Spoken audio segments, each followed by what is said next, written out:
States of America, and to the republic for which it stands, one nation, under God, indivisible, with liberty and justice for all.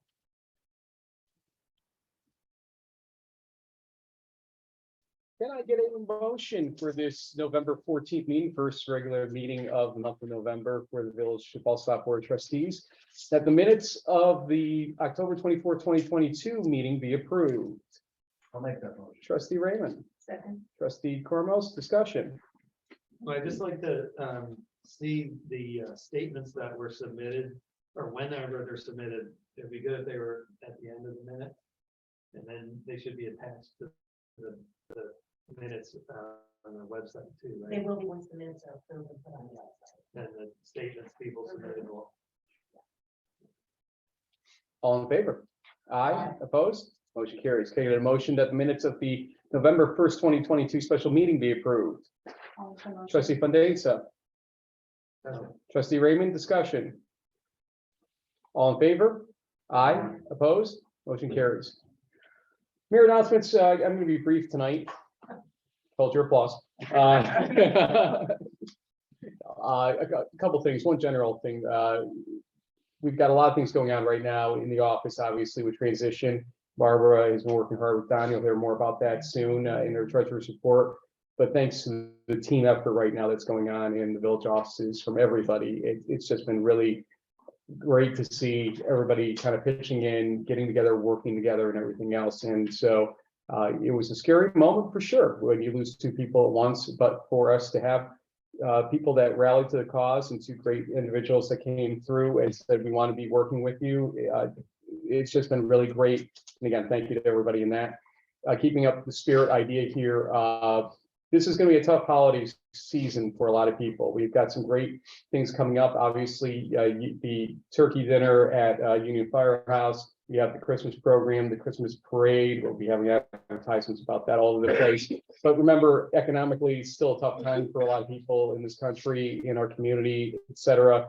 And Thanksgiving and Christmas and the holidays generally are always a tough time. This is when we as a community in this village come out best, I think, to show our love and appreciation for everybody. And so please remember that as we are going forward. For those that are less fortunate, please do what you can and continue doing what you do as a great village of Ballston Spa, Village of Friends.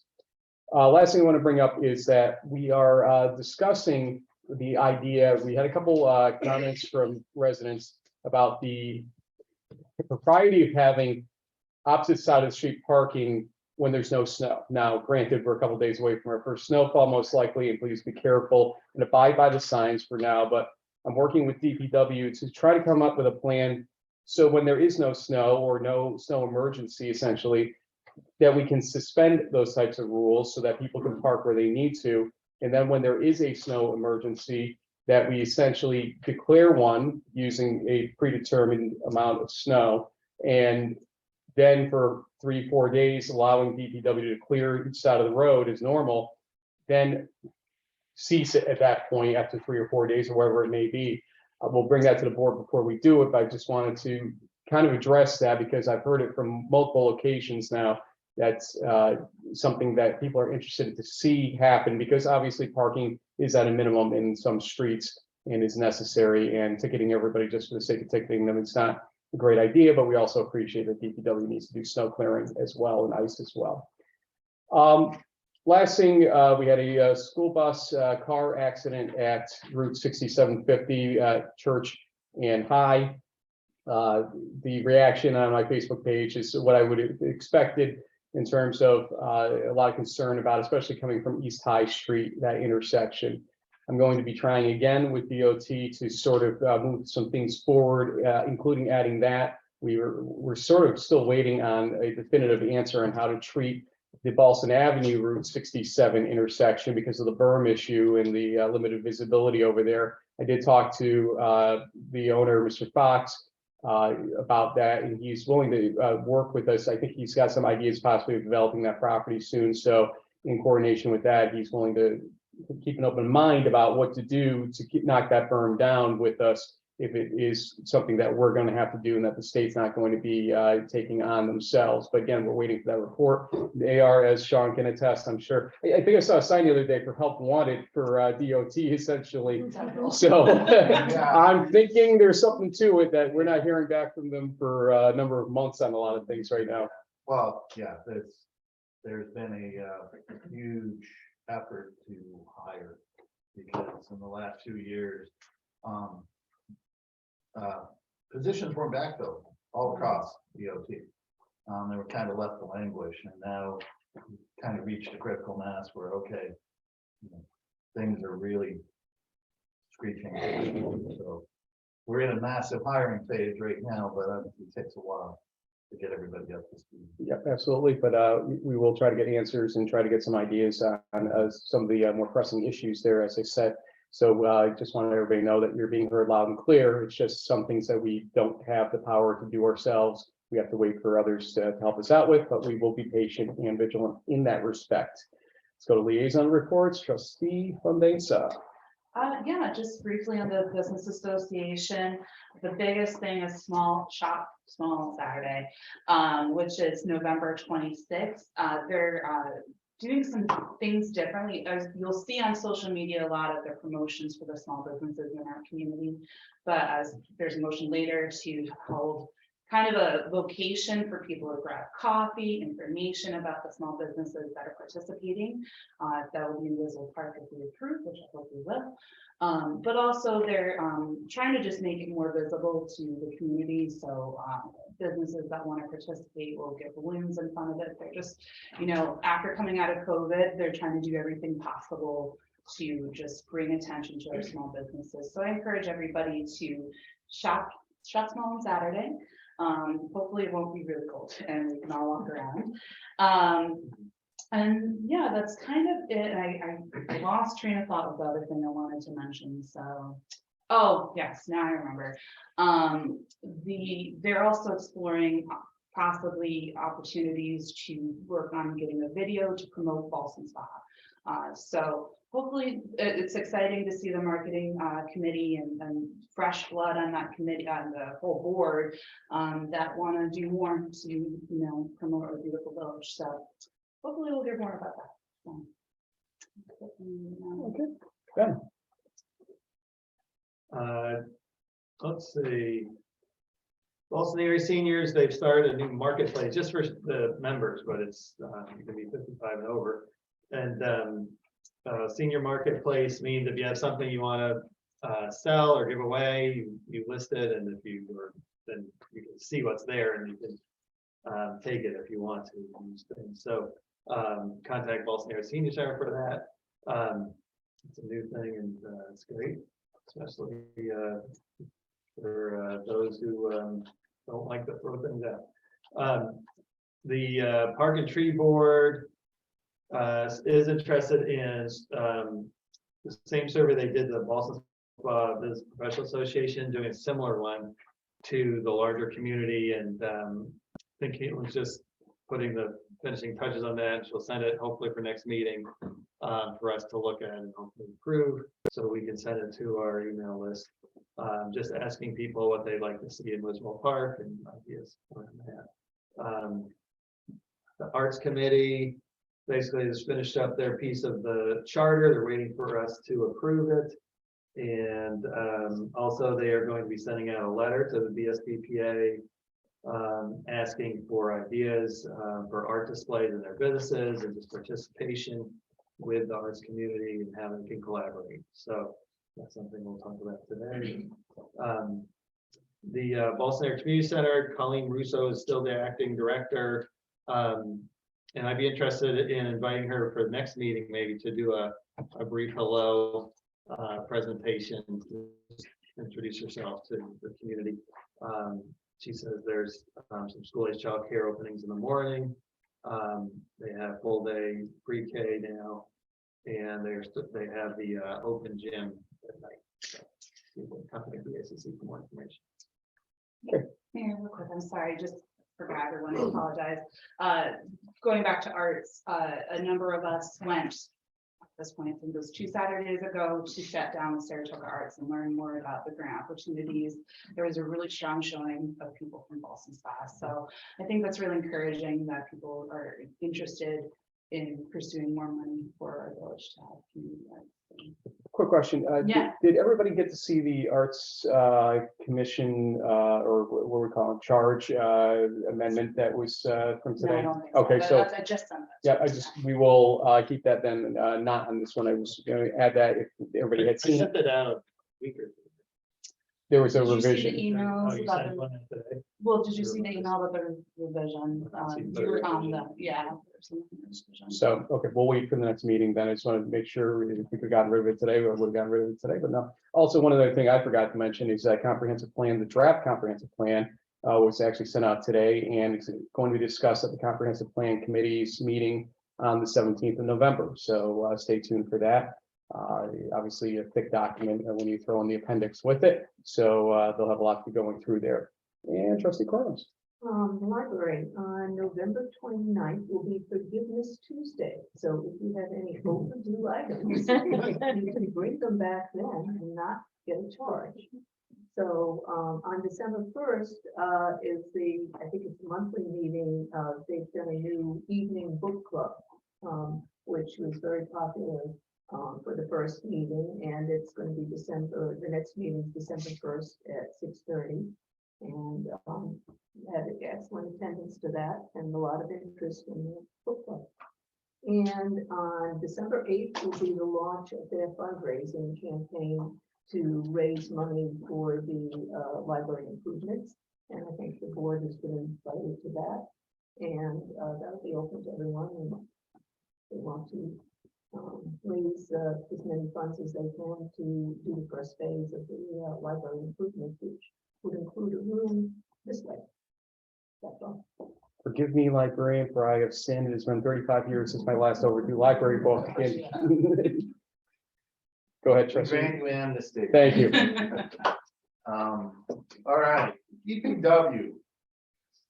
As you can imagine, this time of year, DPW is pretty busy. Right now, they're trying to wrap up vacuuming of the leaves. They already did one round, they're gonna do another round. And a shout out to the town of Milton. They assisted with their vacuum truck as well to try to expedite the process. So hopefully they can get that done this week, but we shall see if they can, because there's a lot of other things on their plate. They probably won't get all the leaf and brush pickup done until probably after Thanksgiving. Would be great to get it done before the snow, but since that's Wednesday, it's not. So, all the hot asphalt, water sewer potholes are complete. They might be able to get in a little bit more if there's any thing they haven't gotten to yet. Winterizing hydrants. We got roughly 400 hydrants in the village. They all need to be winterized. We got about 25% done. That leaves another 75% before things get really cold. Big part of what they'll be doing this week is prepping for the holiday celebrations. The tree goes up, decorations, lights go up this week. And that's mostly because we have to rent the equipment to do it, and it's a 5-day rental. And then obviously getting ready for snow and ice. On a good note, the new mechanic starts Monday, November 21st. So that'll help them out. And Thanks to Jen and Terry for helping that process along as yeah. well. And that's about it. He is going to try to get to the signs, the street signs and the other pedestrian signs, but The good news is we have the new street signs. So it's just a question of getting them put up. Yeah. So it should be exciting when we do get to that point. And thanks to the county for that assistance. Sean, can I just clarify? So if they've been through a street twice, is that it? Or they could come a third time? they may come a third time. I mean, they usually patrol to see if there's any outliers that are out there. But with the vacuum truck, they limited amount of times they can come through. And after that, they'll probably use like a bucket loader or something. Can't wait for the new back truck to get Yeah, delivered in the next year, hopefully here. We'll hear about long-term equipment deliveries later on in this meeting, and it just amazes me how some of these delays are working right now. For those that were not with us and didn't watch our last meeting, this is Barbara Bartlett, our new treasurer, so please, give her a warm welcome.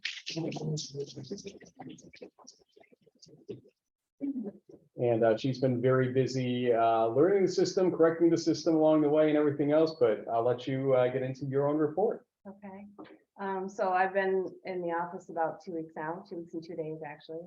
I've been working with Don Traver as much as possible when he's there. We started payroll and we've been working together on that each Monday. He's helped add me to all the village bank accounts, access online accounts that we need. We'll be working together tomorrow to process the checks after this meeting. He's also been working with Tricia to help her with the POs and coding.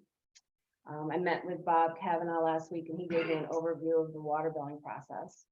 The mayor and I had a meeting with Bob Fox at EFPR to run through the AUD, what was included, what the challenges were, especially with regard to admin's reporting. And I met with Tina and Shelley last week also from the FPR. We talked about monthly transactions and how we'll work together. They'll be working on our account this week to get ready for month-end reporting and reconciling for October. So this week I will be focusing on the journal entries for payroll for October. And Tina reiterated that we hope to go live with AccuFund on December 1st, with payroll being transitioned on January 1st. And that's going to require a lot of time and attention. And the last bit I have is about the healthcare proposal that will need to be decided soon. The open enrollment would be December 1st. And that will affect this year's budget. Julia had projected a 10% increase beginning January 1st. So I will play the role of Paul Von Schenk here because he's unable to join us tonight. He'll be at our next meeting. He's in New York City with poor Wi-Fi tonight. We were presented with that our current plan would go up 13% after the state hacked down about a 19% increase or thereabouts at was it Empire, I believe, was asking for. It's 13% instead. However, there is a CDPHP plan that is lower in cost, much lower in fact, but the downside is some of the co-pays and deductibles that exist that we would have to fund, and there is an analysis that gets done in that situation to see if we do fund them, do we save money based on a scale of 0% usage to 100% usage. Paul's going to run through that at our next meeting, but I do ask the trustees to look at it, all the information carefully, reach out with questions in the meantime, because we need to make that decision at the next meeting, and Paul can clear up any remaining questions at that point in time. I'll also be talking to our union folks as well, because they have to ratify any change like this if we were to make one. There are upsides and downsides to it for sure, and again, please have a conversation through email to the degree you need some questions answered and it's not self-explanatory, and or we can have Paul reach out to you individually with those answers. We can't answer them. So there's that spiel. See that we're moving right along. So I just have a question. Yep. Welcome again, Barb. The AUD, is that something either you can summarize quickly in terms of major issues, or does it make sense to do that in a presentation in 2 weeks or in a month to talk about the AUD? I can actually, because I've gotten 2 classes on this essentially, one before she got in, one when she did. The fund balance shown is about $3.8 million, which would be about $1.2 million increase, but there's about a $300,000 capital account negative in the fund balance, or in its own fund balance, that we've helped identify where those things should have been attributed to in terms of general fund or what grants they were attached to, et cetera. So realistically, the fund balance, when those get taken care of in the general fund, will be about $3.5-ish million. There are no real known issues aside from the things that he had worked through in those situations with the Edmonds issues that we've talked kind of ad nauseum about. over time. And so he's hoping that with the introduction now, with AccuFund coming on, they're working with us to make sure that we get the entire fiscal year into AccuFund, so we have an actual full year to work off of inside of there. And then it'll help him be able to identify transactions a lot more easily, or where things might be mischaracterized, follow the lead on it, because he seemed to be having a lot of trouble getting an indication, even looking at some of our minutes and some of our abstracts and transfer reports as to what exactly was going on with certain things all along. So that's why, for instance, that $300,000 cannot be characterized, but we've worked with them on that. One of them was the Saratoga Avenue water mains issue. And the other one was, I believe, what was it? I want to say it was a piece of equipment, but I'll have to go back and look at that again. But all things being considered, things look good. He had no real complaints or concerns that I can remember besides the software. So there you go, in a nutshell. Yeah, we just got today, so. Yeah, no, and I didn't anticipate talking about it, but since you brought it up, nothing to hide on it, and so there it is. But I did want to make sure that we waited until make sure he was okay with it as well before we kind of just sprung it on you, because there's a lot of information to read, and then to have somebody say, yeah, forget the one you just saw, wouldn't be fair to everybody here. I didn't think. What's our total budget? Total budget was around 6, I want to say, give or take, 5 and change. Colby Crow, you're not a man of many words, so I don't see this taking hours and hours. He's in the bathroom. So he's in the bathroom at the perfect time. So Paul Morosi, if you'd like to start setting the scene for him to move us right along here from Eagle Mat League, and Colby will hopefully Great. save the day. So You're done. You're right there. Colby, they said hell no. All right, for those of you who don't know me, I'm Colby Crow. I'm Come on up. Yep. We got a chair right there for you. Over here. Over there. Over there. There. I'm in court. Yeah, slightly. So for those of you who don't know me, I'm Colby Crow. I'm the second assistant chief in Bellspot Fire Department. I hold membership at Eagle Mat League Fire Company right here behind the Medberry. With me tonight is past chief, current captain Paul Morosi of the Eagle Mat League Fire Company as well. We're coming to the village tonight and looking to replace our current ETA, which is an engine tanker apparatus. It's one of our trucks that we use quite frequently for a lot of our calls. I'm just gonna stand up. So 13.3 is main priority out of our station. This apparatus carries a variety of tools from structure fires, car accidents, extrication equipment, fast equipment, which is certain equipment we need to go in and rescue firefighters if they're trapped. Gas meters, saws, portables, ladders, etc. So this truck, it responds to structure fires, fire alarms, gas leaks, fast assignments, hazmat, mutual aid coverage, fire accidents, brush fire, chimney fire. So it's an all-around piece apparatus for us. We're looking to replace this truck with a new ETA. We have been meeting with 2 companies. Pierce is one of them, and Sutphin is the other. They are Sutphin is local, Pierce is out of Latham through Firematics. 13.3 has been a major expense to this village for our fire department budget. Our operating budget every year gets hit pretty good in the last 3 to 4 years because of this truck. 13.3 being its size and what it's used for is running close to almost $1 million nowadays. I met 2 years, just give you a little background, I met 2 years ago with Larry Woolbright when he was mayor. I approached him, I was a captain of the fire company, and I went to him in regards to this, and I said, Larry, we're looking to replace 13.3, can I put a committee together until we go forward with this process? And he said, absolutely. He goes, go out, get some specs, get some quotes, and then come back to me, and then we can approach the village and vote on this. So I did. We met with Suffolk, that was the first one I went to, right here down the road, Route 50. And we got a quote for a truck then for our needs then was $656,000. And that wasn't building Cadillac trucks, that was basic truck, what we need to support everybody in our community, and our mutual aid departments for equipment and whatnot.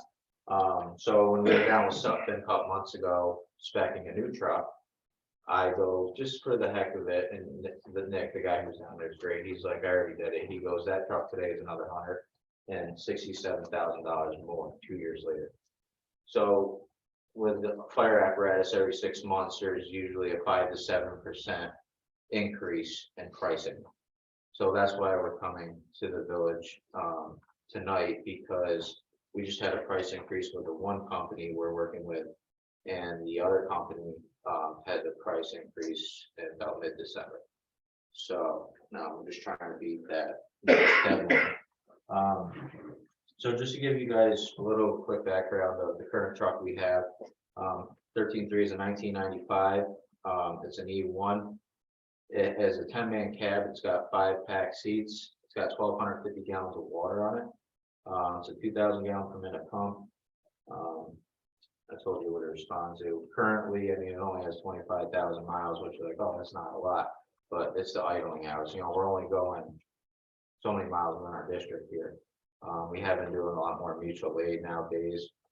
We have in the past, but today we're running a lot more. So, but the truck hours, 4,200 hours, and that's quite a bit of time for that truck being used. So that's just a little bit about that truck. The new truck we're looking to go into is going to have a little less water. We're looking to do 1,000 gallons of water. So it'll be a smaller tank, give us more compartment space, more room for the hose bed. 7-man cab. You know, we don't get the volunteers like we used to back then. We got a bigger truck. We're looking to make the smaller cab, make it more suitable for the amount of guys we're getting for calls now, and utilizing that interior space for that cab for a little more tools and other equipment. And we're also looking to lower the hose bed. I mean, our hose bed now, all the hose that, you know, if we have to lay in a hydrant and go up to the scene, or if we have to pull hose off the back of the rig to stretch to the front door for a hand line, I mean, it's, I can't even tell you, it's probably 9 feet in the air almost. And the one we're looking for now is going to be right about 6 foot level.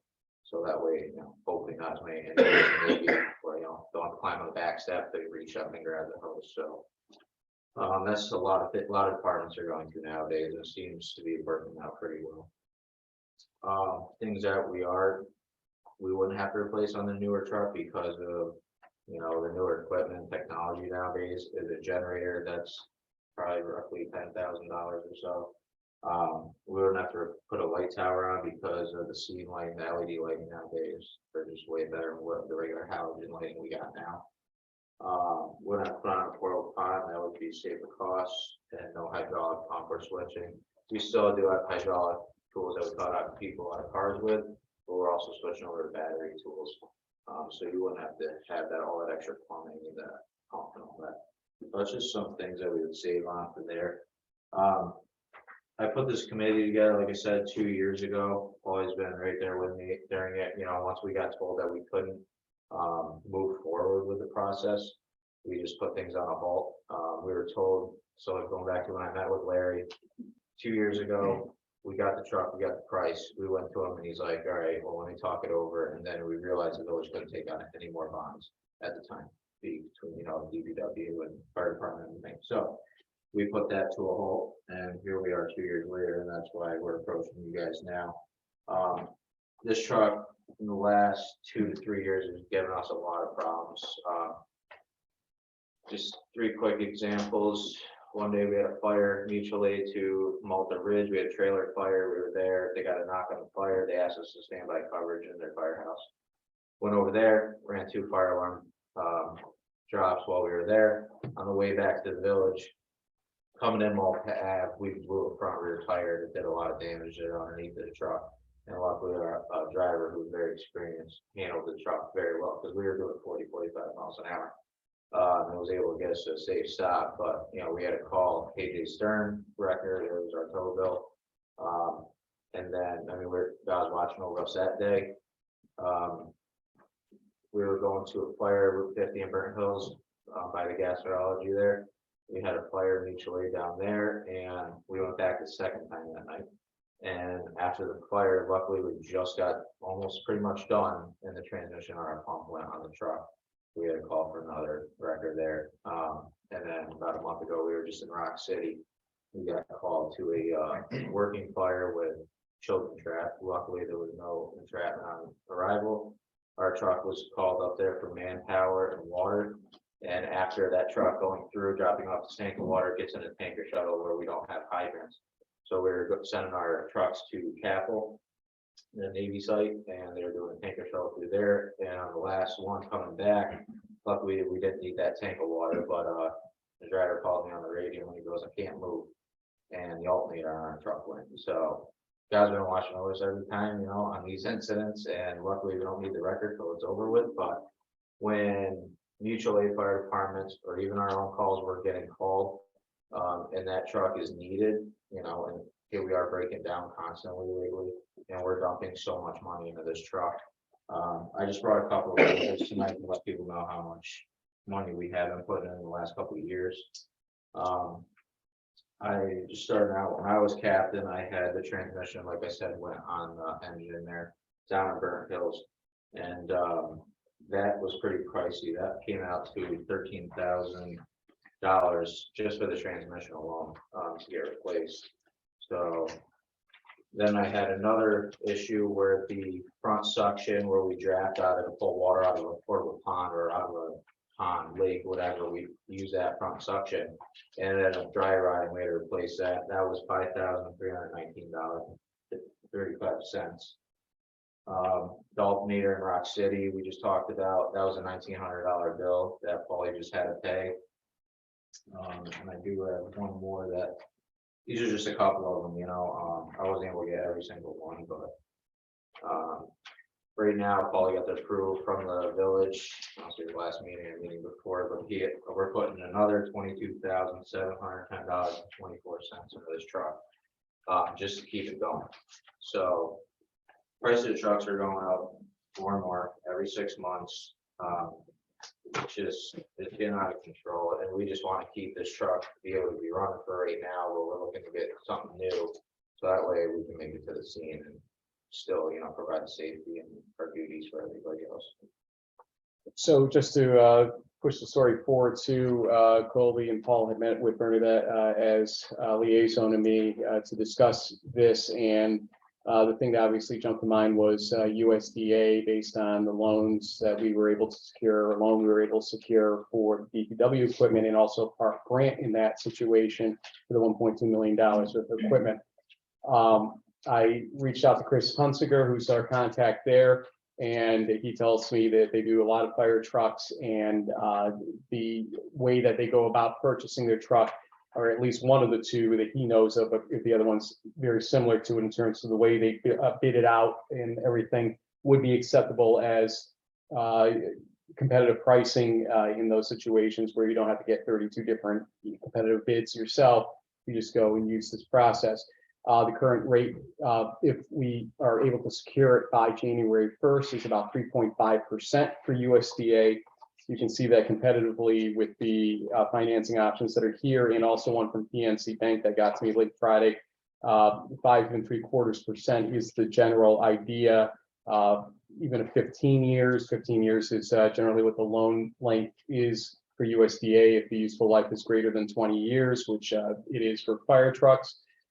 The price, from what I understand, on a fire truck will go up again on December 15th if we are not in purchase mode at that point in time for it. Yeah, so everybody right now, thanks to Mayor Rossi, has a spec, or the pricing for the spec that we have. You see how Sutphin is a little bit cheaper right now than Pierce. So because that is, Pierce already just had, every different company has a different time of the year where their pricing increase goes up. So what I had with the Pierce representative put in their price increase for the end of November, so that way it's already in there, because obviously we're not gonna do anything for the end of November. So that's why Pierce is a little more expensive, and then Sutphen's next increase is December 14th, plus or minus a day. They're not really sure, they won't know until like a week or two out. But that is without the price increase for Sutphen. So I know it's always looking to go, oh, go for the better, cheaper price. I understand that, but we're looking at what truck to get. Hopefully we can maybe make a deal before the next price increase between both trucks, but right now we want to go with the truck that's going to be the best and most efficient for the village. One thing to point out with the Sutphen pricing details here with the options, if you pay upfront 100%, they are willing to give you a $28,000 discount, which is 3%. The problem, of course, is what's the anticipated delivery time frame from order? Right now it's a minimum of 2 years. It's like 24 to 30 months. So 3% savings for about 2.5 years is not very economically appealing to me. So while I appreciate the $28,000 discount, the time value of money doesn't necessarily agree with it either. So it's something that, again, I think USDA seems to win in all counts if we can qualify. And that's a big if, because the nice thing about fund balance is you have fund balance. The not so nice thing is you start to qualify less for those types of need-based loans like USDA, but we can go through the process, and there is a motion later to go through an application process, which does not force us into any decision, but at least lets us see if we would qualify for a USDA loan in the situation, which will take a couple of weeks to get all the paperwork together and get Chris to work with us on getting an approval or seeing what else we need to do. Go ahead with questions. Sorry to filibuster a little bit there. My question is, debt capacity using USDA. I mean, we've just taken out 1.1 million to buy DPW equipment. This is another million. We have tremendous other needs, and I'm worried about, using up all of our, how much debt capacity do we have? Well, we have about $1.2 million in other outstanding loans besides the USDA situation.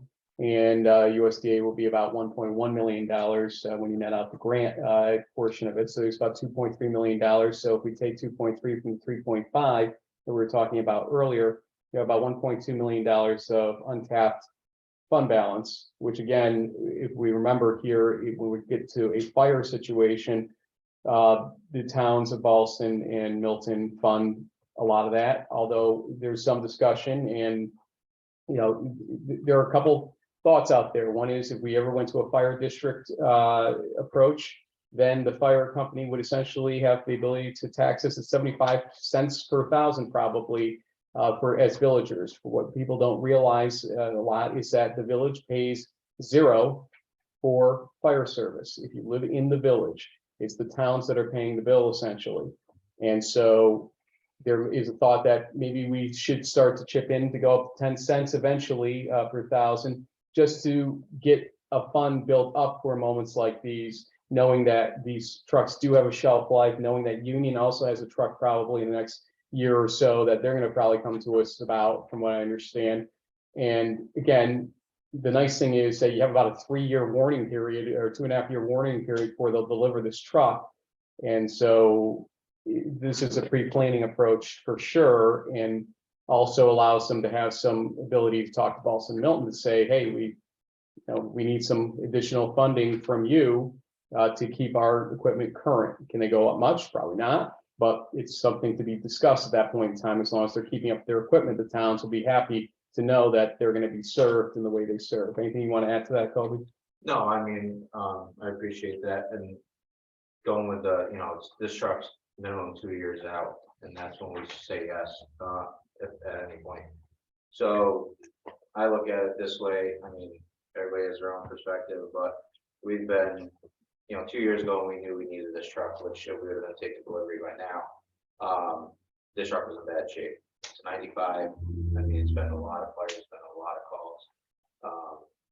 But at the point in time when we went 2 years ago, hoping to have it by now, we've been sinking how much money into this truck. And I just wrote off maybe $40,000 of it. There's been more. And that's truck right now. I mean, I'm not a truck salesman or used salesman, but we look at used fire trucks all the time, whatever. firefighter. I found a couple recently, similar to this truck, and they're selling anywhere between $30,000 to $50,000. So here we are dumping this money into it, and I get it, it's cheaper to put money into it and keep it going, you know? But at the same time, we have to keep putting money in it and going for at least a minimum of 2 years now if we were to move forward with this. And some point in time, you gotta look at it as a safety aspect. Because if this truck keeps breaking down and we're going to a house fire, kids trapped or anybody trapped, or we're going to help mutual aid company, or, you know, now for everyone's knowledge, we have created a fast team. So we are a firefighter assist search team. So when other mutual aid companies around us get structure fires, we go there and we stand by in the front of the yard. We have special equipment now that we just purchased, and we have special, we've gone through more and more extensive training. And we stand by, so if those guys that are fighting their own fire go down inside, we're trained especially to go in and rescue them when, you know, all heck breaks loose. So now that we're getting called to go there, those guys are relying on us to be there in case something happens for them. So all in all, it's just, and I, you know, see a thing that it's just a safety concern at this point. The one thing I would like you to explain to folks, because in fact, I learned, despite, you know, having decent knowledge on how our fire department works, there are a lot of people think that Eagle, Mat, Lee, and Union are redundancies essentially in terms of houses, equipment, job, et cetera, but it is not the case with the equipment, correct? Correct. So Union Fire Company on the hill here, they are an engine company. So right now they have 2 frontline engines, an engine rescue, and a mini pumper. Down at our firehouse, we're a ladder rescue company. We got the ladder truck, we have a heavy rescue, a brush truck, and our engine. So we have an engine on our end, and they have 2 main engines because of the engine company up there. That's why we only have 1 here. But according, you know, ISO ratings and MPA and all that, getting into that, that's why we need an engine in our house. Also, we go south from mutual aid with our engine as well. So we carry the jaws of life. We got a couple different sets. Well, like I said, we got the old hydraulic system. We got the new battery tools. We got, you know, the ladder trucks. We have extra ladders on our truck. There's different equipment in each firehouse. Union is, and they have explored starting with their engine rescue. One of we just got 2 new trucks 2 years ago. We got a rescue truck on our firehouse, and they got the engine rescue. They've been putting a little more rescue equipment because they've never, back in the day, they never went to car accidents. It was just Eagle, Mat, Lee. And then now when county took over, we have a new dispatching system. We all respond to calls together. So now we're going to more and more car accidents. I mean, we just had 2 today. The one we had came over, car bus, multiple injuries, entrapment. That was original dispatch this morning. So we're both responding now. We, you know, they are purchasing rescue equipment tools, not nearly as much as we have with airbags, the lift things. We have the cribbing and the whole 9 yards. And they're starting to explore a little more into that. So they have it on their end too. But other than that, I mean, it's kind of 2 different houses. We're the rescue and ladder company, and they're the engine. We all work together. We get the job done. You have a great fire department here. You're lucky to be in this village as a resident. I would say that at least we do a lot of training and we work hard, and everybody's dedicated and devoted to what they do. So that's what I got as far as. We are damn lucky to live in this village with the fire department we have, so We thank have you for many everything you do. mutual aid companies around us. Even us, you know, the volunteers aren't there. So trying to get volunteers today is tough, and keep the guys, you know, the same, however many of us respond to the calls, you know, to keep going. Our numbers are going up every year. Right now, we're at 400 calls alone, and I guarantee we're at least 50, 60 mutual aid so far. When I started 12 years ago, we were running 320 a year. So the numbers are going up, and more incidents happen every day. Any other questions? Yeah, well, thanks. Thank you for doing what you do and volunteering. So that's a great service you're providing. Is there any chance of buying like a 5-year-old truck? Is there a market where it costs less, but it's still a better truck?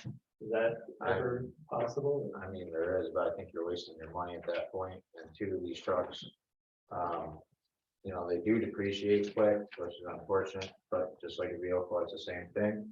But I mean, we're going to, everybody buys new fire trucks to fit their needs.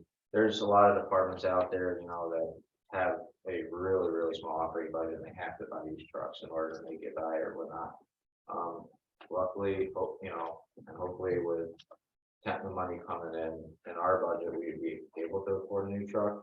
We build and we spec these trucks according to what our needs are.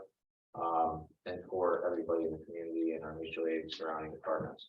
So when we, you know, go down, we meet with something, we just built KME, we build that truck to with all the equipment we have, the tools we have.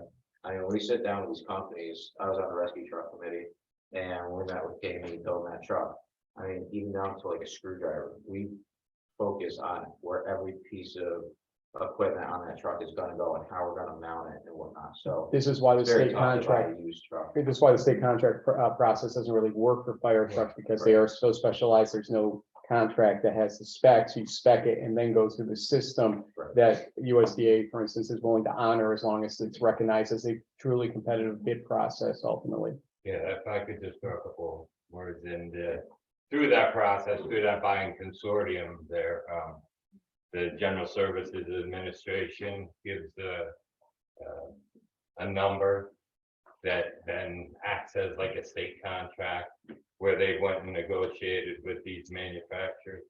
And you'll see a lot of fire companies will come in and they're gonna overshoot everything they need because they know when they go to present it, they're gonna get whacked for taking stuff off. We did our due diligence over the past couple of years, and I mean, we have a great ISO rating here in the village, and that affects each person's individual insurance costs for the year. So maintaining that, we're able to do that with this piece of equipment, even with cutting a bunch of existing things that are on our truck now. So, you know, we're coming into you with this is what we can do to get by. As far as used trucks go, the market today, because of their inability to produce trucks, you know, like they used to a year or less, was good back in the day. That market of used trucks is decimated. We went to them and asked if we could buy. They make trucks that are spec models, or they take to shows and show them off the fire department. We even checked to see if they had models out there that we could purchase because of the time period involved. And they've got nothing to take the shows, or anything that they've had, they've sold, you know. So right now, the market's so slim, the supply and the demand has made it where even purchasing a used truck, you're looking at one close to the years that our truck has on it, and then a lot of times those will go to overseas to less, you know, developed countries to take the equipment. So it is challenging, but like I said, I just want you to know that we did go in with a true faith effort to keep our costs on this down, and we're working with the mayor and Bernadette, trying to come up with some ideas on how to fund it, and working with what's the name of that? USDA? No, the consortium that. Keep talking. I'll find Yeah, it. we're going all the avenues we can do to do the right thing here and do our due diligence and saving money. So I just want to put that in there that, you know, it is something, we have NFPA requirements we have to meet on a piece of apparatus to make it legitimately a fire apparatus. So some of that cost is built in as per federal mandating. But we've gone to bare bones on what we're able to do. We've cut the water tank down, which saves money, and like you said, there were several other things that we cut off there that we'd love to have, but wouldn't be prudent to put on there and be more expensive. So we're coming to you, you know, not with an inflated thing and expecting you to kick it down. We're just looking to get what we need. And like you said, we're up to 430 plus calls so far this year. We still have 3 months to go till our year's over. So we're going to be hitting a new record for calls for services. And reading from Chris's last email to me, in the past, communities have used Sourcewell. Sourcewell. I'm not familiar with HGAC Cooperative, but assume it is a similar purchasing vehicle to the extent that they provide, quote, maximum open and free competition. And this can be documented, you should be okay. So those are the two, Sourcewell and HGAC. Have a bottom line question. Given that they get the USDA, the payments, can they cover it with their revenue? Well, let's face a couple things here. First, we have two trucks that will be done being paid for in 2027, I believe it is. And if you take delivery for these trucks, you think it's 2025? Well, sometime in the somewhat near future, we'll get the exact date on that. But last year, we just did the rollover of the money that basically accumulated over 2 years in their budget for 40,000 and 80,000, totaling about 120. Now, granted, we're still waiting for an official answer on the SCBA's because they actually had taken a break in the grant offering on that and still had $100 million worth of money to dole out at that point in time. So we don't have a definitive answer on those. If we have to pay for some of those, obviously, or if they have to pay for some of them, It's gonna eat up the 100. not all of it, because they can be a little more strategic in how they go for the SCBA's at that point. So eat up some of it, but the point is that they were able to have $40,000 and $80,000 savings with two current payments being made. And don't forget that it will take about 3 years before payments will begin for the new truck. Can you just answer the question? The answer is yes, but I'm giving you the reasons why, because to think of it as So- in a vacuum isn't the best idea. I want you to see, they have trucks they're paying for right now, that's gonna cease soon. And right around the time that the new truck would have to start payments. So the answer is yes, they can. And stretching over 15 years is longer than the two trucks currently were stretched, which I believe was over 10 years for those trucks. Is that accurate for financing? I don't think it's that Less long. than that, 7 or 8. Was it 7? So you Yeah, I can see. mean, you know, the way we've structured fire is that they can cover Yep. their, you know, if they can not have to take, you know, additional funds from the village, I don't see, you know, a problem, but I like to see those, you know, how that works out over time. And that is dependent on USDA financing, right? Well, we can, the worst case scenario is you can get 5 3/4% financing. The best case scenario is you get 2 1/4 less because of USDA. It affects over the life of the loan about $200,000 is I think what we had added up on that between USDA for 15 years and a non-USDA for 15 years. $200,000 is about $10,000+ a year, although time value of money should be imputed into that somehow too. Well, how much- Yeah, of, For a 3.5% loan for 15 years, how much is that a year? I believe I had that the other day. I don't want to say without redoing it if you want that. I'll tell you what I'll do is we'll let Colby sit if there are other questions while we have other parts of this meeting. I will get to that exact number for you using a amortization calculator real quick for you. How's that? well, I'd like to see financial numbers, you know, option A, option, you know, worst case, out over time, you know, amortization schedule, and, you know, their budget showing that they can cover it. I think, you know, as long as they can cover the debt service payments, I don't have a problem with them buying a truck. So What? at 5 3/4% interest rate over 15 years at 950, let's say, which is the worst case scenario on these, I believe, correct? Yeah, yeah. We think we can get USDA. Well, she wanted to hear both, so I'm gonna give you both here. The worst case scenario is monthly payment of $7,889, so that is give or take about $95,000 a year. In that situation. Yeah, just make sure that's right on that. And if it is 3.5%, it is $6,791 or about $82-ish thousand a year. Okay, So, when they do their budget, they can carry that loan payment? Currently, I believe you're paying in well in excess of that in your current trucks, so especially when those trucks are done being paid for. And if they, Is the timing gonna work out? if they have a current cushion over the next 2 years, if they have a cushion over the next couple of years to begin the pre-planning and keep conserving the way they have been, then they'll have at least the ability to float a couple of years worth of payments, and then the other payments cease. And just to get you, trying to find, you may have, no, fire truck, okay. Not issued, 1,159. This is for 2020 though, is that right? What's that? 2020 fire truck? 2 years. Yeah, okay, yeah, due, it's 2027 is when it's due. The current payment, I believe it was 157,779 per year. But that's 2027 on it. Correct, but you will not get delivery until 2025 of the current Don't one. start payment till 2025, and that's where we have that money overlap to make those 2 years of payments. And then once those other trucks are paid off, that money will pick up the payment for this truck. So you're asking us to fund 2 years? No, it's our money. It comes Okay. in from the towns. Right, so if they keep conserving the way they are, they're gonna have, They're putting a reserve. they've got a, the basically. rollover is their reserve essentially that we did. To make there, that yes. 2 year gap. Thank you. Do we really pay nothing?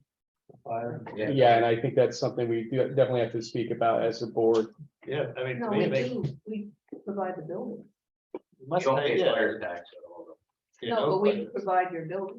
The residents of the village do not pay fire. Exactly. No, I know Right. we don't pay Right, fire but that tax, goes but we into a general provide fund that does certain. go towards the fire company. But For there's some- equipment and other stuff, it pays for the buildings, keep the lights going, but to pay for fire equipment and trucks to protect No, all I of you in the understand. village. It's just that we provide your building, the largest cost. And, And and out of the last several years, though, we have been paying, And we've been paying out of our equipment budget, money that comes in from township. We've been spending on the village buildings, which my opinion is wrong, but that's my opinion that, keep them going. That's just money that could have been going towards trucks or equipment. and accounting services, et cetera. So I mean, if you were to form your own fire district, you would have to assume those costs. We would then we would probably end up taxing those residents and, Right, but we would charge you for the building, for rent. well, the 60,000 for the roof came out of the village budget this year. Right. yes, yep. So we're paying something, just we're not getting. And it's not a Right. consistent amount either, Right, because there's obviously it's just not a- one-time projects, so But you're it- involved with it. Right, but it sounds like it is less than towns are paying. Oh, by far, Paying per resident. by far. Your total First thing town is, take though, was how much? There's no, residents aren't paying village fire tax, there's no like slot in the budget I can support. Or what I'm saying, Right. through your taxes, you're gonna get your water. Right, right. Whatever else. Well, There is, we do have a fire funds to pay the You fire. you give us buildings. money to the. Colby, what do we take in for Boston, Milton combined right now, per year? My dad has exact numbers, but the town of Paulson was $1.10. What's the total revenue, though? I don't have those. off. What's your operating budget, Paul? Do you know offhand? Well, I mean, I'm okay for us paying I our think fair it's 5 share, or 6, yeah. Yeah. but the calculation obviously has to include the buildings when we pay our fair share. Right, and that's a discussion for another day. I think. Yeah, but in terms of, it is good to know what is, the 82,000 a year. It would be good to get all that in writing, on a piece of paper at 3.5% or 5%, it's 95,000. When the other trucks stop, our payments. And I'm okay with having a larger conversation about whether we should pay anything more to help meet the needs as they come up. Right. Um, But I'm also concerned that we don't outstrip our USDA capacity. for Oh, Chris other- had no concerns about this at all. He No, knows I what our mean, if we situation need is. another $1 million for a water tower or 2 million for a water tower, we can. Right now, this truck that we're currently dealing with, every time I talk to Chief Crow, it's been a conversation of this truck has broken down or had another issue. So I mean, I'm concerned, I'm glad to hear people are interested in looking into it. We really, let's just start that, and I'd rather start that process now than keep delaying it and having the cost go up yet again. So, I mean, the motion that we're gonna do is just to start looking into the USDA. Yeah, trying to get Not the make a lower rate. decision I today. wanted to bring this to your attention because of that next, December 14th Yeah. increase, so. Yeah. if Let we me, get- let me make a suggestion. Liz, with any questions you have, and Ben, anything you want to see on paper over the next couple of weeks, ask us. We'll happily get that to you. It shouldn't stop, as you're suggesting, you agree that it should not stop the USDA loan application process to see if we can qualify, and in the meantime, we'll get you some good answers. Commit us. Correct. Yeah. Yep. And there's a special note in that motion just to make sure that.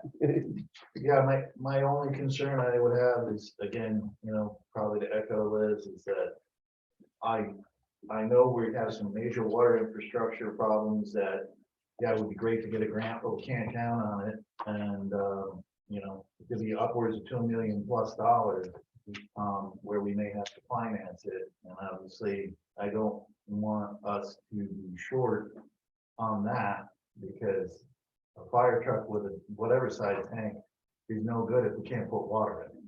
So, that's my only concern.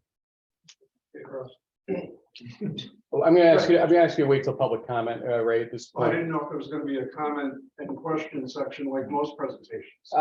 Just to sort of move the meeting along, I'm gonna ask you to wait until public comment. You're gonna stick around for a little bit. Yeah. Let's move it that way, for now. I'll try to make sure that's the slowest clock in the history of clocks, if that's what you absolutely need in that situation. I just Thank you. want to thank everybody for your time, I appreciate it.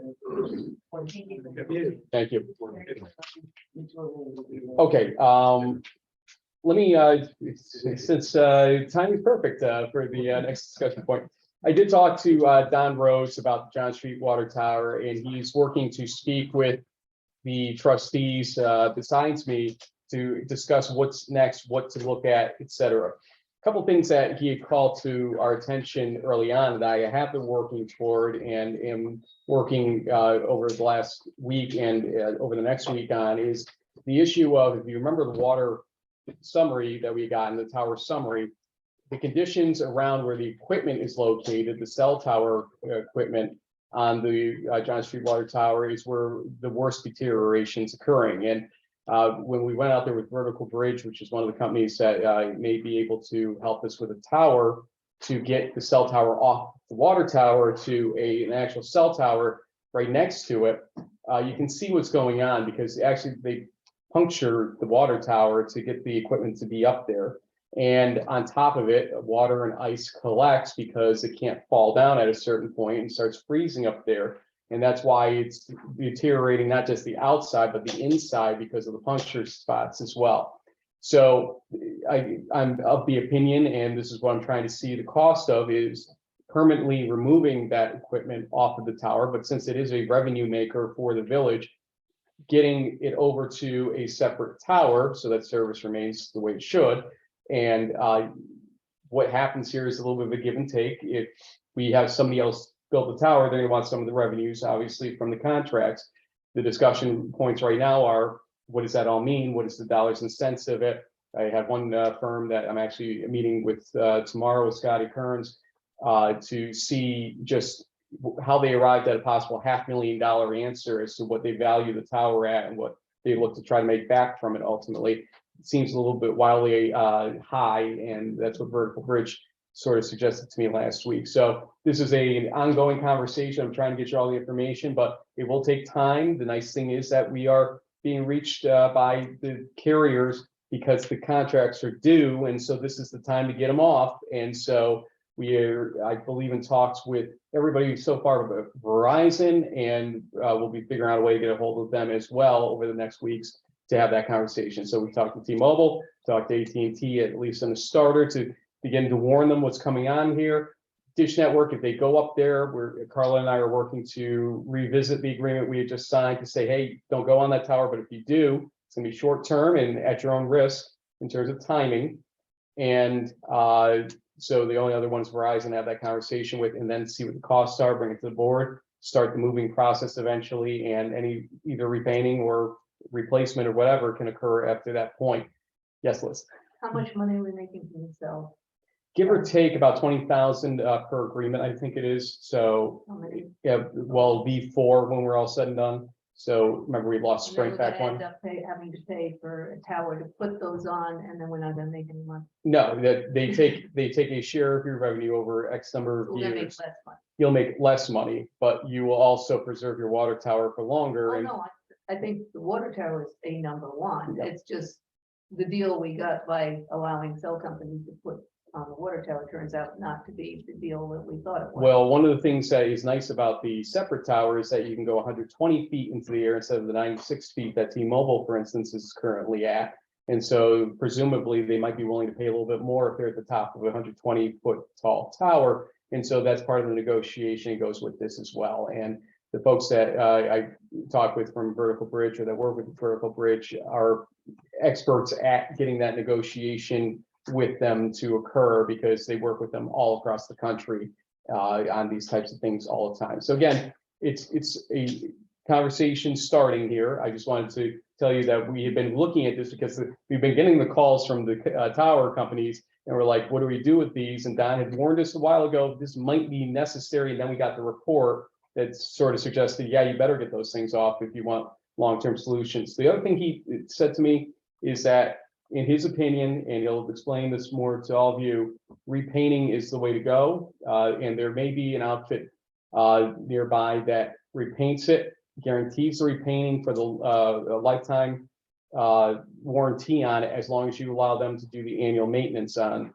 the tower. And so there's something that we'll have to look into a little bit more deeply, but that's kind of just a tease to your conversations with Don that I know a lot of people talk about replacing that tower. It may not be necessary and might get you the same life overall. So let's keep an open mind when we talk to him. And we just wanna see the comparison, that's all. We've been asking. for a long So time. if you get a tower, we wouldn't own it, we'd be leasing it, we're not responsible for it. I think there are a number of ways to handle it ultimately. And so first things first is we want to see what the pricing is and who would essentially build it, who would be maintaining it, et cetera, and how that process would work with the existing leases and the amount being paid on those leases. So I can't give you a definitive answer on that. I can tell you, obviously, there's a cost somewhere to us, but just what that cost is, not sure. But again, it's in the name of making sure that that tower stays safe and effective for decades, not just years here.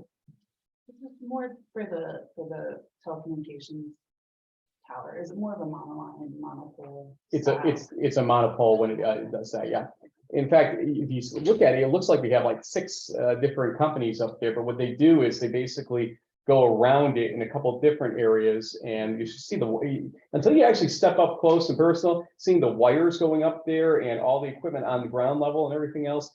It's quite amazing. In fact, when Sprint abandoned, I think we still have a building or a couple pieces of equipment of theirs there. Level 3 may have abandoned, and we have an actual building, I think in that case, a little shack there. And they would help remove this stuff as well as part of this, because obviously you don't want things creating impedance on the signals. And we have room up there for a tower. That's what we did a walkthrough. There's a nice space just to the right of the tower if you're facing it, that they think they could put the pad in, usually need about a 25-foot radius, they said, but they think they could shoehorn it in and do it safely. And having Scott there is good too, because he knew where the water lines are or aren't going underneath, so that you don't have any issues there. So it's an interesting conversation to have, but an important one at that, because of what's in play here and creating a permanent solution. And the question that I asked is probably one you're thinking of: why do we ever do this in the first place? And the answer is that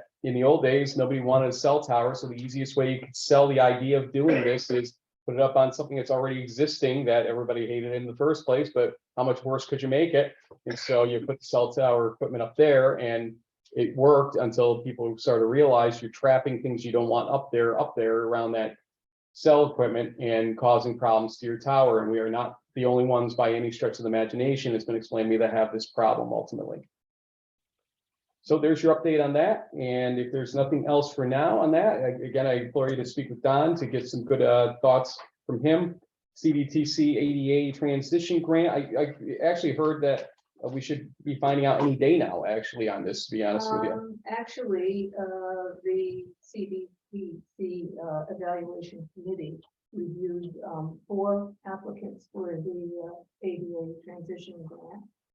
City of Troy, Town of Gilderland, Town of Clifton Park, and the Village of Boston Spa, and they scored the applicants. We received 82 points. The next was City of Troy, 75.5. Then came Gilderland, 63, and Clifton Park, 60. So we received the highest score, and they have enough funds to fund 3 of those, and it only is waiting for December 1st. The policy board will usually goes along with the evaluation committees, and I think we'll probably get it. I can't say we have it yet until we get the official letter. Couple days is what they said. Yeah. So And, but unfortunately, with the weather, we probably won't get started on gathering data because things will soon be covered with snow. Who knew? Be, a little bit difficult to get started with, evaluating, ADA accessibility. So, but it does look like we'll probably get the grant. So does this mean I can call up Phil Barrett and say how we win this one? Yes. Well, Howie. congratulations. I want to say great job for getting that high score. Good for you. Yeah, thanks for all your hard work. And again, this will do what? Assess? This Yeah. will assess and we'll create a plan for us to address all our ADA issues on, sidewalks, crosswalks, all that. And I think the fact that we already started improving crosswalks, et cetera, which I mentioned in the application, was a favorable for us, that we're taking this seriously, the transportation issues. And I'm currently working on the next grant, which will be to provide extra funds for our zoning. New business accessory dwelling units being punted, so we're going to public comment number 1. Ray Otten, since I punted you to this point, I will start the slow clock for you. Go ahead. I just wanted to talk about the fire truck. I don't think even Paul has the expertise in Don't forget your address. services management. Don't forget your address, Ray. Oh, yeah, 16 Millbrook. Thank you. I had no idea what it was. And being one that was involved in emergency services for 40 years plus, I want to say, I totally get what you're saying about these trucks. Our ambulances went from $150,000 to $210,000 in less than 7 months. That's for an ambulance. We got nothing in it compared to what you guys have with a truck. And to worry about, oh, is this going to be 3% or 2% and all that? My advice to the fire department, and this is strictly Ray Otten speaking, is go for the tax district. Because I went through exactly what you're going through, where you had to get permission to spend the money they gave you, until we got our tax district. Once I got our tax district, that was our money. Nobody in the world ever questioned what we were spending it on because they had faith in us. They thought we were responsible people.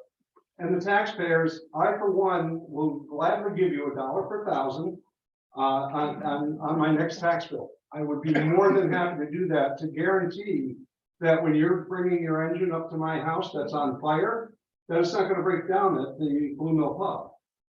Okay? I'm dating myself. Wow. Blue Mill Bridge.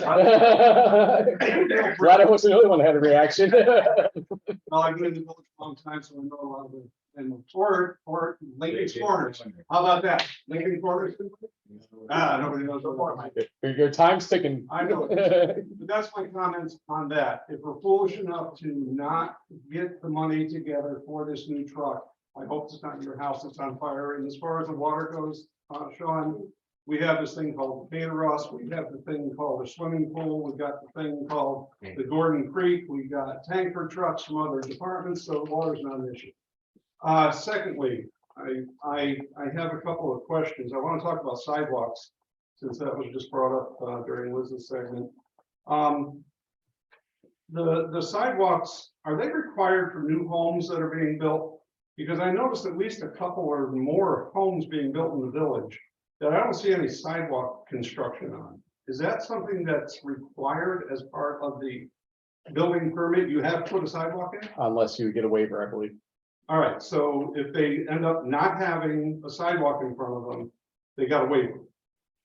That presumably, or they're doing something that they shouldn't be doing. Okay, We do need to make. 10 sure years zoning down the inspector- road, if they say, we want to put a sidewalk in, do they get assistance from the village on, like we do for repairs and The first part of your question one more time, like, because Ben was saying 10 something. years down the road, Right. this person that's building the house today up off of, the, Church Ave, Lewis Street. If they come to this village 10 years from now and say, well, I decided I want to put a sidewalk in, and I want you to pay whatever the percentage is that how it works? Well, I would assume yes, I would have a But why? basis. That's new construction, it's not repair or replace. Because unfortunately, I don't believe the code distinguishes between law abiding and non-law abiding in that type of situation, because it just talks about new or installation of sidewalk is my Well, if you- recollection. It doesn't Okay, if you cover put down, repair. if you, huh? It doesn't technically cover anything except new sidewalks, not fixing sidewalks. I think At this time. at this time, our code covers only new sidewalks. Well, I got my sidewalk fixed a few years ago and I got portions of it paid for. That was, Was that- you did like the cheaper repair approach, didn't you, if I remember correctly? Well, I had Yeah. a new sidewalk put in about 15 years ago and it was starting off a little bit, so I had a repair. Yeah, I remember And that there was some conversation. reimbursement to I me. think technically, I shouldn't have gotten that.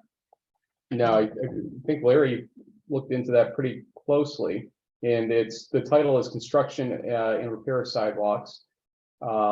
Reimbursement of sidewalks, whenever sidewalks are constructed on the streets of said village with the consent of the village clerk, of approved material and of the width and cost provided by law, the owner or occupant of the premises adjoining such walk who shall have constructed the same will be paid with approval of the board of trustees, the sum of $250 per each square foot of each of such walk, in the sum of $250 for each linear foot of curbing. Receipts and bills of items of the cost thereof must accompany all claims for such payment.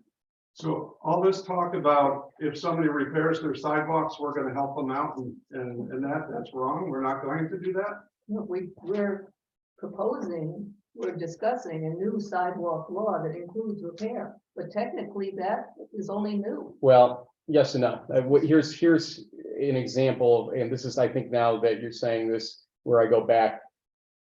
If you remove the sidewalk and reinstall it, it is a new sidewalk under the code. Classified as construction. Correct. The Right. question back when was, why shouldn't he get reimbursed if he's basically doing the equivalent same thing of fixing a sidewalk instead of doing what was unnecessary, a complete replacement, et cetera. And so I can't remember the exact rationale of how that played out, but that's, as I'm getting older, I'm forgetting I know myself here. Others have done the same thing where they repaired their sidewalks and got reimbursement. Ben, Well- didn't you do that with your house? I removed the slate block, which was All right, subpar, and I You- replaced it completely with new concrete. It was a new sidewalk. That's what I did a number of years ago too. So Okay, so somebody, like I said, somebody that is building today does not have to put a sidewalk in, and then they can get money back on it later on. There's nothing in that paragraph there that prohibits it. That said, That's what we're looking to change, you said? well, Let's- we're we looking might. to change the whole law. to So it be- would just be repairs and that, it wouldn't be And- brand new and- sidewalks. No, it would be for, it would be for both, for new sidewalks and for repair. Why not just include it as part of the requirement for a new home, It is a requirement for a new home. to have a sidewalk? Yes, it hasn't been enforced. There are plenty of homes built in the last 10 years who I did guess not I'm put in a confused about sidewalk, that, but- including my own, because I submitted the plans and the building inspector did not tell me that I needed a sidewalk. He accepted the plans without one. My son's building a home next spring. It's kind of hard to put a sidewalk in this time of year. He's gonna put a sidewalk in when the house is And he's finished. gonna get reimbursed by the village for doing that? Yeah. And if you put one in the same way? Okay, I just don't understand. That's, My next thing on the sidewalks, if any of you have seen, I now have a four-wheeler that I ride around town. I got a medically approved. Thanks. go-kart. Thanks for the warning. Yeah, no, I got lights. I like it. I can see you.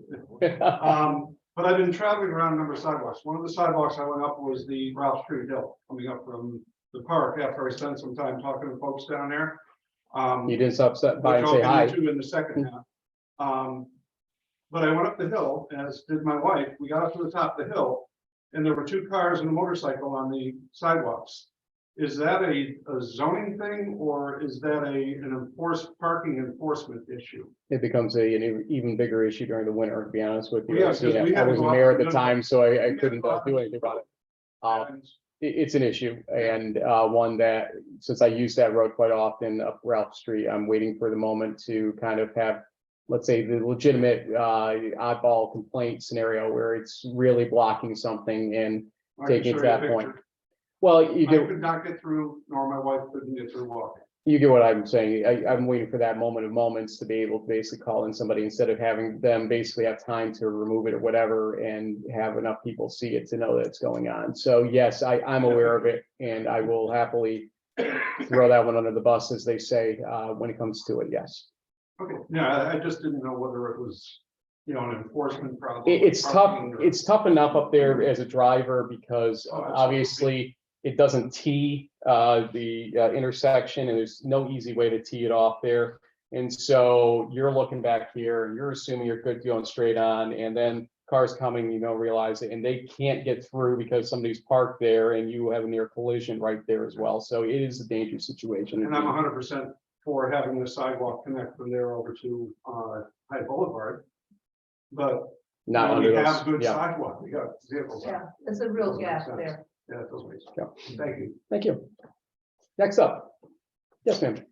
Thank you for showing your appreciation for Mrs. Corbus for the work she has done with getting grants. We appreciate you showing your appreciation for her. And your name and address. My name is Cecile Picard, 79 Bat 3, Boston, New York, 12020. Thank you. Next up. Anybody on Zoom? Oh, hold on. I'm gonna go to Jason first. Sorry, Jason Gertberg, 99 Rollins Street. I'm here tonight to speak as a non-village resident regarding the upcoming motion, motion H, regarding increase of 2.5% per period, the next 4 consecutive periods. As I said, I'm a non-resident, so I pay a fairly good amount, flat rate for water. I pay $187 as a flat rate per period. I understand 2.5% is very nominal amount, but as the mayor said in his opening statements, we're going into a very trying time. People spending money is not a great idea. So to ask for an increase on a rate for a non-resident right now, it's probably not the best idea, at least in my opinion. The money that is generated from non-resident water customers, it's a pretty good amount, and I'm not sure that it's being used properly. I don't really know. As I said, I'm not a village resident. I'm only aware of what happens in my town. So I'm concerned about the increase. I'm concerned about the usage of the money that's coming, and I'm also concerned about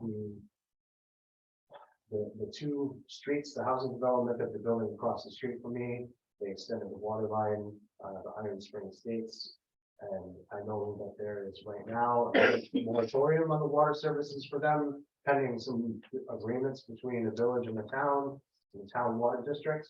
It's my understanding that when and if a town water district is formed and drawn up, that I'm also going to be paying the town another extra amount of money. So where's the release? So let me address a couple things there if I can, because I'll take them in reverse order. The issue number 1 is one that should have been corrected from the start, because the village of Ballston Spa cannot provide water service using its own pipes, et cetera, to people outside of the village limits. And so that is why an agreement or a water district is required in each such case to provide water.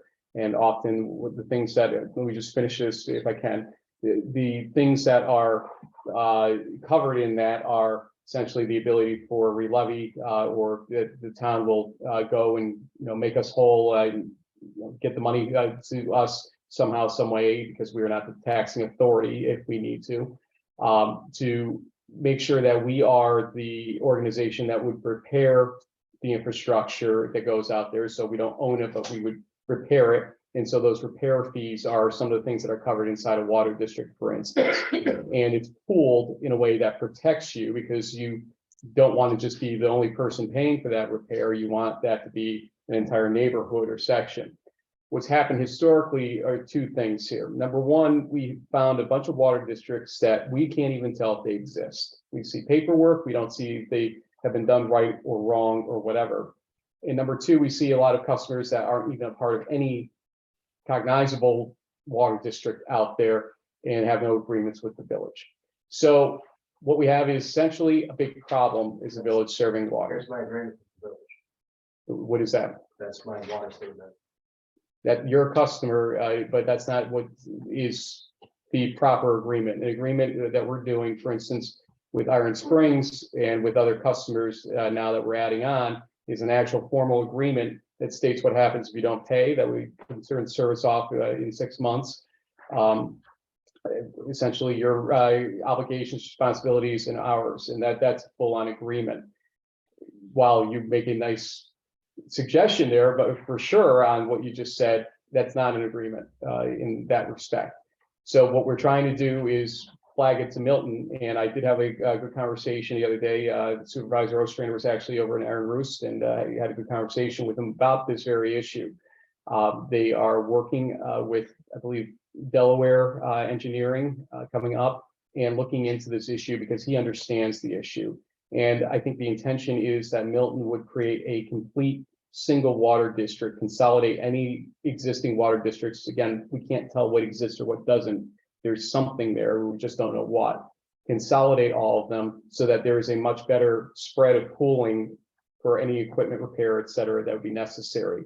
Remember, the village residents pay through their taxes on any infrastructure that goes bad in the village.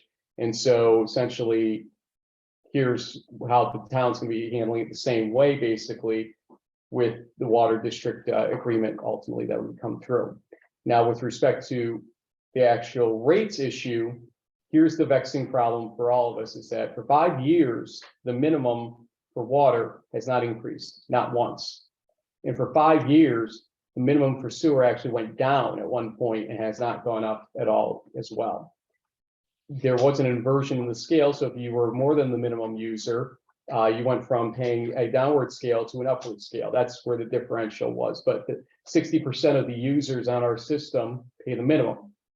And so we've done nothing about it. For the last few months, I've been challenging the trustees to come up with an approach, knowing that we have about $50 million worth of water infrastructure and sewer infrastructure proposals, or a schedule basically from Don Rhodes from our water feasibility study over the next, what is it, about 20 years or so, give or take.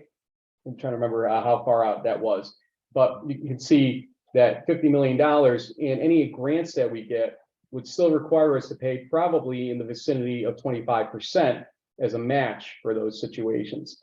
And so we do need to begin to think about how we're going to fund that. And the fact that we have not been raising water rates doesn't give us a good running start. And our sewer fund is actually drying up right now, and nothing's been done to resolve that as well. We know that because when we were doing the USDA equipment buy, we realized we had virtually nothing there. We were going to have to use almost all of our ARPA funds, possibly, if we weren't characterizing the usage of or the payment of that equipment in different ways, attributing it to water, et cetera. And we luckily also got a park grant from the USDA for that, but still it showed us that our sewer fund is that woeful right now. And so my challenge was we need to do something. I've heard nothing, and the problem I have here is this. The new water period begins on December 1st. This is November 14th. We have one more meeting after this. You cannot, I believe, in good conscience, start a rate increase midterm in a water and sewer cycle because you're technically retroactively taxing or charging somebody, a user in that situation, at a higher rate for water and sewer use already used. I don't think that's appropriate. And so this is why the motion exists here to basically say, let's start going up by a certain pace. And if you want to replace that number later, you can. We'll buy 6 months basically, but at least we know that the trajectory needs to go up. The other stuff you talk about with respect to what to do with the funds, ultimately, there's a mischaracterization that's occurred on this board before, so I want to clarify this as well, and thank you for the opportunity. Because we serve outside the village users, we are not obligated to put our water funds into a water fund, in our case called Fund F. In fact, Barbara learned the hard way a couple of weeks ago that why is Fund F spitting back basically gobbledygook at her that she couldn't penetrate through that problem. And the answer was, we don't use it. But the reason we don't have to use it is because we have the outside users. So I did ask Bob Fox at a certain point, okay, I understand the concept generally is that we're supposed to use water funds to head off water infrastructure, much like sewer funds for sewer. But because we have all these outside service users, we don't have to do it. But what's to say we can't split off who's inside, put that money aside because we have to treat our own infrastructure. We have to, make sure our infrastructure is okay and use those funds to do it over a certain period of time. We'll start to move those funds over, including any increase that we're seeing here. And then we'll figure out some other ways to utilize the outside user funds that start to at least go in the direction of water and sewer stuff, because we're going to need it by all means. We can't fully put all these funds in there because $900,000 out of a $5.8 million budget, that's a huge percentage that we can't part with without imbalancing the budget or creating a huge tax increase ultimately. But we can do some things that are a little more respectful to the realities we face, as you'll hear Sean say all the time about what we are facing down the line. And so that's more or less the full water story and sewer story as I've been able to deduce over these 7 months, 8 months. I am sympathetic to folks in terms of the increase, but at the same time, I can say to you, I've looked at this fact that we haven't raised these rates in how long, and something's got to be done here, especially knowing the challenges we're facing here as a community, and especially knowing that our charges, even in outside user rates, are still extraordinarily competitive compared to other water service out there from other municipalities. Go ahead. So am I reading this correct? It's just 2.5%. Per period, which is 6 months. So it's cumulative, right? So it'll be 2.5% now, another 2.5% next 6 months. So you're looking at a 10% increase over the course of Over 2 years. 2 years. Yeah, 10%. Yep. Which would make the 7-year rate basically per year 1%, 1.2%.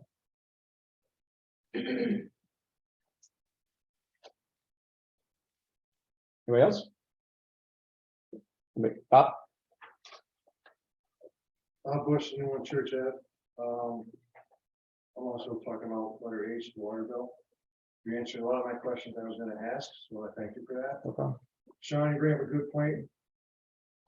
How are we going to pay for the grants and stuff aren't available? We just had our pumps replaced this year, did you not?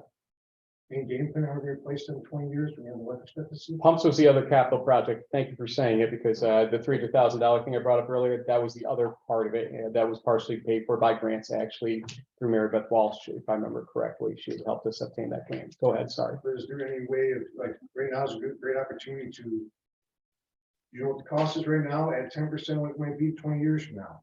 And you see, you put that money you're talking about in that fund away for those in 20 years, my kids don't have to worry about how the pumps can get fixed. And you can do that as you replace things, have that mindset. And that's how you make your water system pay for itself. Because right now it doesn't. You guys are stripping and scraping for the water tower, if there's lines gotta be replaced, or whatever's gotta be replaced, there's no game plan on how to replace it. Well, actually, water revenue not only pays for itself, it pays for a lot of other things in the village too. So why isn't it paying for the water tower? Why isn't it paying for It's a great question. the other stuff? If it pays for itself, it should be. We That's need a all I'm cap- saying. We need a capital plan and we're just started on that. Because you need a capital plan that says you need this much, this has to be replaced here, this over the period. And then you budget for that and you set aside reserves. If you have a perfect opportunity knowing how much those pumps cost to start that process, that's all, that's what I'm saying. Absolutely. And with the water tower, when we have an analysis and get a cost per annum based on whatever the options are, then we can start estimating, well, how much is the rate gonna have to be based on the different financing options. This is all part of capital planning. The first thing you have to do is do an intensive analysis and assessment of all your water and sewer infrastructure, which today we really haven't done. Why? But, I'm not sure why. I know that this was brought up many times. It was brought under the Wilbright administration, and I've had discussions with Frank, but getting the study done appeared to be languished, and there was a culture, I guess, in the past where studies bad. Well, studies are the only way this happens. So, we have to start spending money, whether we like it or not, on getting this analysis, so we know what we have and how we're gonna fix it, what needs to be fixed, how long is it gonna be before we have to fix it. All these things are part of the capital plan. And, until we move forward with that kind of analysis, we're kind of just throwing darts at the wall. So, We still have some money saved up for when you do get that capital plan, then you can adjust it. That's all I'm saying, is we could have an opportunity right now, because it's been, what, 6, 8 months since it's been replaced, wherever it's been, to, say, what was it, $120,000 replace those, if I'm not mistaken? Something like that. Somewhere around that number. We So took you it take out it- of our, You Luckily- take that number, you add 10% or whatever projection's gonna be, you start saving now, so you make the adjustment after you do the capital planning.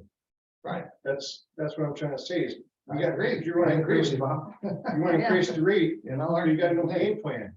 we've been talking about a capital plan since I started. That's one of the first things John and I worked on. And you've had the majority all that Well, time. hold on, let's let Bob finish his time. Are you, I have a, how much time I got left? well, we talked over your time, so we got about a minute 20, I think it is from my count. One thing I wanna ask you, because you brought up the intersection 6750 down the street from my house. Yep. With that accident. Yep. Unfortunately was. What can we do as residents to kind of help us push that along with the state? I've been, people told me numerous times, there's gotta be a directional arrow in that intersection. As Jason saw, I think today from the Facebook back and forth, I think getting involved, getting your letter writing together for DOT and for officials that are state-based officials more than just us is a great way to do it, because then when I call up and say, hey, I hear you've been getting some complaints, I'm able to, get a better audience, I think, in those situations. So I'm not trying to necessarily flood DOT with a bunch of angry letters, but perhaps petition or something like that would be the smarter way to handle it in a confined way that will be effective. And make sure you CC us on that so that we know it's there. So when we call, we're able to say, hey, we do know you got this petition or whatever it is. The thing they pay attention to, unfortunately, is accidents.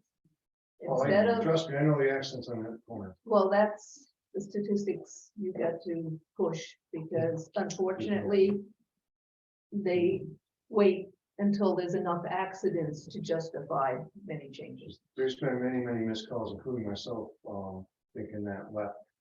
Yeah, I know. And we What get it. intersection are we talking about? East High and the 5067 area there. All right. They put a turn lane and arrow on the opposite side, and then put on the one on the East High Street. And it's very dangerous. There's kind of limited cross section there. Well, the problem is that people go through that turning lane, go straight instead of waiting their turn to go straight. Oh, yeah.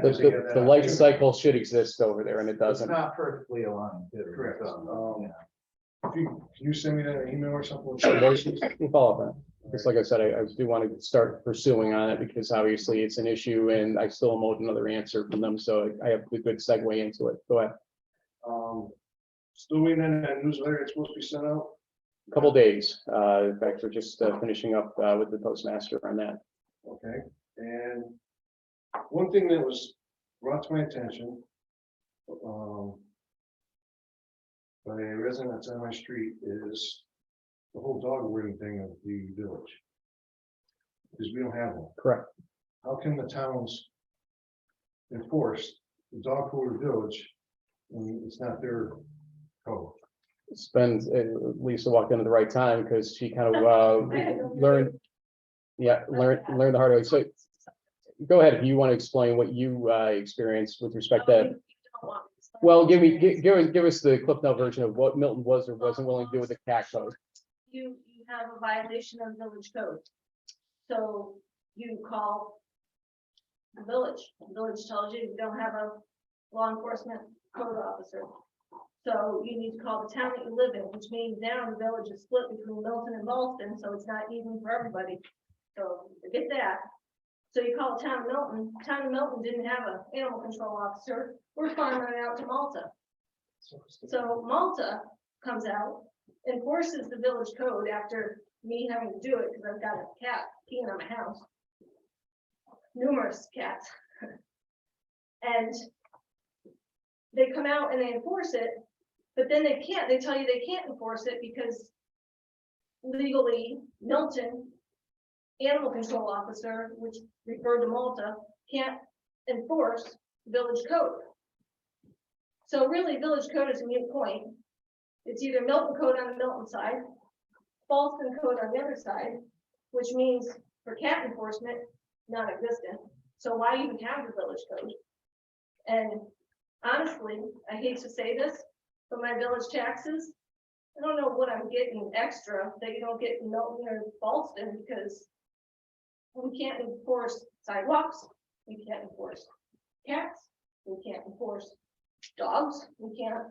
So We did learn before you walked into this meeting that you don't pay fire tax and you pay 1/3 of the water rate. We do have that much going for us tonight, at least in that respect, but I loud and clear hear you on that. That's why. with Milton to enforce our code.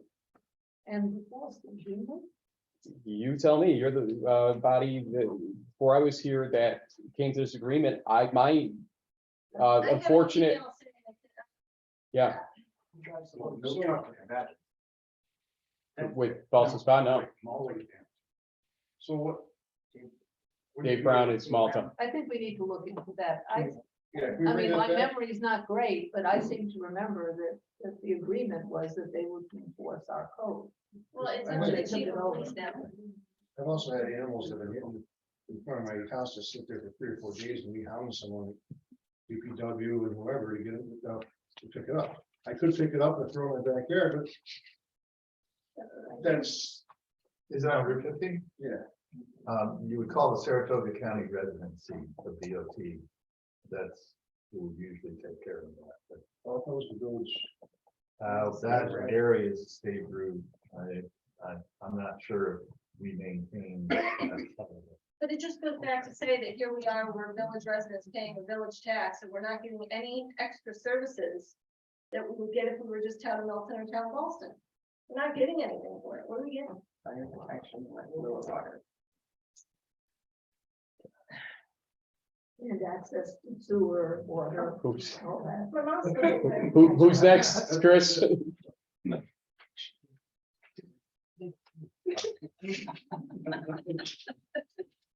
Chris Buke, 6 Kaling Drive. With these gentlemen here and the proposition they made for the truck and getting replaced, again, that is something I tend to think safety first. I understand the concerns with the weather, but obviously the safety, not just for the residents, but also for the people in that truck. That's a big issue. It's a big concern. These guys are doing this for free. They're volunteering their time. Let's be honest, things are going up. Most of us, myself included, have had to go get a second job. That takes away from being able to volunteer. And you're asking these gentlemen to continue to provide an invaluable service free of charge. And we're nickel and diming the truck. I wouldn't do that. That's ill-advised. That's one of the attractions, again, being in this village. That's a free service we're not getting taxed on. So again, that's number one. Number two is the capital planning. I hear that brought up a lot. I can point out a few areas where that could have happened. These meetings have gone on too long, multiple times. We've seen propositions go up at 3 separate meetings just on putting together committees. We've seen propositions, we've seen our mayor go and try to get stuff done, and then the whole board wants to sort of get involved in the decision-making process instead of maybe separating that out a little bit. I mean, there's a number of you here, you could split your time up and go and get a little bit more information, then bring it to the board, share it with the public with what you were able to find out and with a proposition or a plan moving forward. There's no reason we should be sitting this long wondering how to address this.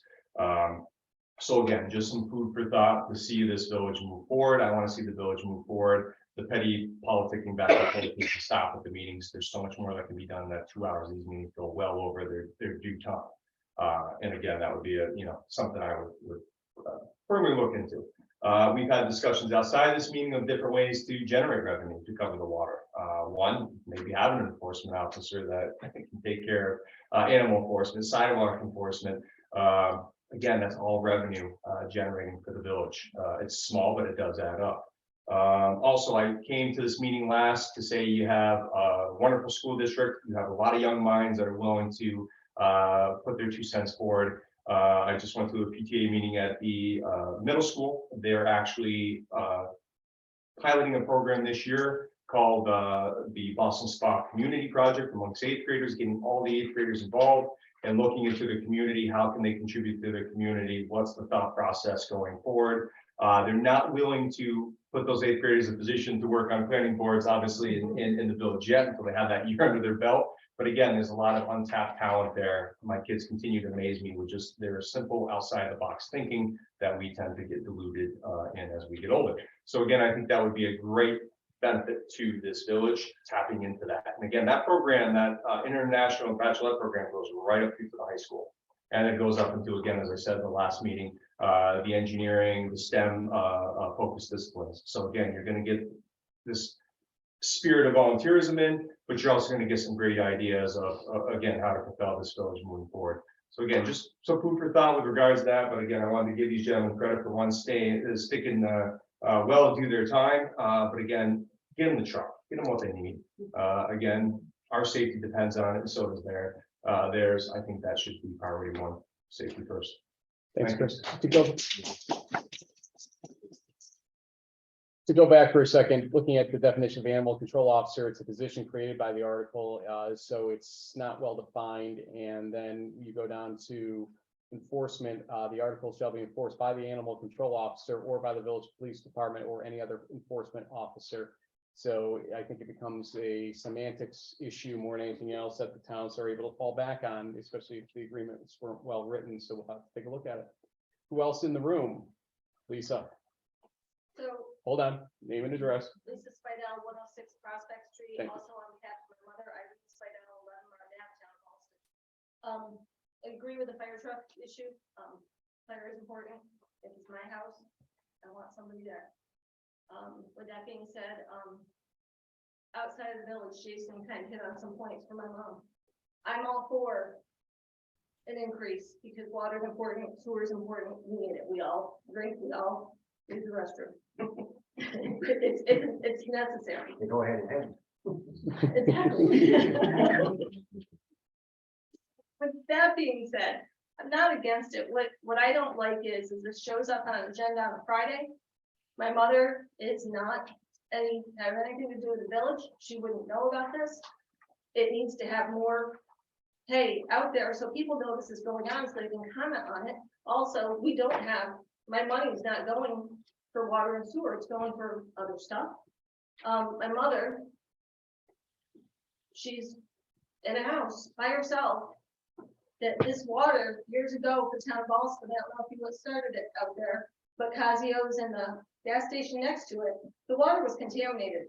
Our wells were contaminated. We couldn't, my parents wasn't, but it ran low. Everything else there on down Thomas Ave was contaminated. They couldn't drink their well water, which is what started the agreement over on that area. So while I'm not against it, I think it should have been more transparent. We should have more talk about it. And I don't think it should just be agreed on tonight. I think we need to know more so that we can, and the 2.5% isn't just 2.5%. It's compounded 2.5%, 2.5%. for 4, if I read that right, it's 4 periods. So that's 2 years and then can be extended.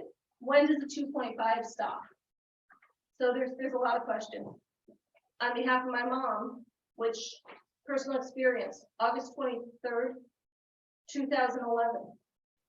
My father came home from the hospital. I went to the pharmacy. I was talking to Mr. Bushey on the phone. I got a phone call. I had to go. I had to hang up. My father hit the floor. I hung up, told my mother, call 911, and I hung up. I was in Milton, Hannaford. By the time I got home, EMS was waiting for my paperwork and such to say DNR. So they were still doing compressions because they were waiting for me. And that was a lifetime coming from Milton to my mom's house on the other side. You're moving EMS to Milton. I don't know if it's already moved, I have no idea. But it's a loss to this village. It's a loss to the people of that end of the town of Boston. Because there's no other ambulance service close. They're gonna come from Malta. They're gonna come from Burnt Hills, or they're gonna come from God knows where. And you're really doing a disservice. Satellite center, keep that. Again, I'm willing to pay an extra tax for the safety of my family. And I think that's important that we take that. Nobody's mentioned that, what a loss that's gonna be to us, but I know the difference in time. You know the difference in time of the lifetime. Ray, I'm not going to assess this against you, but I actually wondered this same question when a couple of years ago, you started talking about this happening and you're no longer emergency, you are retired, but is there the prospect of a satellite station somewhere to the south of Milton?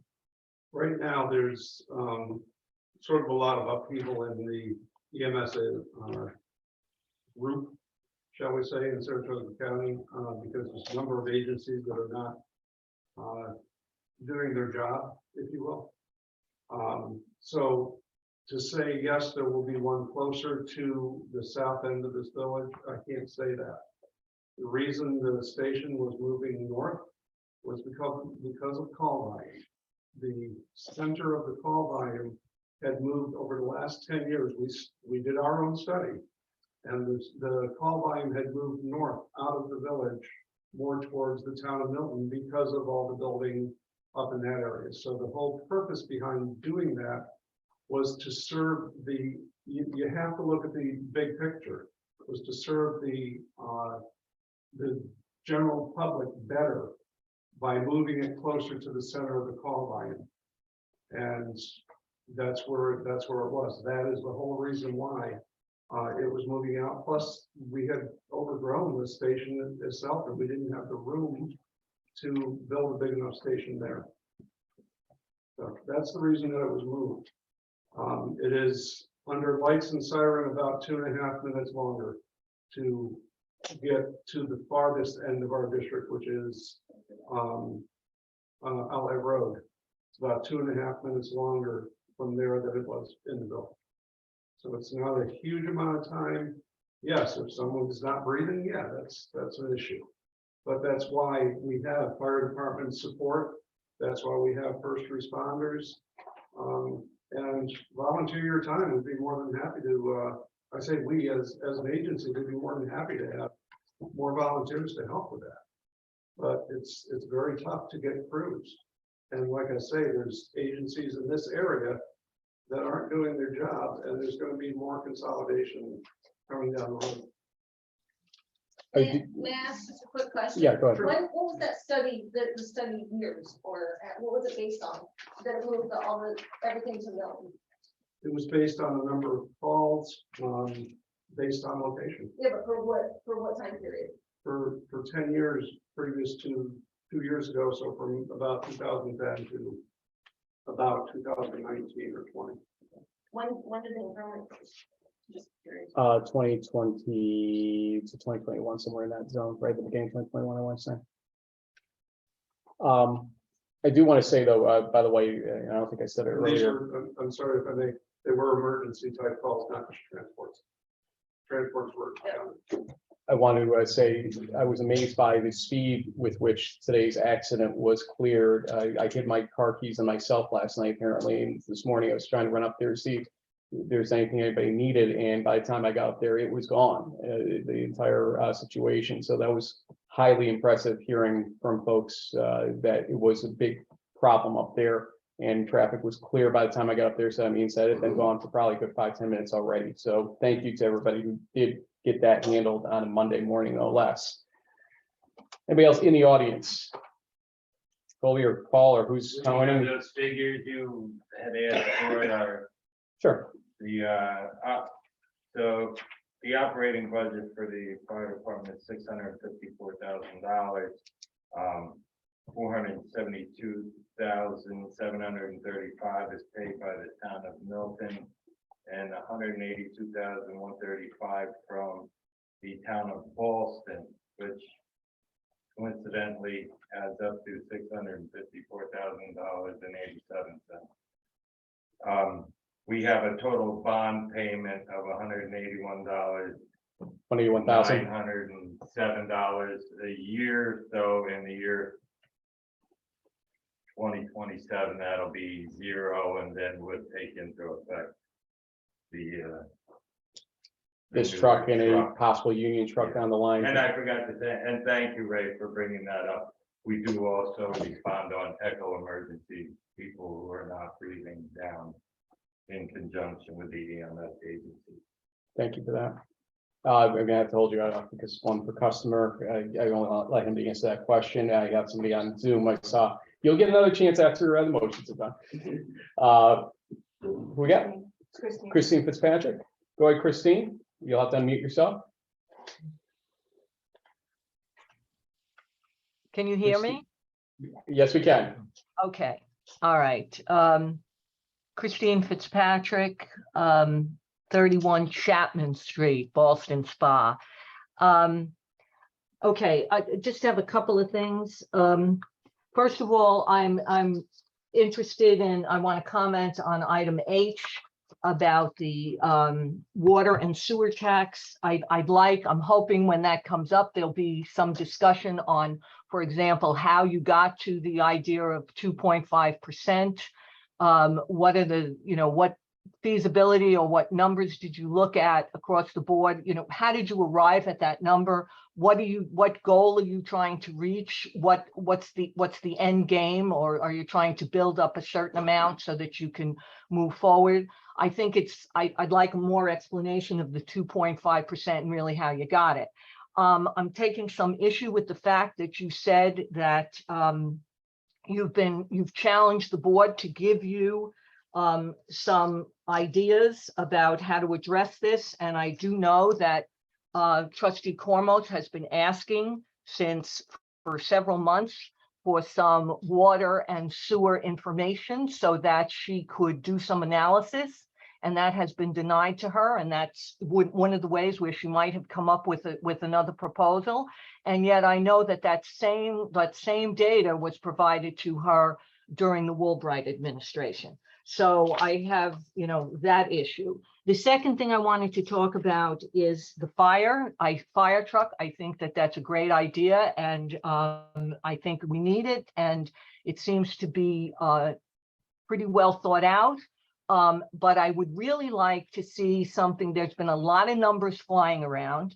And I don't mean that as a criticism, but I think what you really need to do at a meeting coming forward before you vote on this is to actually print out a plan about how you're going to finance this in terms of, I understand what Paul Morosi just said, all of those numbers should be written down and it should be planned out so that we see how we're going to pay for this on a forward going basis. And you're going to have to do that for USDA, so you might as well do that for the public. And that's, really the way it should be proposed. The other thing I want to say is I hear this all the time about how we have not, we are in the village don't pay for fire. And that is, how shall I say that? That's, I believe it's a misconception. First of all, only, and this, people need to be reminded of this, but possibly that only towns can create fire districts. So only Milton and only Ballston could create a fire district. The village of Ballston Spa cannot legally establish a fire district. And the other thing is that they are, I'm sorry. Christine, you're running out of time, but go ahead. No, finish I'm up. not. No, I'm not, Frank. Yes, you are. Because You're at 3 other minutes, 10 people are- seconds, but go other ahead. I'm not people gonna have cut you off. spoken over, so I'm going to continue. Okay, so it also in our property tax, there is a general town tax. So in the town of Milton, in the county property tax, we pay a general town tax, which of course would go to fire in the town of Milton. And finally, in when we pay our village taxes, and I'm looking at my bill here, which was $867, which I'm very happy to pay. That's where we're paying for fire as well. If we're paying for police and other village services, that is where we're paying for fire. Okay, and finally, I want to remind a little history here. In terms of the animal control officer, we in 2019 got rid of the village animal control officer as a means of saving money, but knowing that the town of Milton and the town of Ballston had animal control and was going to enforce animal control laws.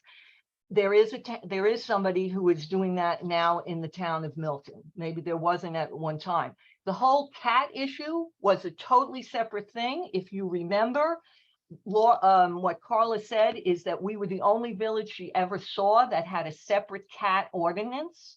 And that was actually enforced. It was enforced during when I was mayor, and the person who was the source of a complaint for the cat, where the owner of the cat received a $250 summons, I believe, which is what it says in the code.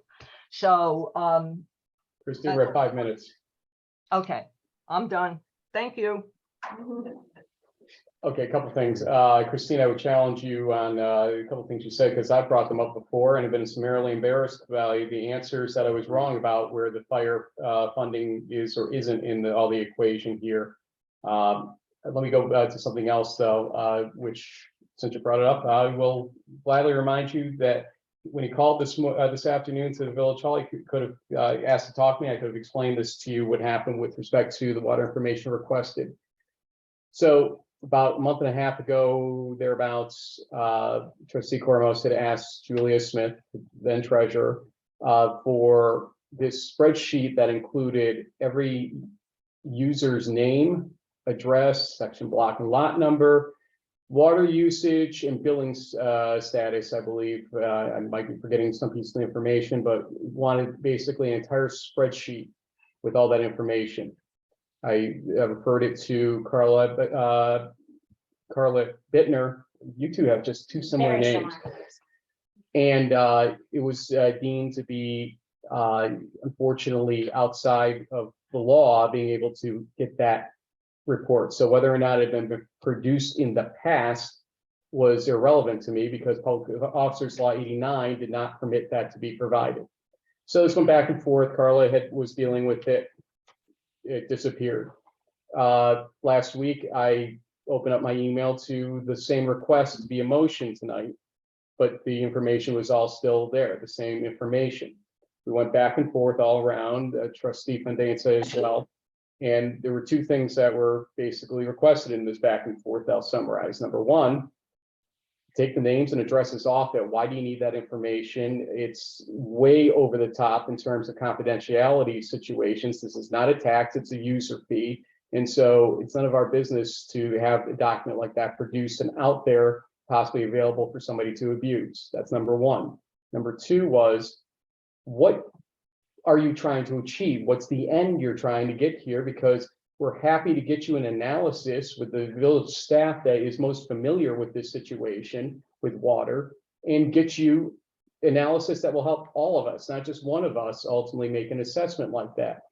For instance, I could see asking for a breakdown of in-village users and their water usage and their water payments and versus the outside district, or splitting up between Boston, Milton, Malta, Saratoga. But again, that wouldn't require all that information that was being requested. Or perhaps how many people use the minimum and how many people use the next threshold and the next inside and outside. Things like that, again, that don't require that level of information that we could run at village offices a lot more efficiently and ultimately not produce a report that is wildly out of line with confidentiality laws. We were not responded to with the end role or end purpose or end analysis she's looking for. Eventually, I believe she's agreed to take the names off. I don't know if she's agreed to take the addresses off of any documentation provided. Section, block, and lot would still be there, obviously, and water usage and billing situation as well. For me, it's guarding against confidential information. We're happy to give an assessment and information here that's going to be useful to everybody, but I'm highly uncomfortable to just provide all of your information of usage out there in the way that was being requested. Go ahead. Like to make a statement and would like not to be interrupted during it. So trustees are responsible for the finances of the village and are not required to foil the village data. I requested water and sewer billing data in August of 2022 to analyze the financial impact of potentially changing our water and sewer fees and changing the rate structure, which requires access to individual records of water use. As chair of the revenue committee in 2019 and 2020, I analyzed detailed billing data and recommended changes to our water and sewer codes, many of which were adopted by the village board and resulted in increased revenues. Some of my earlier recommendations were postponed because of the high number of broken meters and individuals not reporting their water usage. Both issues are less prevalent now, and because of that, a second look is warranted, along with the mayor's request for increases and ideas from us. I believe our water and sewer billing structure can be fairer for all residents. With proper analysis, we may be able to structure our rates in a manner that puts less of a burden on residents, especially those that use low amounts of waters like seniors. On August 26th, I requested 2 standard reports provided me in the past for the August 2022 cycle from our accounting system in Excel format from the treasurer, the meter reading and billing report, and the utility address report. I provided copies of previous files received in the past so there'd be no confusion as to what reports I requested. I emailed again on September 13th asking the date I would receive them. On September 14th, I received an email from Julia saying, sorry, this has been prolonged since the request is for a report. It is not in my normal duties. It's not a requirement to produce it if requested. Shortly after that, and before further questioning could take place of where this new directive came from, our entire accounting department quit. I am bound by the Village of Boston Spa Ethics Code to not disclose any confidential information. I'm not a member of the public. I'm a village official. I have the right to see confidential information. I can probably do the analysis without name and address as long as I get the tax number. I'm willing to agree to that. I consulted NICOM and advised me and told them that I was not getting this data I requested. They suggested that I propose a motion for the data to be provided by the village. So last week, I put this motion on the agenda, requested it's on the agenda. According to procedure, any motion proposed by a trustee must be placed on the agenda. It is not under your authority to decide whether a motion should be on the agenda or not. Under advice of counsel, it was said that it was not a proper motion to be made. That is something council could deal with during the meeting. It is not your authority to withhold a motion presented by a trustee. Counsel? Well, Carla was the one that was identifying on this. I guess my inquiry goes back to the names and the addresses and the tax map numbers. And I'm not trying to move what you're actually trying to accomplish. I just don't know the purpose of having the identifying factors if we're just looking at water usage. Yes, because one of the proposals, which actually Sean made, was that we could look to bill by property instead of by meter. And I need the tax ID in order to consolidate properties with multiple meters, and consolidate their water usage. So that's why I need the tax ID. I professionally handle healthcare confidential data regularly. Liz, in I- 2021, in January 2021, I there asked was an no issue, concerns your about- statement's over, you No, took a my pause. statement is You not took a over. pause, and I'm going to now get to that point.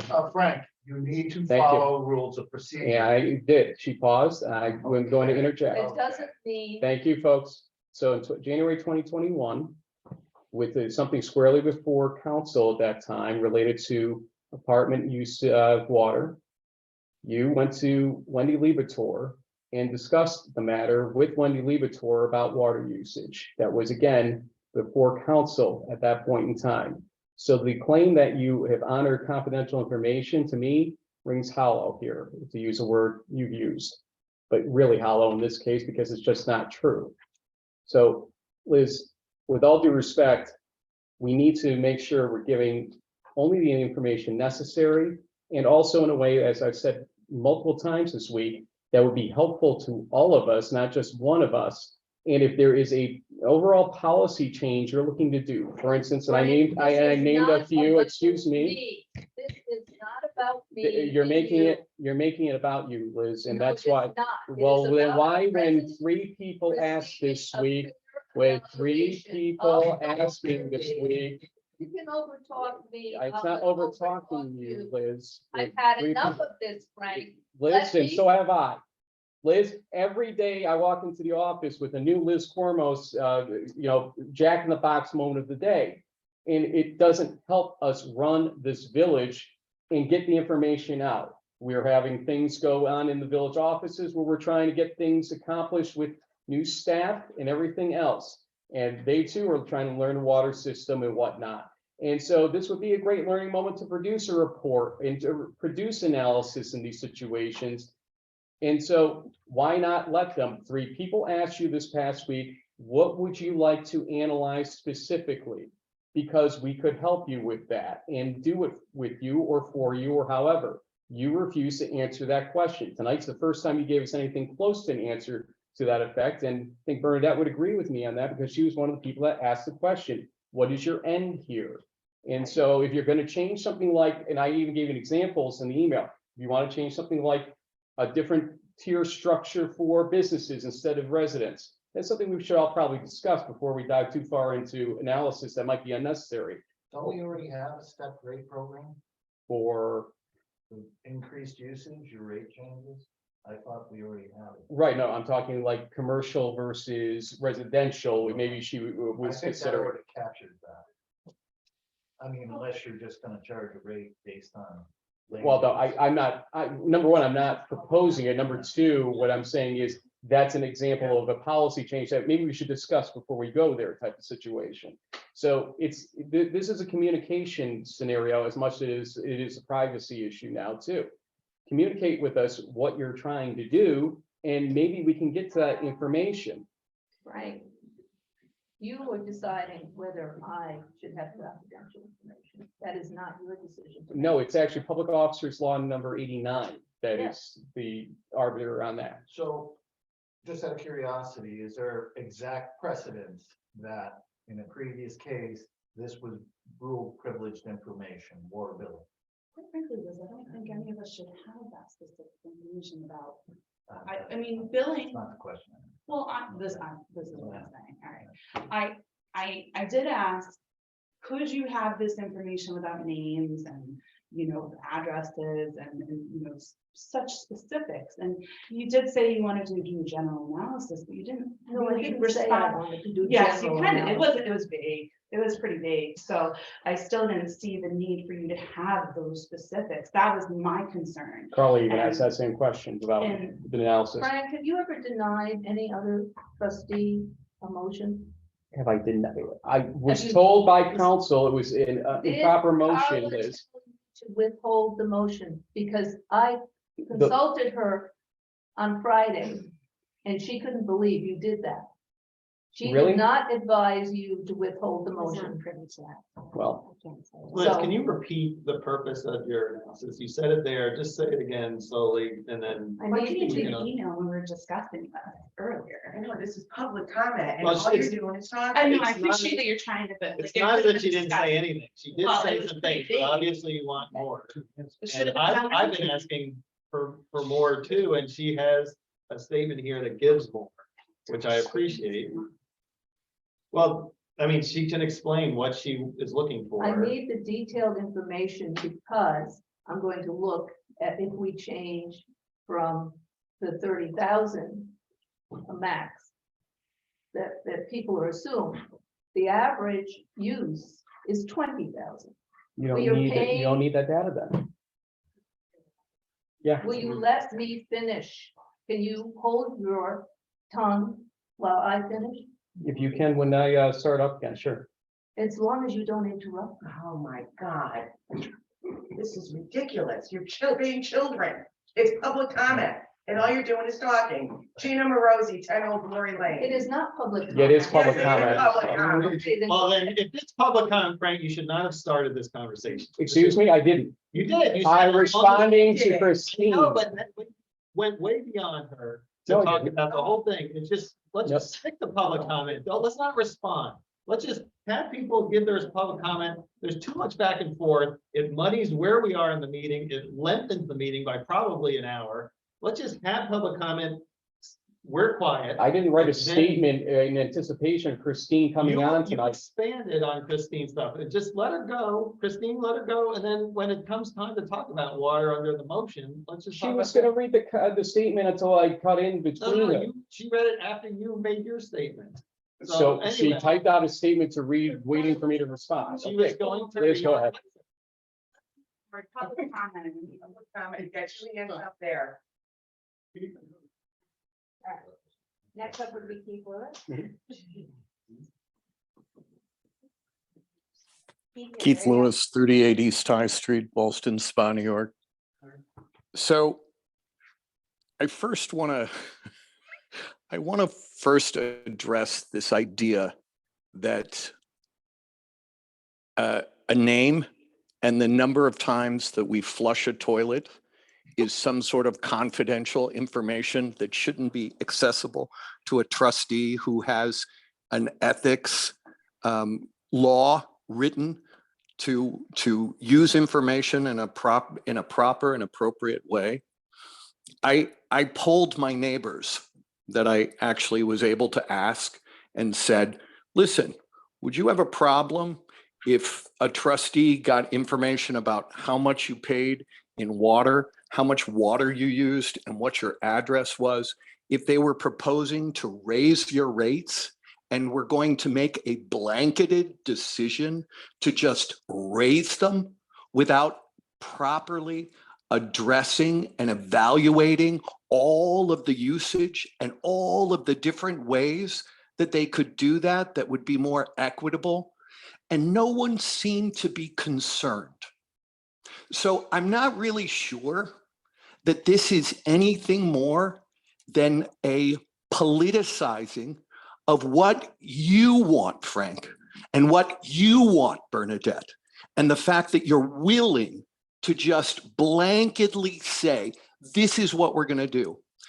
But the one thing you have to consider is the board before you came in. They're the ones who balanced the budget. They're the ones who put away a rainy day fund.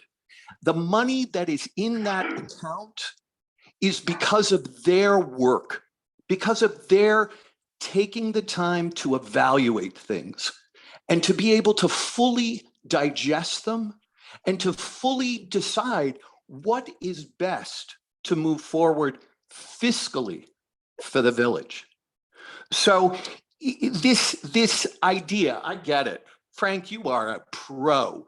I would hire you in a second to sell whatever I had to sell. but you only use one perspective, you act as if you are the king, and everyone else there has no contribution. You say, well, if I don't understand it, then you shouldn't be entitled to the information. If I'm not going to be able to understand why that should be on the agenda, I'm not going to put it on there. There are ethics laws. There is a government that requires the people running it to run it according to process, and to be able to be balanced, and to be able to entertain other ideas. And if you only use your perspective in making decisions, then, the hell with the rest of the board, just throw them out. Let's just have you. Keith, quick question for you. Can I have the names and addresses of the people that you asked about the water situation? That you Oh, brought up Frank, tonight? that's just fabulous. I'm sure that what they want to do is they want to be able to be attacked by you. Exactly. That's what they want. Bingo. Bingo. That's what you want to do. Keith. You Thank want to very be much. able to have them. Thank you, Keith. Do you think, I Keith. have been here long Thank enough you. to know the one thing no one should. Thank you. And there we go. Well, that's an example where we shouldn't have the back and forth. We should just let people talk and move on. And then when it's our turn to talk in their motions or at the end of the meeting, then we can respond. Thank you, Ben. We'll agree to disagree on that, because obviously we have some active discussions sometimes to have with the folks that come to these meetings and sit through it for 2 hours, 3 hours. 4 hours. Only if you help now. Jared. Hi, this is Kristen Icalucci, 24 Chapman Street. Just want to reiterate what I think a few trustees have said already, that would love to not have all of the back and forth comment during the public comments. It's already almost 9:30 and we haven't even gone through the agenda. So would just love to see a return to civility amongst the trustees. That's, leading by example, Mr. Mayor. So hopefully you don't cut me off when I want to finish what I'm saying, but seeing how I'm looking at a tax increase on my water bill, I would really like to see some additional analysis. And I think that all trustees, including you, Mr. Mayor, would have access to our information and should be able to have analysis if you're going to raise our taxes. That's it. Thank you. Kristen, the analysis I provided earlier included the analysis of 5 years of no rate increase for 60% of the users on our system.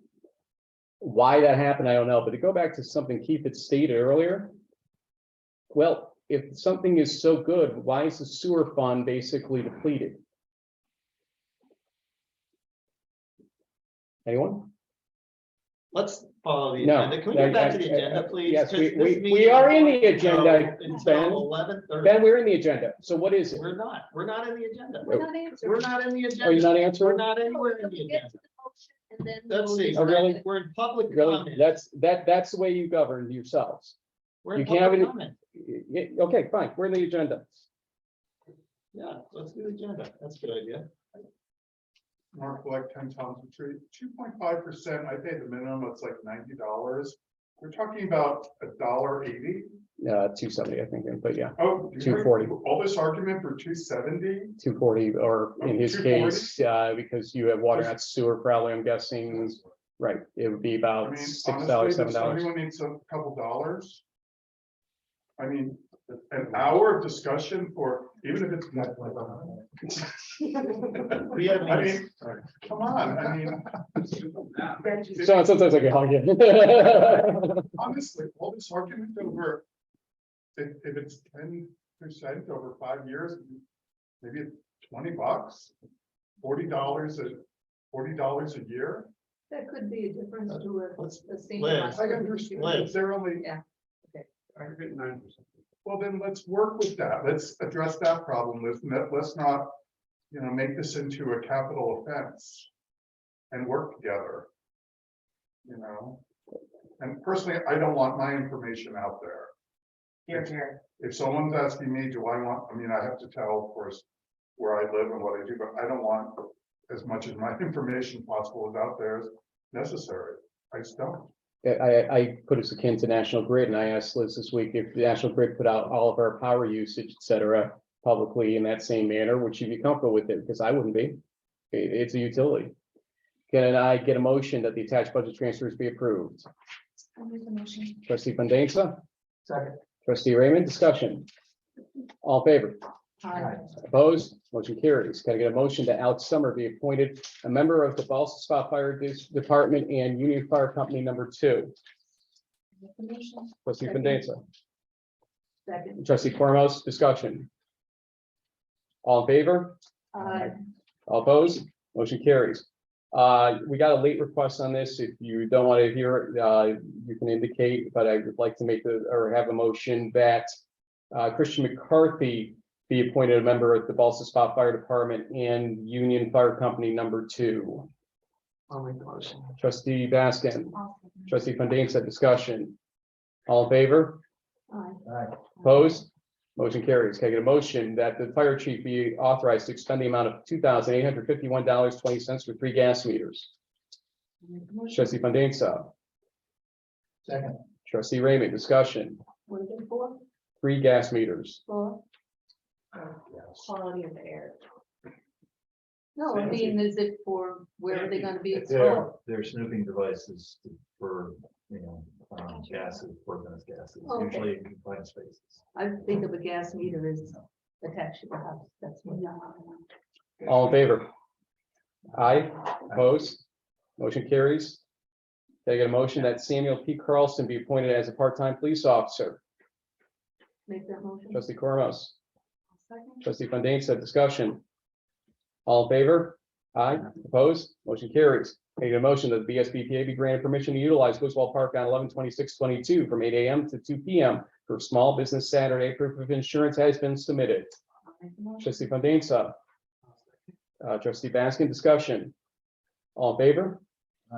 Opposed? Motion carries. Can I get a motion that the Village of Ballston Spa Department of Public Works be authorized to expend the amount of $151,613.59 for asphalt, concrete, and blacktop? I'll make that one. Trustee Raymond, trustee Fandesa beat you to it. Discussion. All in favor? Aye. Opposed? Motion carries. Can I get a motion that the Village of Ballston Spa Department of Public Works be authorized to expend the amount of $20,762 and $20,753.43 for asphalt, concrete, and blacktop? I'll make that one. Trustee Raymond, Second. trustee Cormos, discussion. Why is this separate and are both of these motions in the budget? It chips, but Jennifer, the separation, They're 2 different companies. all in favor? Aye. Aye. Opposed? Motion carries. Can I get a motion? Let's see what's going on here.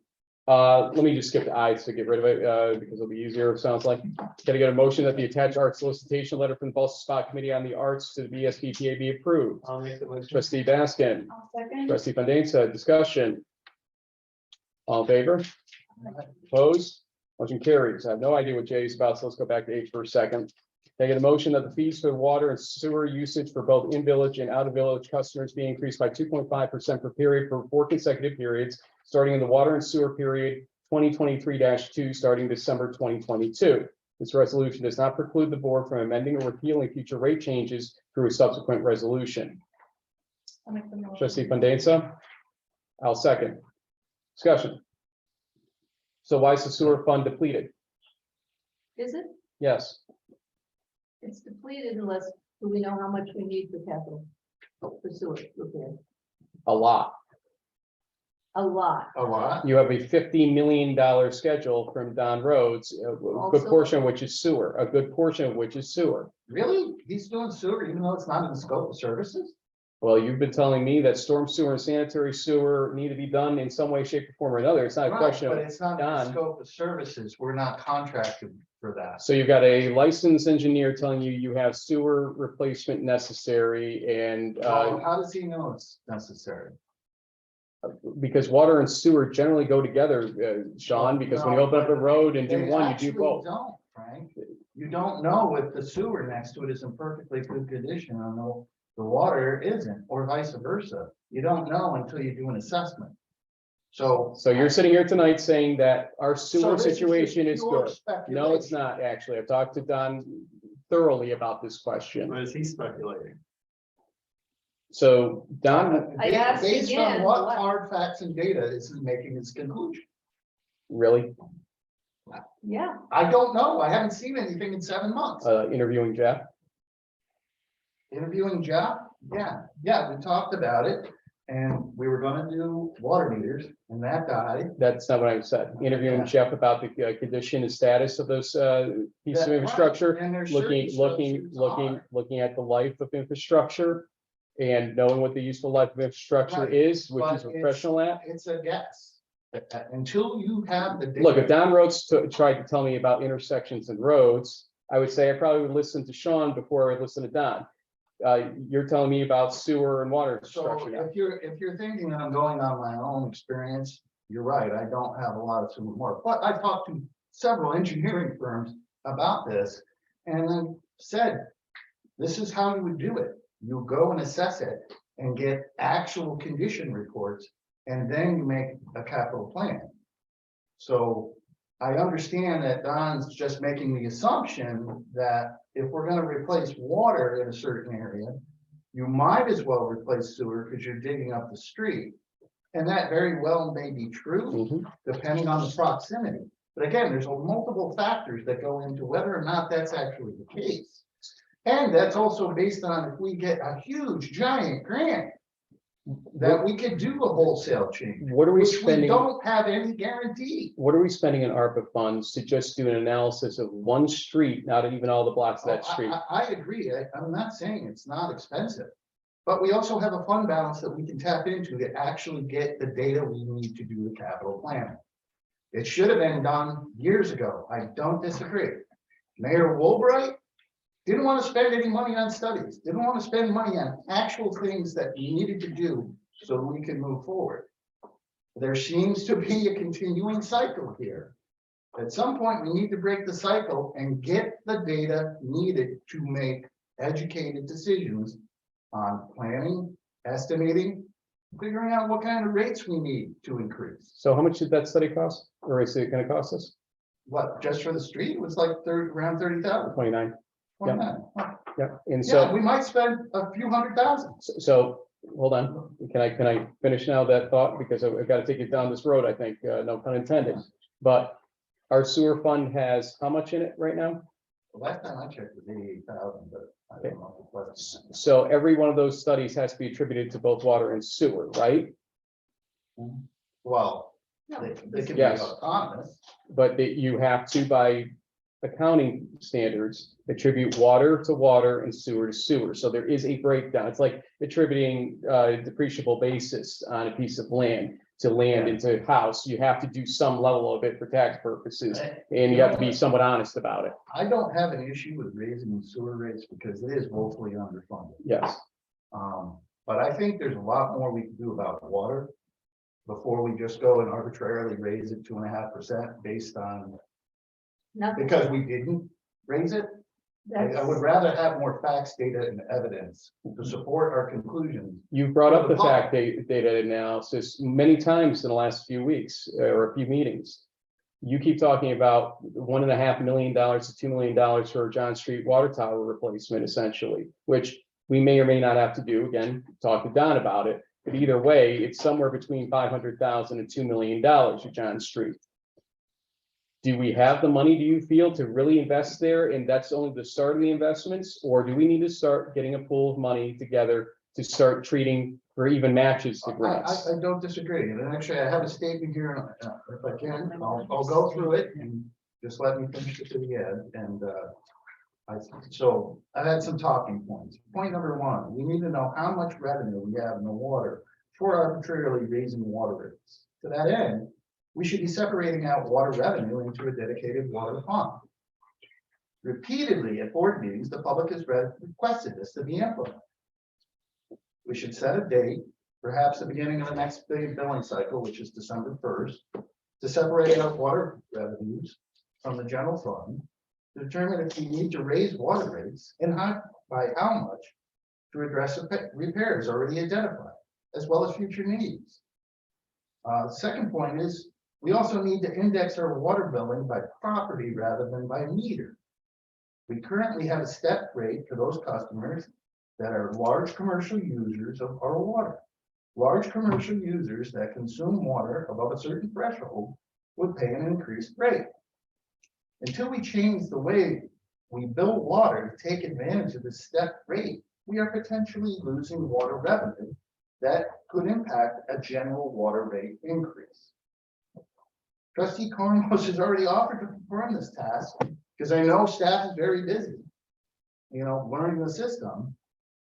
She just needs a water billing data. And if there's a way to make it non-confidential, I wish you could just provide the data. She's willing to do it. I mean, all the work she's done on grants, I think she's reliable in the way that she can break down data and analyze it. She's already done it in the past. I don't understand why this is such an enormous issue when it's vital data and information for making an educated decision that we owe to the people to make an educated decision. Point 3, basic capital planning begins with conducting studies and assessments of existing infrastructure to determine the level of repair or replacement needed. Options available with estimates of cost and lifespan to determine how much rates need to go up and for how long they will increase. Point 4, currently we don't have any information for estimating purposes regarding needs and possible options regarding water and sewer infrastructure. We have not received a report with an analysis of options requiring John Street Water Tower regarding John Street from the engineering consultant. We contracted to produce such a report roughly 7 months ago. The recent water tower inspection, which is roughly 2 months ago, was issued of the John Street Water Tower and indicated we have about 3 to 5 years to implement a course of action. Enough time to explore options, determine the best course of action, and then adjust rates based on that action. Point 5, since sewer funds have already been separated out from the general fund, as water funds should be, I can see why it would make sense to raise rates for the sewer for a year. The sewer fund has been woefully underfunded in recent years, and we've identified locations already in our sewer infrastructure as potentially needing to be repaired or replaced. However, we should not implement a multi-year increase until we have specifically assessed these locations, develop cost estimates, then develop future rates based on that analysis. With ARPA funds and our fund balance, we should be able to initiate an assessment program fairly quickly. And this is what should have been happening all along. And I realized, Frank, you inherited this, but it's been allowed, you were made aware of it from the beginning, and it's been allowed to languish for 7 months. So now we're in a situation where we're scrambling and we're just gonna say, we haven't raised any 2.5%. Sir, But may I for a second? sure, How dare you? How dare you? Liz, to the degree you wrote that, how dare you? Because as I've stated multiple times, months, we need to do something about our water and sewer rates. We need to do something about our water and sewer rates. And every one of you said, yes, we do, but none of you stepped forward with an answer to it. And I stated I would not support starting a change in pricing in the middle of any period. And so here's the new period ready to begin on December 1st. And we're sitting here with no proposal except for this to start the process. And for somebody that says to me all the time, oh, you're campaigning all the time, Frank. Well, this isn't a popular thing to do, is it now? Raising people's rates, putting your name to it, but I don't really care. For the simple reason we need to do this. You just admitted in her statement or your statement or whoever's statement this was, basically, hey, we are woefully underfunded in our sewer. No kidding. I've been saying this for months to you. During the funding for the DPW equipment, I flagged that to you. Julia flagged that to you, and we're still sitting with no proposal from any of you to raise sewer rates to accomplish what we need to accomplish. With respect to water, look, 5 years of no increase, with inflation the way it is right now, it's hitting us as well. Do you know what it takes to run our water operations in terms of electricity alone? How are your electricity bills looking lately, folks?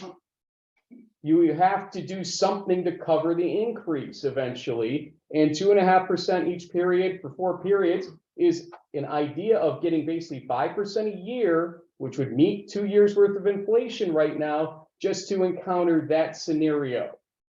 And so that's where it's coming from. And am I using some level of assessment? Yes, because I'm looking backward. And by the way, I teach financial analysis using Excel. So I too can do analysis as much as anybody at this table. And let me tell you something, the analysis looks woeful right now with respect to what has been done.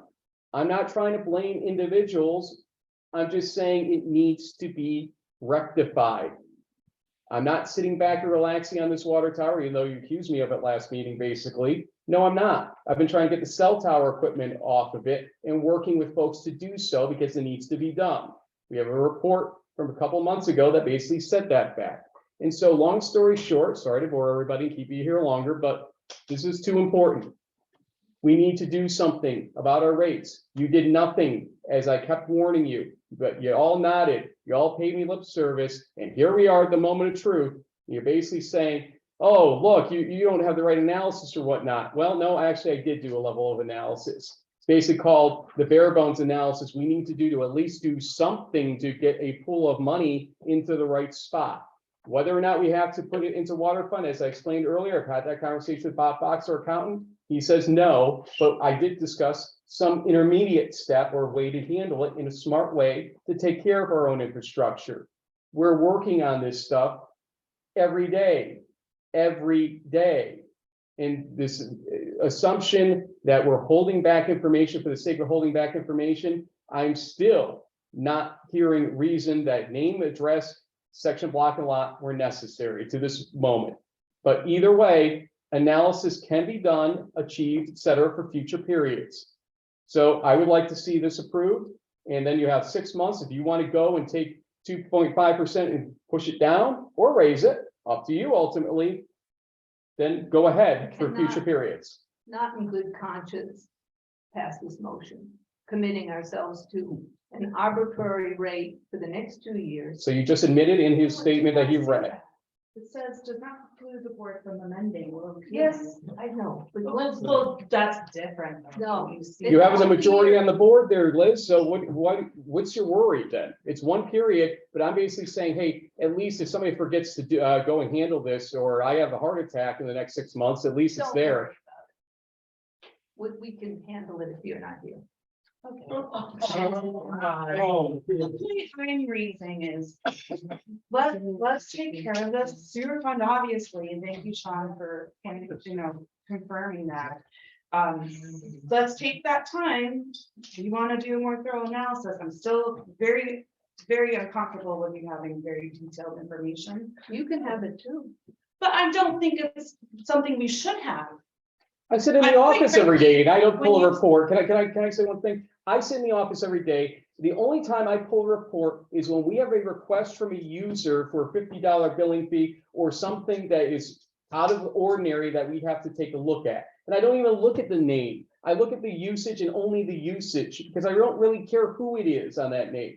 So I have the access to everything and I won't touch it. I don't want to. I told you already, I don't need the name. The address would be good to compare to the county's data and make sure it's the same. Council's suggesting you don't need 3 of those things you requested. So can you do No, it without? she only talked about name and address. She did not talk about tax ID because I explained I do need the tax ID to do the analysis, to try the analysis with charging by property instead of by meter, because that alone could generate additional revenue without changing a thing. So going back to. Well, you're changing, the line well, I'm you're highlighting. changing something. Yes, but it doesn't affect the majority of users. Can I just say something here? So water rate or water billing is a form of tax, right? It's a user fee. It's a use fee. Yeah, but we all know it's tax. So It's not for the confidentiality purposes, if you're looking for Right, that, so so- it's not the But right comparison. we're splitting some hair that your taxes are public information. And it has your address, your property, your name, It's not printed but for anywhere. somehow a water billing fee is somehow sacrosanct. Your water, Please provide exact precedents to, and if you can, I'll agree with you. But unless you can say there's precedents that says water bills are highly privileged and confidential. I think her attorney information. flagged it, so. I mean, so I That she think- didn't provide the legal, I mean, the case. Well, I feel like, when our attorney gives advice and counsel, we often just ignore it, which that's your prerogative, I guess, but I find that a little concerning. Well, you're basing the premise that lawyers are always right. Listen, Carla's a pretty smart guy, I mean, Yeah. but, I mean, I'd be interested in talking with her directly because I don't think sharing the information with a trustee to do for policy purposes and analysis purposes is equivalent to making something public. And it's just like health, privileged health information. There's a lot of people within the hospital system and billing system, insurance system that have access to that, but they all have a purpose and they're not allowed to release that beyond their purpose. And this is very similar, where she has an official purpose. She is not releasing, she has never released confidential information to the public, and she is not going to, and it's a legitimate reason for her to have this. It is ideal if the less personally identifying information shared with anyone, the better. So if Liz doesn't need the name, for instance, then it's better not to have the name. If she needed the name, though, I would certainly be comfortable, and I'd want to talk to Carla in some detail about this, about why she couldn't have that as part of her official duty, not just because she wants it, like it can't be some random reason. But if there's a policy reason, then trustees, we have access to confidential information as part of the job. And so this is part of the job. So I'm comfortable with providing this report for any of us or all of us, knowing that we're all going to keep it confidential. Okay, back to the motion at hand. So my issue with the, I my didn't want to be rude and interrupt you, but at the same time, we're going off. my issue with the motion is, I think we can all agree that in our future, our rate increases, but it's of some amount at some point in time, not distant future. But I would like to see some analysis before we put a number on it and a time. I mean, I sent, 5 days ago, I sent some simple questions forward that I just wanted for basic baseline information, about like where did 2.5% come from, versus 1.5 or 3.5. Will it be the same for outside users? That is true. You're doing the same for outside. The issue with generating or separating the water fund out from the rest of the general fund, I think is really important because it may turn, we've been generating surpluses of like $700,000 to $900,000 a year over the past couple of years. Most of that is water. So what I'm worried about is if we separate that out, I'm wondering if we have to raise village taxes to make up the difference. We need to analyze like the implications of, I do think we need to separate out the water fund, see exactly what one of the questions I asked is, what is our water revenue? What is our sewer revenue? What are our Total's 900,000. Well, I know I asked, but I don't have it. I don't have it to make this vote. So, and same with expenses. What have been our expenses over the last 5 years for water, for sewer? I don't have that. I'd like to have it to get a sense of, what do we need to do? Like maybe sewer needs to be raised by 5%. We don't raise water at all. I don't know, but those are the kinds of things that would be good to get some data, even just basic data, before doing an increase. That would be, developing, get some more hardcore data too, like these studies would be ideal, but at least let's get some baseline data about what we've spent, what our revenue is. Also, I don't know exactly what is the average increase. We say 2.5%. What is that for an average user, the low end, the high end, per year? So those are the kinds of things ideally we would do before we do a rate increase. So I'm not against a rate increase on principle or anything, but just let's do it in a proper sequence where we get some information to make decisions. Are you gonna be able to get that analysis done in 2 weeks?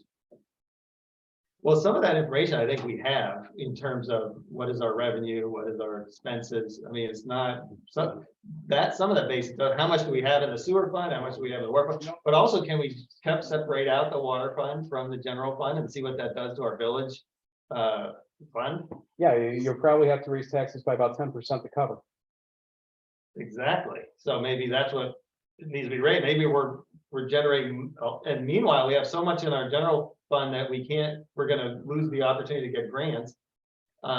Because we have so much of mostly water fund, while our village taxes are lagging.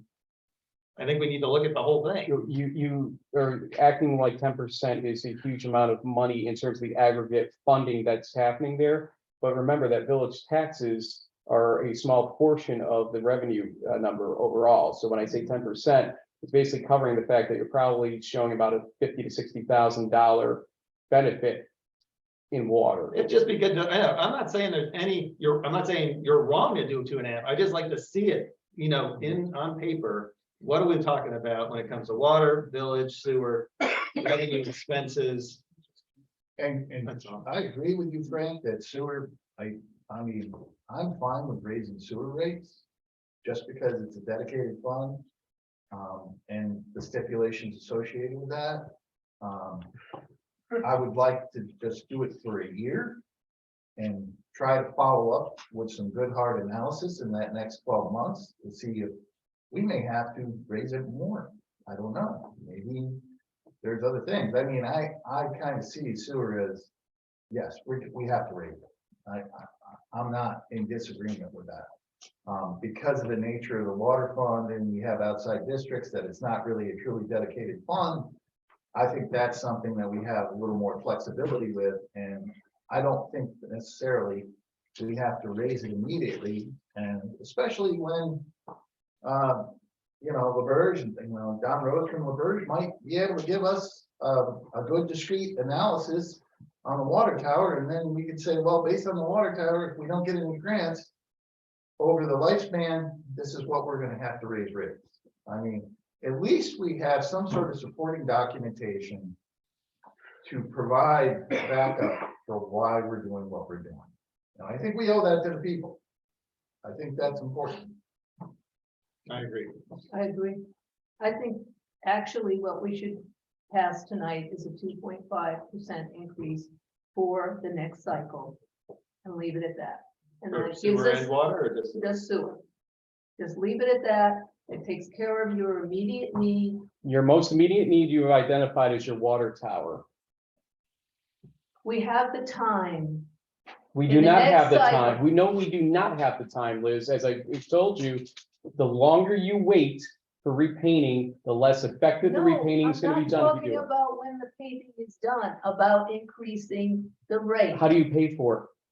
We have, how much did you say we have every, Yes. basically, Over $500,000, over $500,000 a year. It's Whoa, been whoa, like whoa, 700,000 to whoa. 900,000 over the last couple of years. Time out. What are you saying I said? I just want to make sure you're. What you said? No, this is what I Well, said. he said that most of our fund balance is due to the water fund. no, You don't think that's true? that is not true. Not the increases? Well, that's what I want to know. Guys. That's what we you need to know. We That's what we need need to to know Folks, the number. you're the ones who went through budget workshops where this was discussed, the increase of $100,000 for electricity alone. What I guess what is getting lost is that second line of this motion, this resolution does not preclude the board from amending or appealing future rate changes through subsequent resolutions. So, yes, that's what it says. No, it know, but- says that, but I'm not willing to do that. I'm not willing to say not we're giving going you to the do something in the flexibility. future we have absolutely no basis for. Offers the flexibility. Don't raise your voice at me. I did not raise my voice at you at all tonight. Please. But I'm getting very frustrated. Put in a 2.5% increase for the next cycle for sewer. Then we have the time to assess everything before the next cycle. And we don't even know if we need a water increase. Liz, I'm mortified by the fact that you don't. But we don't know how much. We Yeah, don't know how I'm much. sure we need to raise rates, but I would like some real data to base it on, other than we haven't raised rates. Other than inflation? Yes, other than inflation, yeah. Because inflation is also could go down. So. That's called deflation.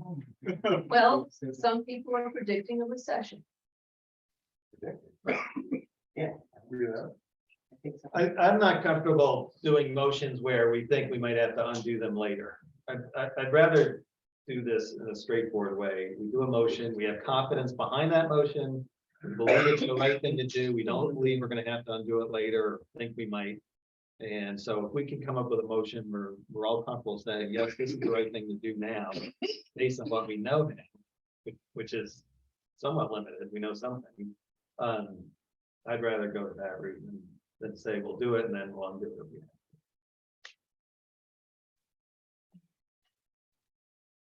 it. Just to recap here, just so I have this straight. Our number one priority in water and sewer infrastructure, we have all agreed with to be water tower at John Street. Yes, no? My, Correct. Yes. okay. We have to address it within 3 to 5 years.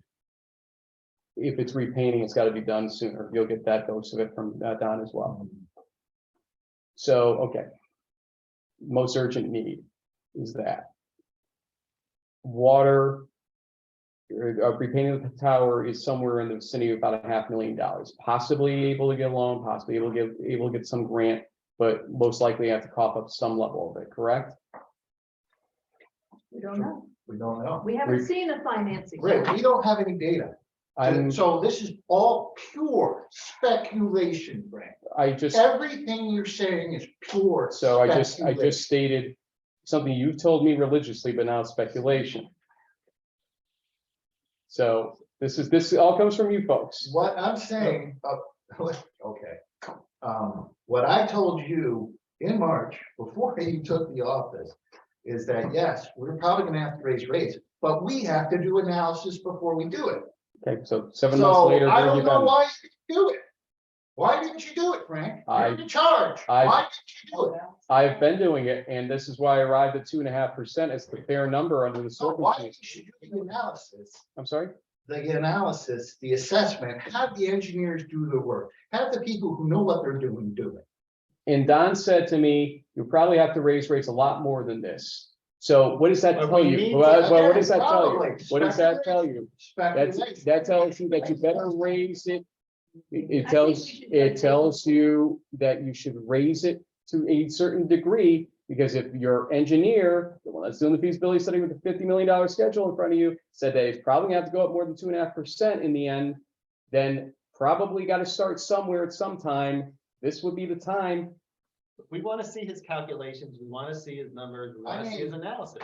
And In so, 2017, Clough Harbor, a former village engineer, developed an analysis of painting versus glass line replacement in a matter of 6 weeks after an assessment.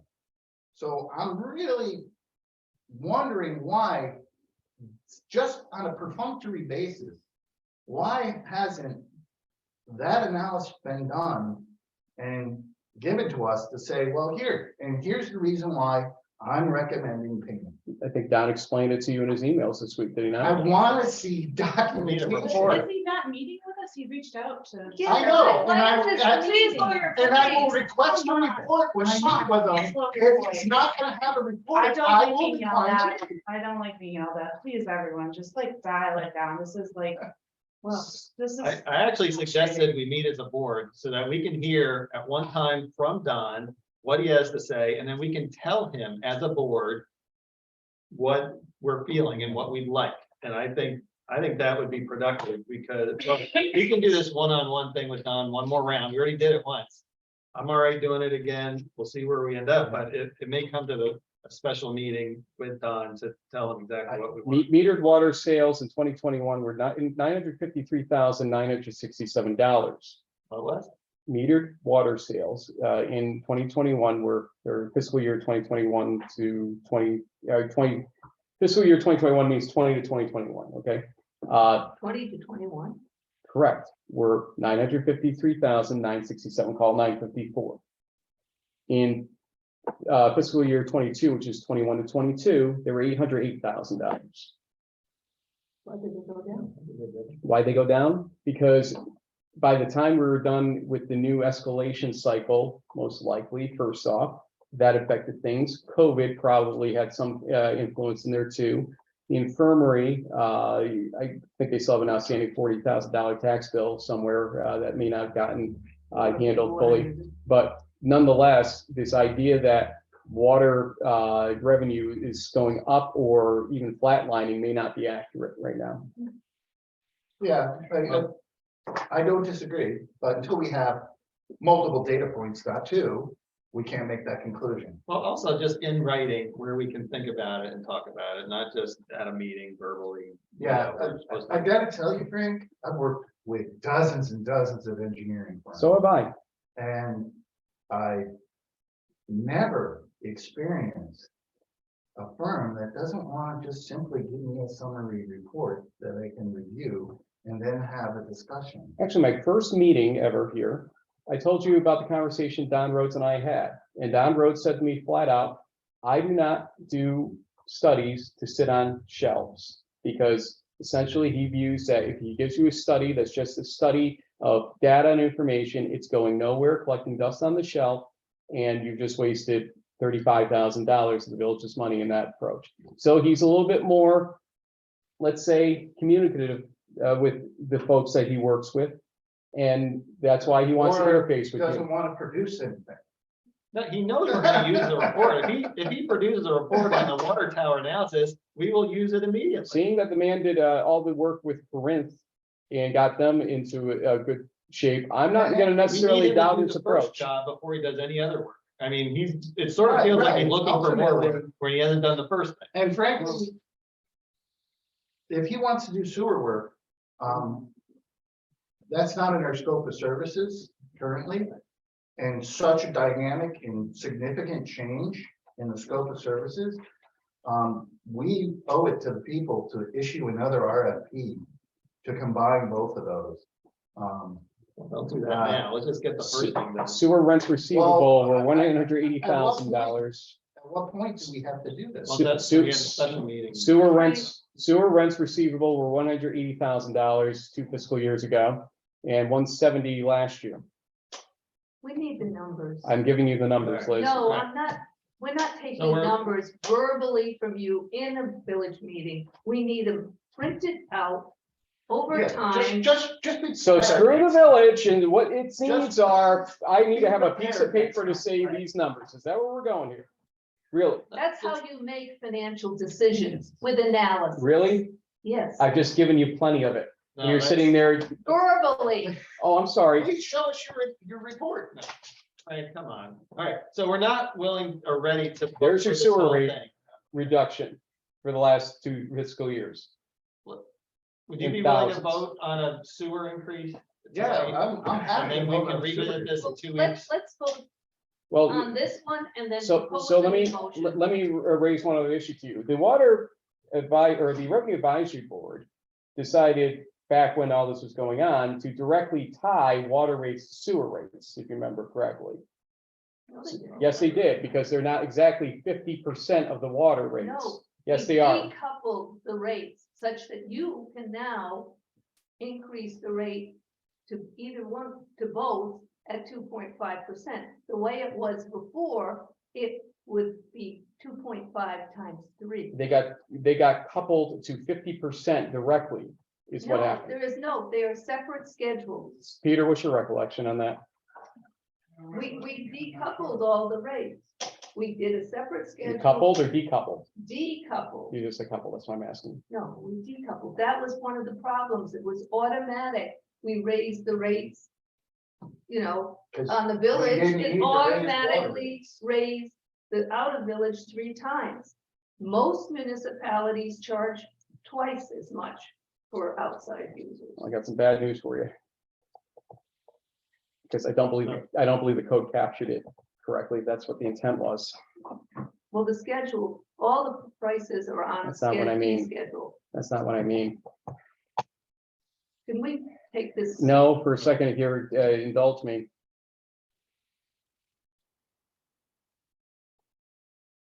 Gotta make sure, okay, there it is, they separate into the other section, I think, hold on. I just wanna make sure we can even do that.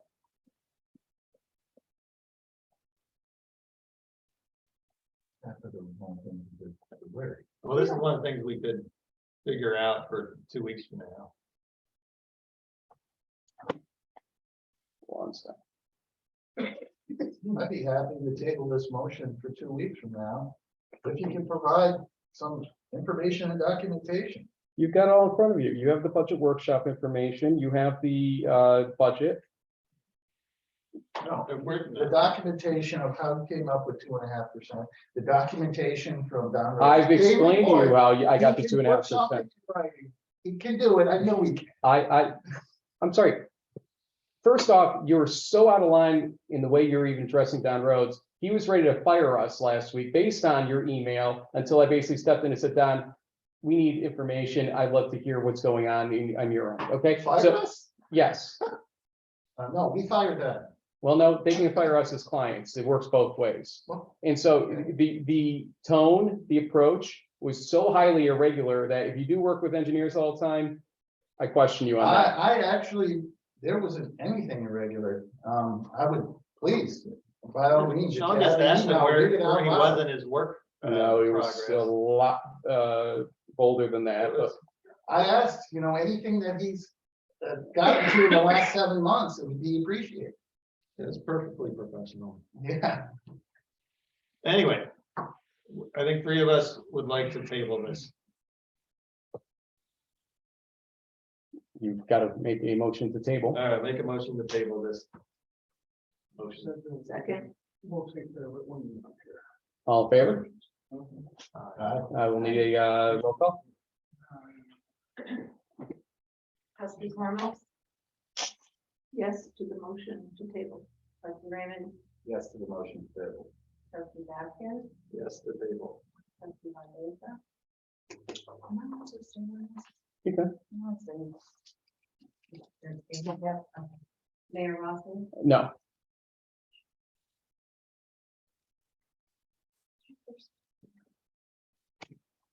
He made it. I mean, I would like now to present a motion. Can I get a motion to, that all past, current, and future video and audio recordings of village meetings be preserved and made part of official village records, and that the video recordings be made readily available to the public?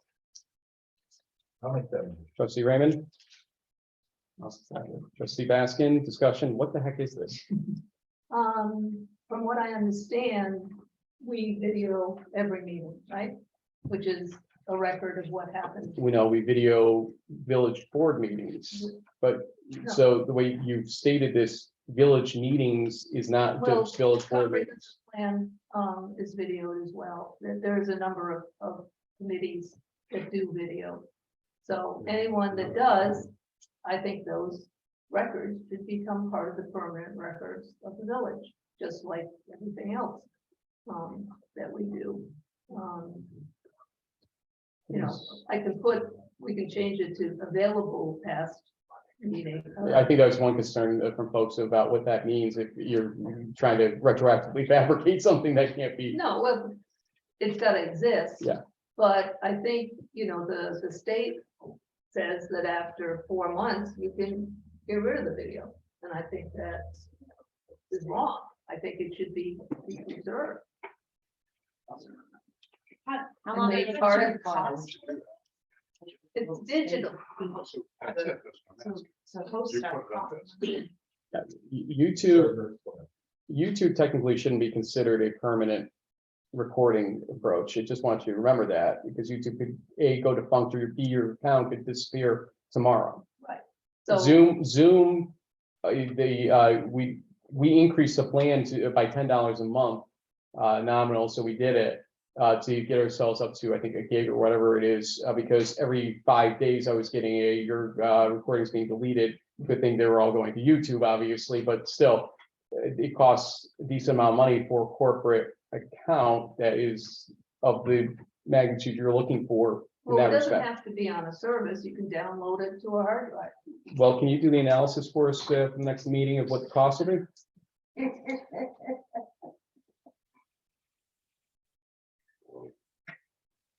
analysis of the cost? Because how am I supposed to vote for this if I don't know what the costs are? Well, what is the cost of a corporate account? I don't know. Could you do the analysis for me?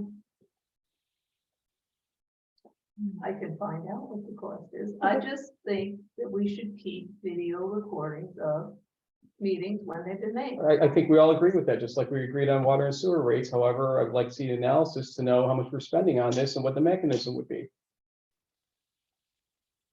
Okay. Motion to table, trustee Fandesa, Well, second, trustee Raymond. Roll call. Trustee Raymond, yes, the table. trustee Bornos, Yes. trustee Jackson, Yes, the table. trustee Fandesa, yes, Mayor Roberts. Yes.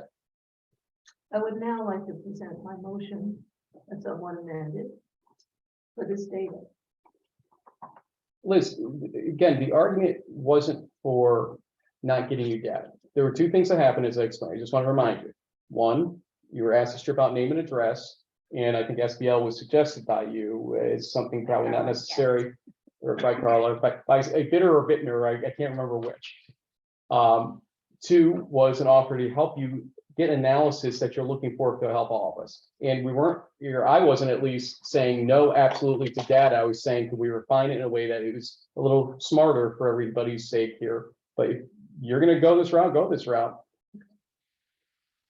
I make the motion that village provide meter reading and billing reports, which is a standard report, and the utility address report in Excel format to trustees for the August 2022 water sewer billing cycle no later than November 25th, 2022. I believe Don Traver knows exactly how to retrieve this data. The following information will be provided: meter reading and billing report for each meter as identified as UTM ID in and out of village of Ballston Spa. UTM, meter number, meter group, last reading, last meeting estimate, flag, last read date 2022/2 to 2022/2, meter usage, water cycle 2022 2 to 2022/2 water usage, 2022/2 2022 to bill water bill, MTR bill 2022/2 to 2022/2 sewer bill. For August 2022 water cycle billing cycle utility address report, UTM ID, water cycle, sewer cycle, map, block, and lot. Before you do anything, anybody, let me raise something. You said August period? The last period. You said August, though. Was that not what you just read into the record? Then it's labeled as, the reports are labeled as August. That's not our period. No, so I don't know why it's reading that, besides maybe it got printed in that month. Yeah, that's the title of the according to Julia, the reports are either August or what's the other? 6 months from that. That's when the report is February, yeah. Because our water meter readings are December and June. That's why I'm pointing that out. Yeah, To make but this sure is that when there's not this is discrepancy when here. it's billed. So it's 2-month lag. Right, but it's not necessarily capturing everything. I can't figure out why that's Well, the it's date. called the August 2022. It's called the August cycle, and then 6 months later, it's the way. Why wouldn't you just take the entire, let's say, cycle report from 2022-2 period for all usage in payment? I don't get why you're severing out like that. It would probably be so much easier to pull. These are standard reports. It's not a standard report because you didn't create it except when you asked her to in the past. No, it's a report. It's Wait, Sean, do you get where I'm going with that kind of? Well, you're pulling the whole year's worth of data? No, 6 months, a period. yeah, period. This is pulling this period. How would you be pulling that period in August? Because there's still things that are paid out all the way to It's October. already been billed. It's not what it's billed. It's what was billed. It's not what. Right, but do you also want to know penalties or not? You had suggested. No, we want to know what's collected as a whole. Well, that includes penalties, so. I'm actually trying to be helpful here, Liz. Yeah, I don't know if we're indexing it, that's that pertinent penalties. I think really what you would need is usage and billing. Penalties is a separate issue. Yeah. We can start with this, and if there's something more. Are you able to get this done in 2 weeks? Probably not. Depends when she gets it. I do have a question though. So if you're able to determine like larger users without necessarily, I don't know, I still don't think you need the addresses, but, No, I'm not asking for the address. oh, sorry, it sounded like you were. No, Section block and lot. I just, Um, on the utility yeah. address, it's an address report. I took out the name and the property location. Doesn't modern day, everyday's address have a section block a lot associated with it? So basically, you get one, you get the other, or can ascertain the other. All right, so you made the motion, or you want to ask if there's a second? You just did. All right, I didn't want to take your joke. Is there a second? I'll No, second. I think that's. Thinking you were. I will Yeah. second. You're right, don't take my job, just give me the second. We were coming to it. Okay. We have a motion, we have a second. Because it is a fresh motion, we get to public comment at this point in time. It's 90-second maximum on that. Yeah, it's 90 seconds. Who wants it? Gina? Gina Murray, 10 Old Glory Lane, representing Frank and Rosemary Rossi of Mohegan Hill. Pardon my voice. If your counsel has advised you not to obtain this information, and I find out that my information is given to the press, like it was last time, I'm suing the village, and I'm going to tell you that right now. You did go to the press with private information. You made it public while it was under counsel. If it happens again, if my information is out there again, I'm suing. You're all on notice. Your lawyer advised you. You pay her. Listen to her. Thank you. Anyone else? Anyone on Zoom? Yeah, give me a second to actually, if they want to raise their hand. There you go. Okay, hold on, keep that something.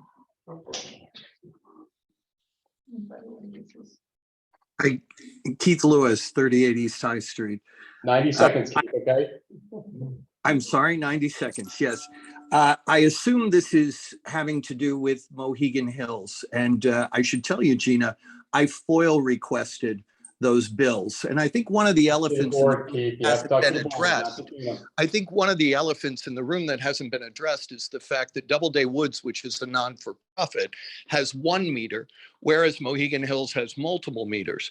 And one of the things is not the fact that to single out Mohegan Hills, but do we have that as a regular part of the water billing? We have a bed and breakfast on East High Street. We have multiple rooms and so forth, but we have 1 meter and we pay according to one usage. But if we were to put in 5 meters and all of those meters were to be under the threshold, then we could be using a great deal more water and paying a great deal less money. And that wouldn't necessarily be fair. So no one is singling out Mohegan Hills. And I think that's really important to be said. But I do think that's a relevant point. And I think, Frank, that frankly, you should be recusing yourself if that's what your concern is. My concern was that the information may have been violated in the past, confidential information. That's the only reason it was brought up, because this claim that she's bound by But you're quoting confidentiality. information violated specifically to your family, and anything don't to care if it do was with my your family, family, if it's to do Bob's family, specifically with period. your family, then I it don't should be care whose recused. family it is, Ethics, dude. law, states. Listen, I don't want to get into this thing. I understand. But if you have personal stakes in something, you should recuse yourself. That's just the way that it is. And I don't think that's the case, but the new ethics code suggests, and just in case anybody's concerned about that, that things like taxes and utilities that are universal to the village at the end of the day are something that you don't have to recuse yourself on, because everybody faces it. Everybody does. And so you would have to have everybody recuse themselves. That's no, but you're talking about withholding information that is available to everyone, and you're basing it as I heard just now from your sister, on the fact that it was disclosed about your family. So it's about your specific position No, in it's this about, it's about discussion. a generic situation with the abuse of confidential information. Thank you very much. With your family. Bob, We still haven't established what is confidential and not. I do not believe that this data is confidential. does everybody in the audience feel that their water usage is confidential information when attributed to you and your address? Absolutely. Yes. Yes. Yes, I'm not sure what that means, but. Legally. I'd like to see Your attorney said yes. Bob, I'd like to see legal precedent. I'd like to see your I'm document. gonna, that's to address the board, correct? Not someone that was on the TV. All right, board. We had someone that was just commented about someone, apparently didn't hear the conversation because she wasn't talking about anything about her family and Wigan Hill or anything about that. She was putting you guys on notice that if her information gets leaked, she's putting you guys, you guys can be sued. And nothing to do with all the other BS crap he was talking about. And I, for one, don't want my information exposed, whether it's my address, my name, my tax ID, there's data breaches all over the place. Can you guarantee my data is gonna be not gonna be secured in your possession? Mhm. Can you? Yeah. You I have do. all necessary precautions and protocols. I do it all the time. I give us healthcare information. If you have a firewall, Mhm. is it not is it a Spectrum firewall or is it your personal firewall? Person. I find that very hard to believe, Hmm. especially given the price of firewalls. Well. And trust me, I know the price of The thing firewalls. is, that information you just described is readily available in public sources. Your name, your address, your location. Then why do you need it? Why can't you get it elsewhere? Why do you have to have that report? come in when you can just get- It's not when, hold on. Just to correct something here. That information is available, but not next to his water usage, his water billing, et cetera. Yeah. You're merging two pieces of information that don't belong to, with each other in public purview. There's But a way you it can do this will not be analysis. in public purview. I am bound by the by the village ethics code not to share confidential information. I will not be printing out all over that you use X gallons of water. But you There's- did. Jim, no, There's No, a I way did you can not. do this analysis without having all that information. You didn't give my deliberatory information. Gina, enough. It's my time. Yep. Ask her. I'm not getting that. But you can do that analysis without the information. No, I can't. Why can't you? Explained before, we're going to examine what happens if we charge by the property. Okay, but you don't need my name and number. I'm not It's asking for commercial. name and address. I said I took that off of my. You can find it out from my tax ID too. But you can do the analysis by deeming things commercial or residential. You don't need to have the tax ID, the name or the address. I took out the name and address as requested by our attorney. But you won't remove SBL. Well, she needs that. I need that in order to consolidate the All data. right, we should stick to the structure Yeah. where people talk, then we talk. I think that's what we just did. Not really. I'll address that in my public comment. Anybody else? That's Okay, go ahead. And CP, I don't know who that is, but, oh, well, CP, instead I hit, I Hi, Jared Icolucci, 24 Chapman Street. I'm just struggling to understand really the issue here. This data being confidential can be used by any trustee on this board to conduct an analysis to understand what we fully need here. Frank, Mr. Mayor, you mentioned 7 months ago that this conversation began. There's no analysis that's yet been presented to the board that shows where we've gone from here.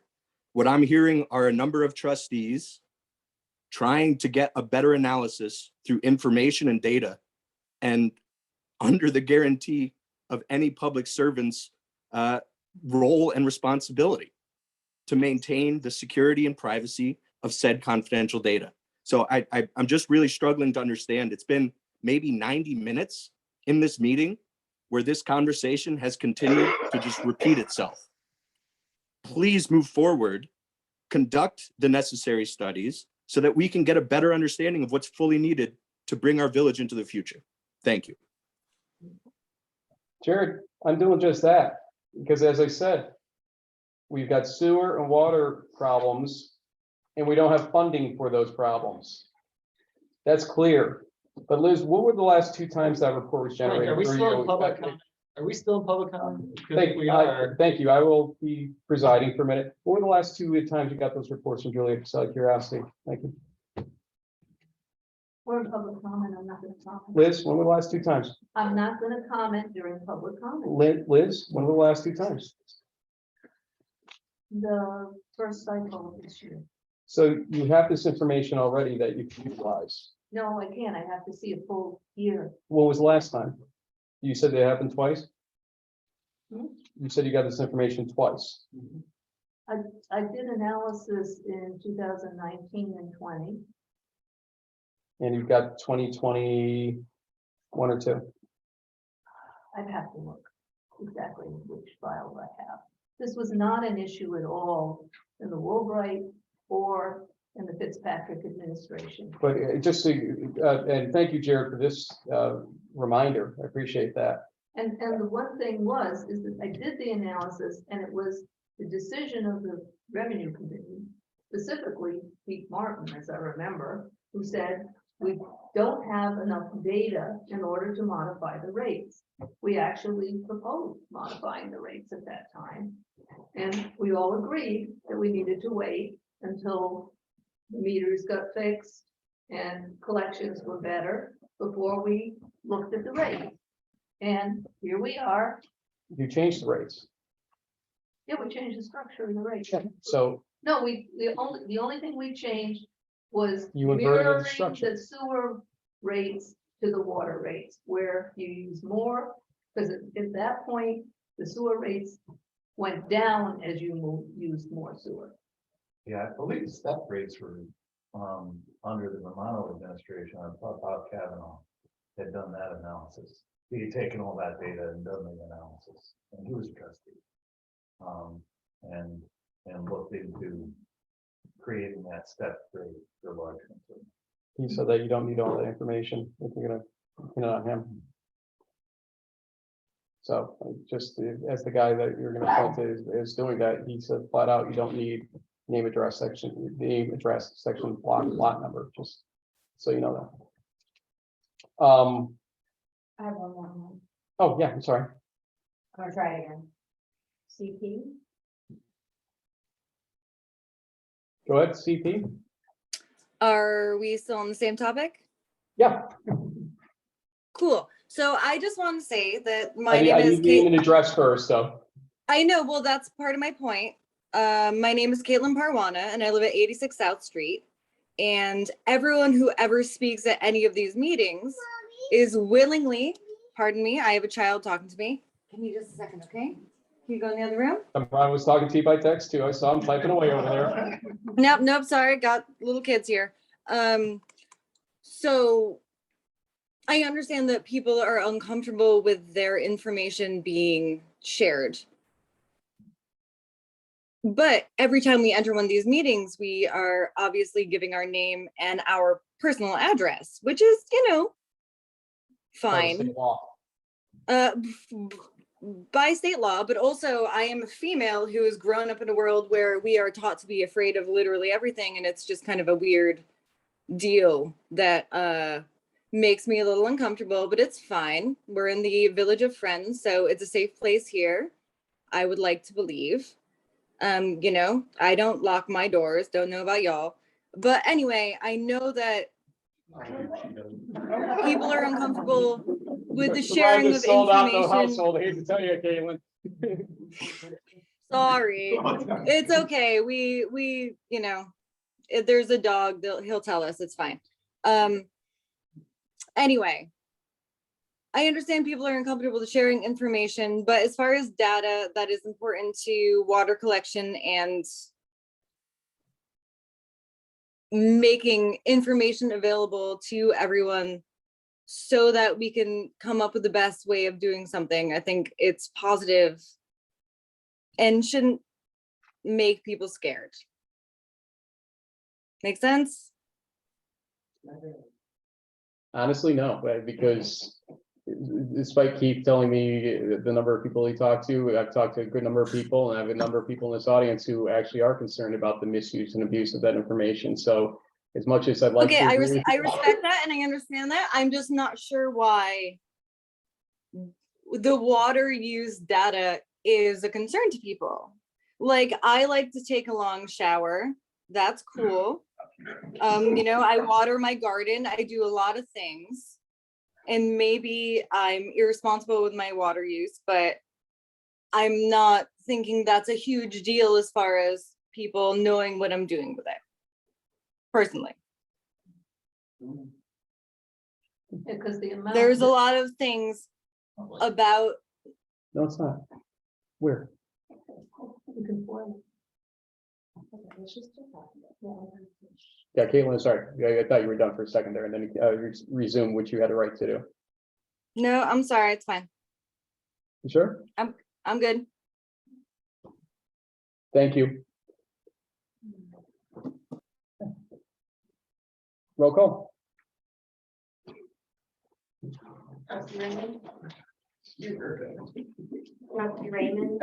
Oh. What are we doing? My motion to get the data. Oh, yes.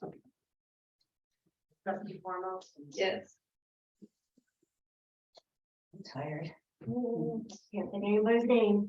Trustee Baskin? Yes. Trustee Van Denson? No, I want those minutes that I don't feel comfortable with the level of personal information being shared in this information. Mayor Rossi? No, and please put in the record that I concur with trustee Fondainsa on her statement. Okay. That's a copy of my statement and So other business, hold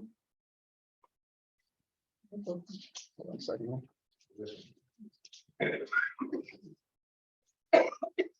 That's some other business. I do too.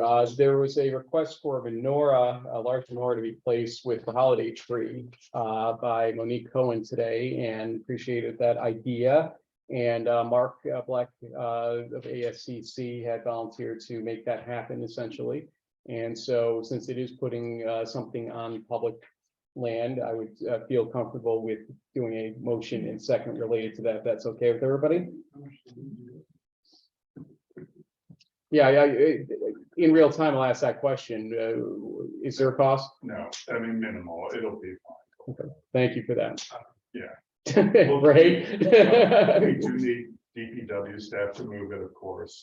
And we don't want to put Sean over the edge again. Yeah, so no, there's no, it's just, we using scraps. Don't worry. Well, it'll be placed near the gazebo because we need electricity because we don't use candles, we're using electric. Can I get that motion that a menorah be placed next to the holiday tree in Wiswall Park and allowing DPW to assist with its installation and removal to the degree it may incur overtime, but will be avoided at all costs. It won't. It won't, 'cause we'll do it. I'll make the motion. Trustee Fondainsa, I'll second. trustee Raymond, discussion? Yeah, go ahead. You know, I would like to actually meet with Chris? people who would be, I'd like to have a ceremony for each night of Hanukkah. So we have just a lighting ceremony, say the prayers. There are, we're yarmulkes if you want, but anyone, of course, is welcome, just so that would be a little gathering in Wiswell Park. So I'd like to be part of it. Since it's a public park, technically, as long as it's a small gathering, I don't think we have I'm any. just asking, I just want to make sure. it's okay. Yeah, I don't see, if this thing's gonna get above our threshold level, then come in and talk to Terry. No, I don't think it's gonna be. Yeah. what is that? 150, I think. Yeah, I don't think we have that. Yeah. It's not gonna get there. And does he know? They're close Yeah, to no. doing the Christian first time. It'd be awesome if 150 plus people showed up. But that is, what you're talking about the movie part? Well, it's on Wiswell Park. Oh. So you're making it, the DPW's putting it in, installing Yes, it's heavy, I don't live it, and it's, so the lights are electrical, there's no flame. yeah, no candles, no. Seeing that this is somewhat timely and needs to get done, that's why I want to do it tonight. All in favor? Aye. Opposed? Motion carries. Ben, you had something? Yeah, no, using Yes. electrical. Let's see. Oh, well, just a reminder to the board, sidewalk law, if we could get all our comments in to Carla and hopefully we can get another draft maybe by the end of this week, early next week. I think Ray's point earlier is something that probably we should look at in terms of people that are law abiding with putting it in and versus those that don't do it and are in violation. So something to consider. I would just add to that. Go ahead. Isn't that just an enforcement issue though? Well, but it's still allowing payment to them for doing something they shouldn't have waited to do in the first place. So incentivize them to do it immediately instead of waiting, basically in that manner, possibly. Something to consider. If you would force it, then they're gonna do it. And I don't think you would punish them when they finally come to their senses and put it in by saying, oh, no, you're not gonna get the money to help you. Well, it's do one it. thing if you get a waiver, it's another if you just didn't do it and didn't get caught in it for some reason. That's the issue. I don't think we want to put any. Okay, well, we have to review it and Yeah. give comments, guys. So the Park and Tree Board unanimously recommended Caitlin Parwana to be chair.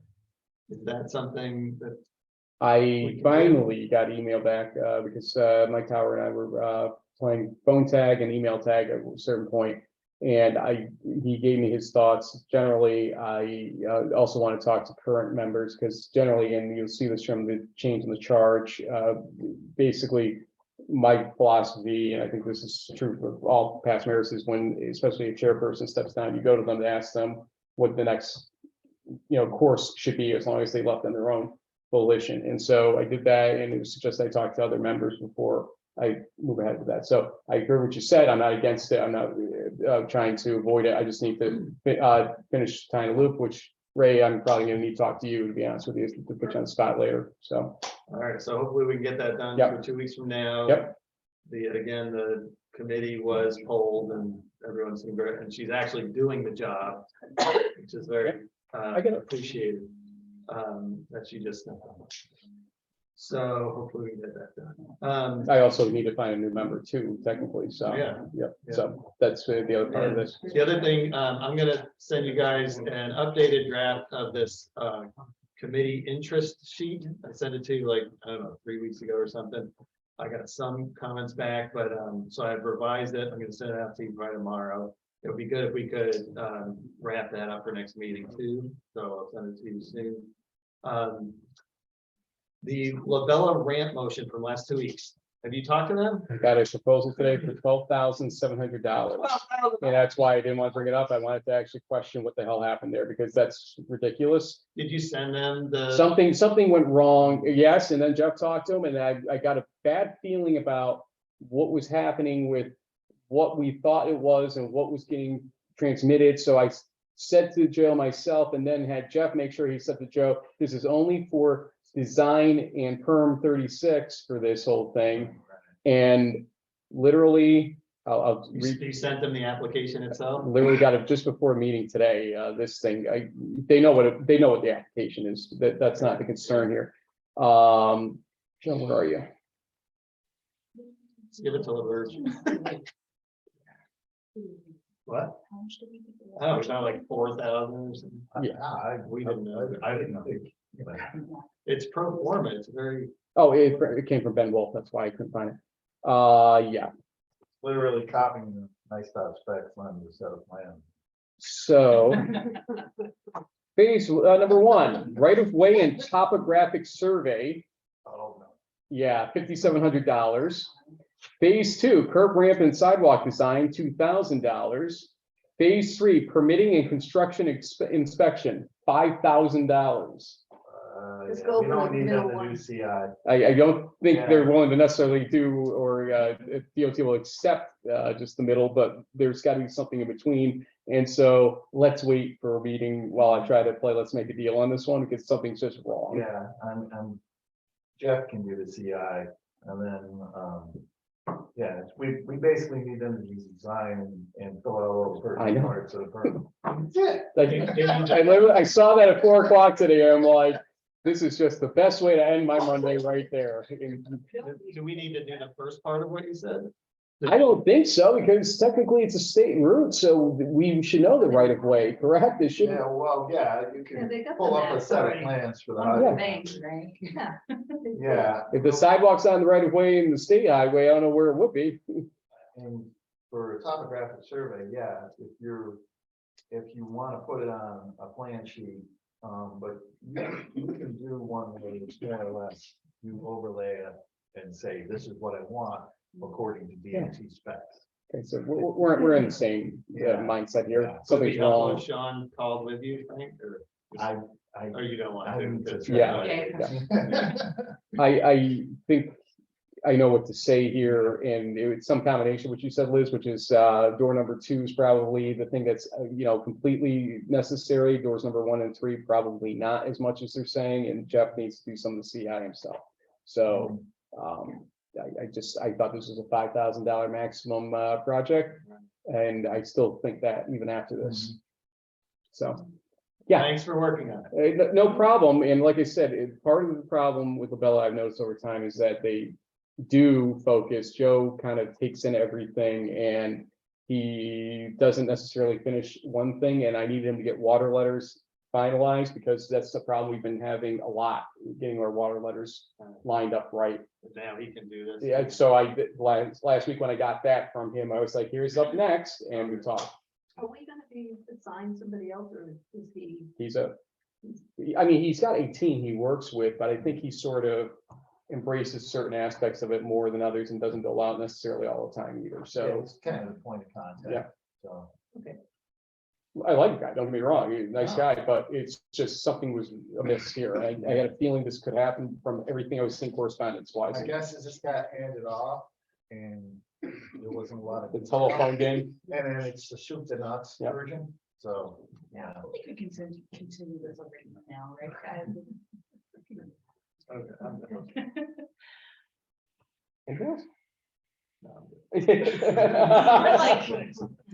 Other business, anybody else? Public comment number 2. Anybody? Ladies before gentlemen. Let Jason By all know he means. needs to go. He needs to go to your family friend. We're all sleeping. But is the door locked? Ron, don't lock the door. Lisa. That one's Prospect Street. I wasn't gonna speak again until, previous mayor Fitzpatrick came on and brought up the issue of, my situation that I've been dealing with. It actually, it never ended, but it kind of ended. It went on until November. So I just wanted to put that on the record that she said it was taken care of in her administration. It wasn't. I'm still not able to enjoy my property like I wanted to.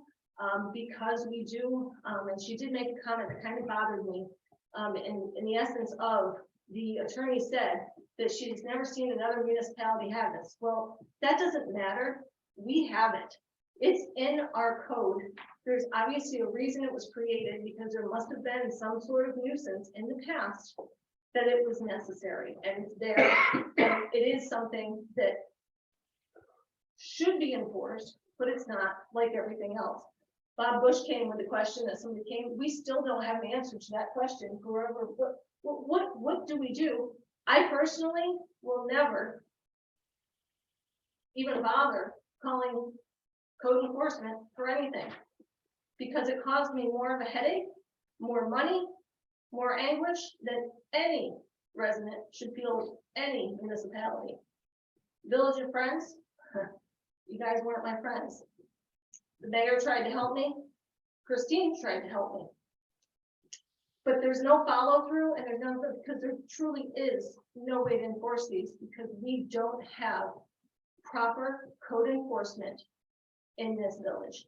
So any code that you are creating, amending, enacting, doing whatever, unless you enforce it, you're wasting your time, you're wasting our time as taxpayers. Because like Bobby Bush, somebody asked him, what do I do about a dog nuisance? Well, seriously, what is the answer? What's the answer to that? Because I hope nobody has to go through what I had to go through. I don't wish it on anybody. Thank you. Thank you. Jason, Just to touch back on. name and address one more time, I'm just for the sorry. record. Sorry. Jason Gertler, 99 Rollins Street. I was hoping to say, to catch Mary while she was here, to hear this, but I wanted to say that my children attend Kids First Daycare at the corner of West High Street and Church Avenue. And my son takes the after-school bus and gets dropped off at the front entrance.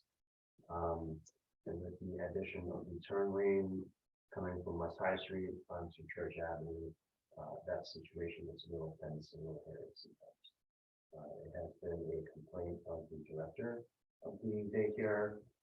And so the parents, cars blow through the school bus, don't pay attention.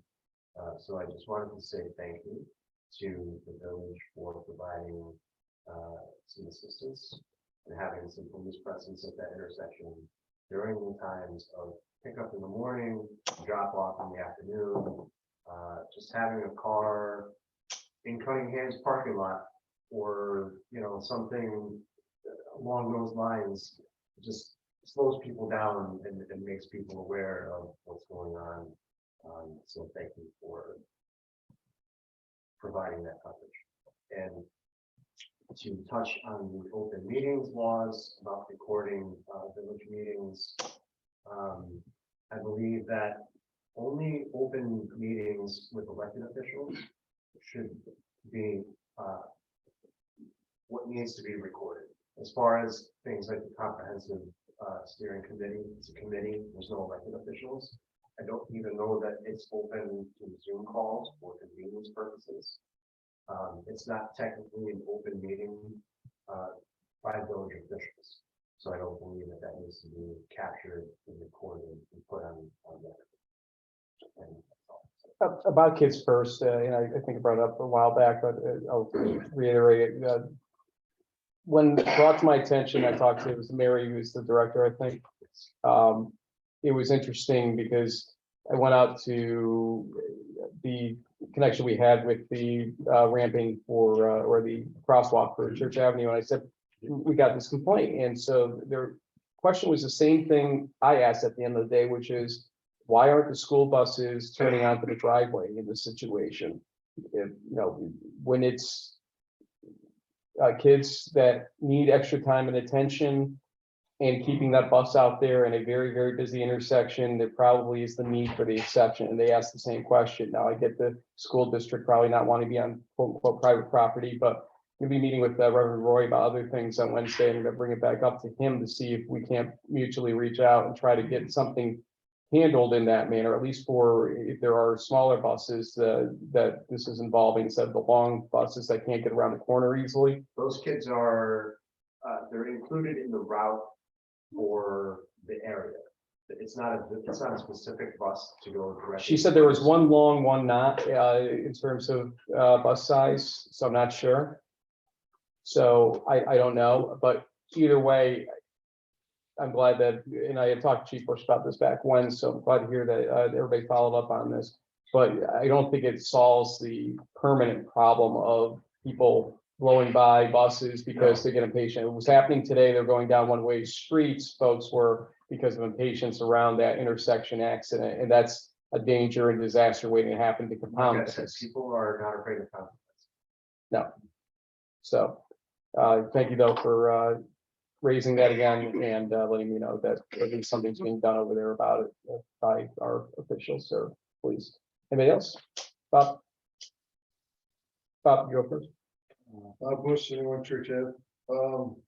You mentioned that the back and forth discussion stopped is not productive. I think what I had for back and forth discussion was very productive. I don't understand where that comes from. I understand some of it, it's not, you get that. But having that ability to have that back and forth to inform the public, I think needs to be necessary because a person can comment and then you comment back and they can't say nothing back. And it's not productive because they might have another question, they may want to get more information out of you guys, and they can't because they don't have that opportunity. As far as sidewalks go, because that was mentioned as well. So there's a thing on the book saying if you have new construction, you get to put a sidewalk in, correct? So why in God's green earth are we gonna reward them if they decide not to 10 years down the road? But if they don't have the modification or whatever that is, why are we gonna give them money to do it 10 years down the road? And it should have been done when it was built. And like I said, that's something to consider after Ray brought up earlier. I hear you loud and clear on that one. That should not be a reward. Say, ha ha, I didn't do it, so I'm doing it. Give me the money. It's our fault if we don't, Yeah, it's on the village for. not enforcing it. You don't issue a CO if they don't hit all your criteria. So for some reason, they got issued a CO without hitting the criteria. So that's on us. Oh, I get that. Why are you guys have the power to give it to them or not? Why, You're right, it's a mistake. Why would you guys give it to them knowing that it was a mistake? why Well, not? we didn't know. Let's get a sidewalk in, if that's the ultimate goal. We'll get to pay you to But do it. they're gonna come to you after your sidewalk's already in and want reimbursement for it. Well, in theory, if we're enforcing it, they don't get the CO until they agree to put a sidewalk in. All right, to go to her point, to Lisa's point, when are we gonna start enforcing stuff instead of making all these modifications and new laws and new policies? Everything with The- itself. The idea here, I think the problem here is enforcement, not so much changing stuff and whatnot. We need to enforce the stuff that we already have. Before you guys go to change it, because you don't know if that works. That we have already in place, because it's not getting enforced. For a sitting police officer or animal control, whatever the case may be, enforce what we have. Instead of changing things. My last point I want to make. The Park and Tree Committee has been posted. What's the qualifications? What's the lowdown on that? There's no requirement to post. Like I said, I want to talk to Ray about the chairmanship and about the filling the position, and I'm open to possibly going out in that direction. I just wanted to hear from a member of the committee to have that discussion, like I said, play some tag with Mike Towery, try to get that discussion with him. And just could never land out, but he did send me an email finally last week. He went through his own views on things. He didn't mention any names by name that I remember. If he did, it wasn't anything that was reflecting necessarily the committee's feelings also. So that's why he held back on it. I just know what the qualifications are for you. I mean, we have to be qualified. We don't have a committee now, so I want to. Well, technically not that one because it was a pre-existing committee. So I could just, but I'm gonna, again, go to the committee itself to just hear them out on that. So. Yeah, but I got a background in tree stuff. And, you know, We got a meeting tomorrow night, so we can discuss. So I personally would support that we advertise all these openings. And I know that Ray said that before with Park and Tree, but every committee, when there's an opening, my opinion that we should promote that village-wide publicly and see who applies. And it's just the person who's most qualified or interested or whatever, that's the person who would get it. It's not like there's some set qualification. What makes the qualifications what I'm trying to. It would just be like you compare, this person has more experience in one way and this person might have less. It's just a judgment call. Like you're hiring somebody. You know?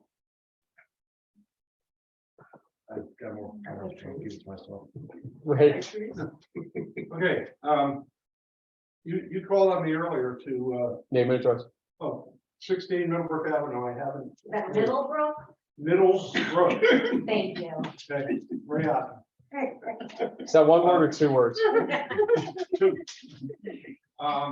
There's 2 others. You called on me earlier to answer a question for Lisa. Do I get that time back?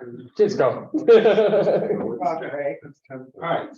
I gotta get my notes here, which I usually don't have to do.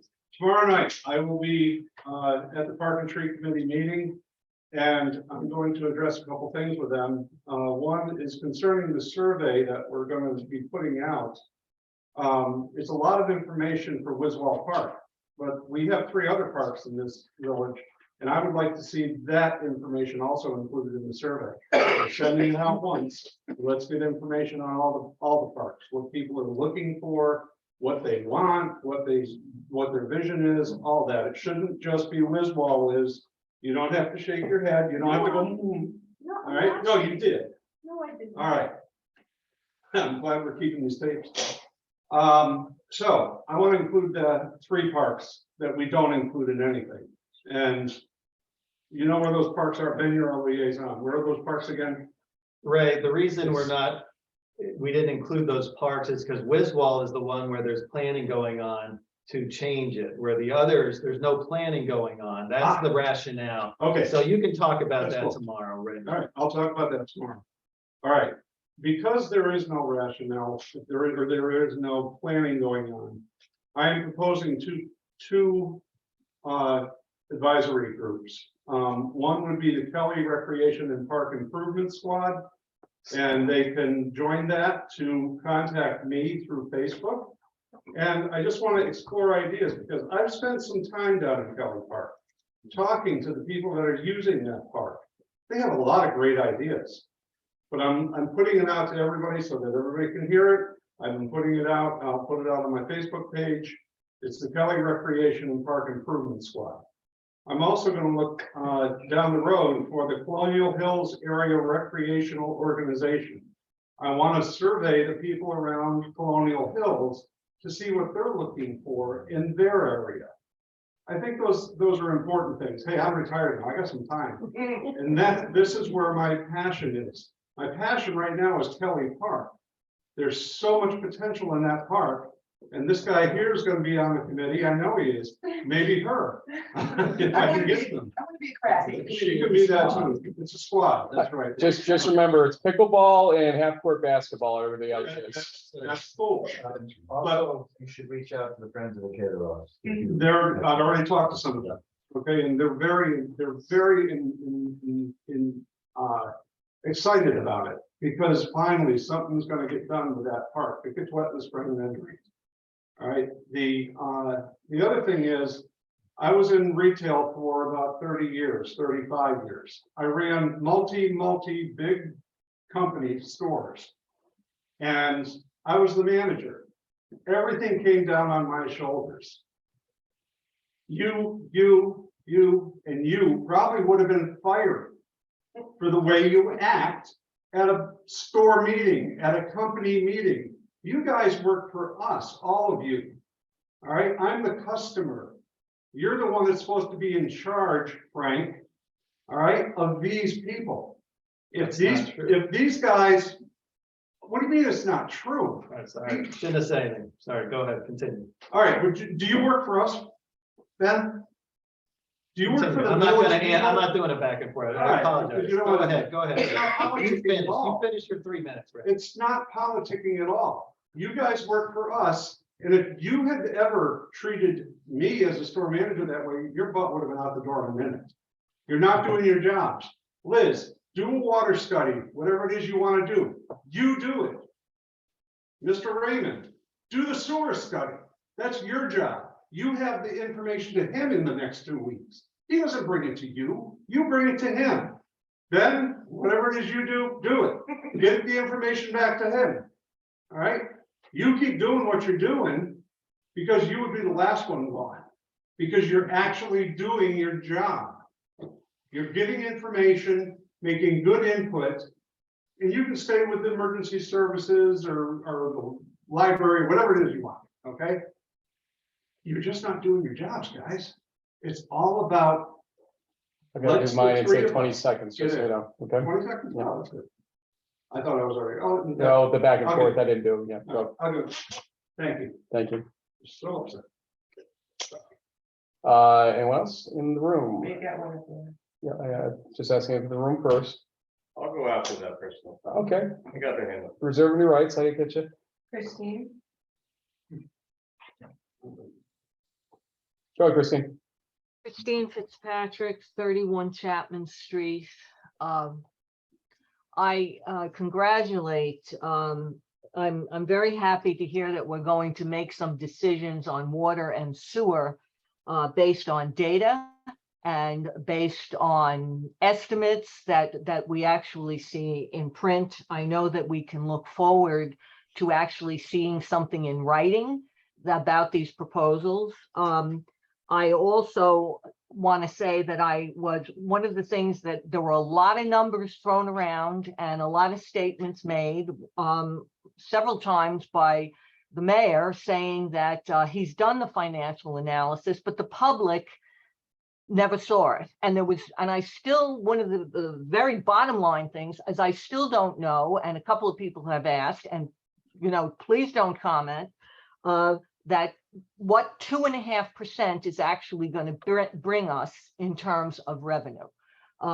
That's just the most basic thing. The other thing I have to say is that $20,000, Christine, to answer the question. the other thing that I have to say is that the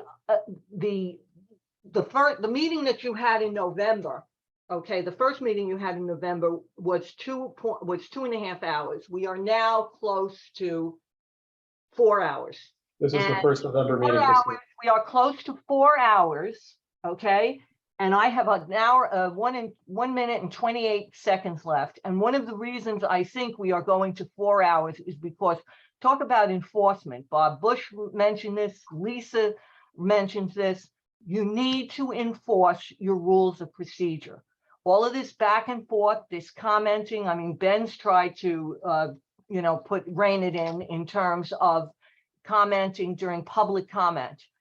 You really need to follow your own rules of procedure in terms of running these meetings, because 4 hours is it's a very unprofessional look, in my humble opinion.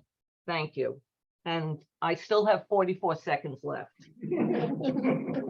And so do I. $20,000 is the answer, 2.5%, because it was $800,000 last fiscal year. It would have been about $22,500 the previous year since the revenues went down. So That's good. That's good information to put in a piece of paper and show us before we vote on it. Ben, you've got the information right now. You just heard it yourself. It's there. If I the mean, request being made by trustees. that's good to hear have it, Liz. Laid out. Liz, in I'm not writing. doing your analysis for you, am I?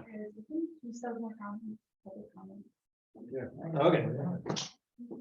I have more online. Chris? Any more left? Yes, Let them go. You want me to grab Pete? sure. Keith Lewis, 38 East High Street, Bolston Spa. I think the only thing that I would add to this is the fact that it's important that all of the information be put out.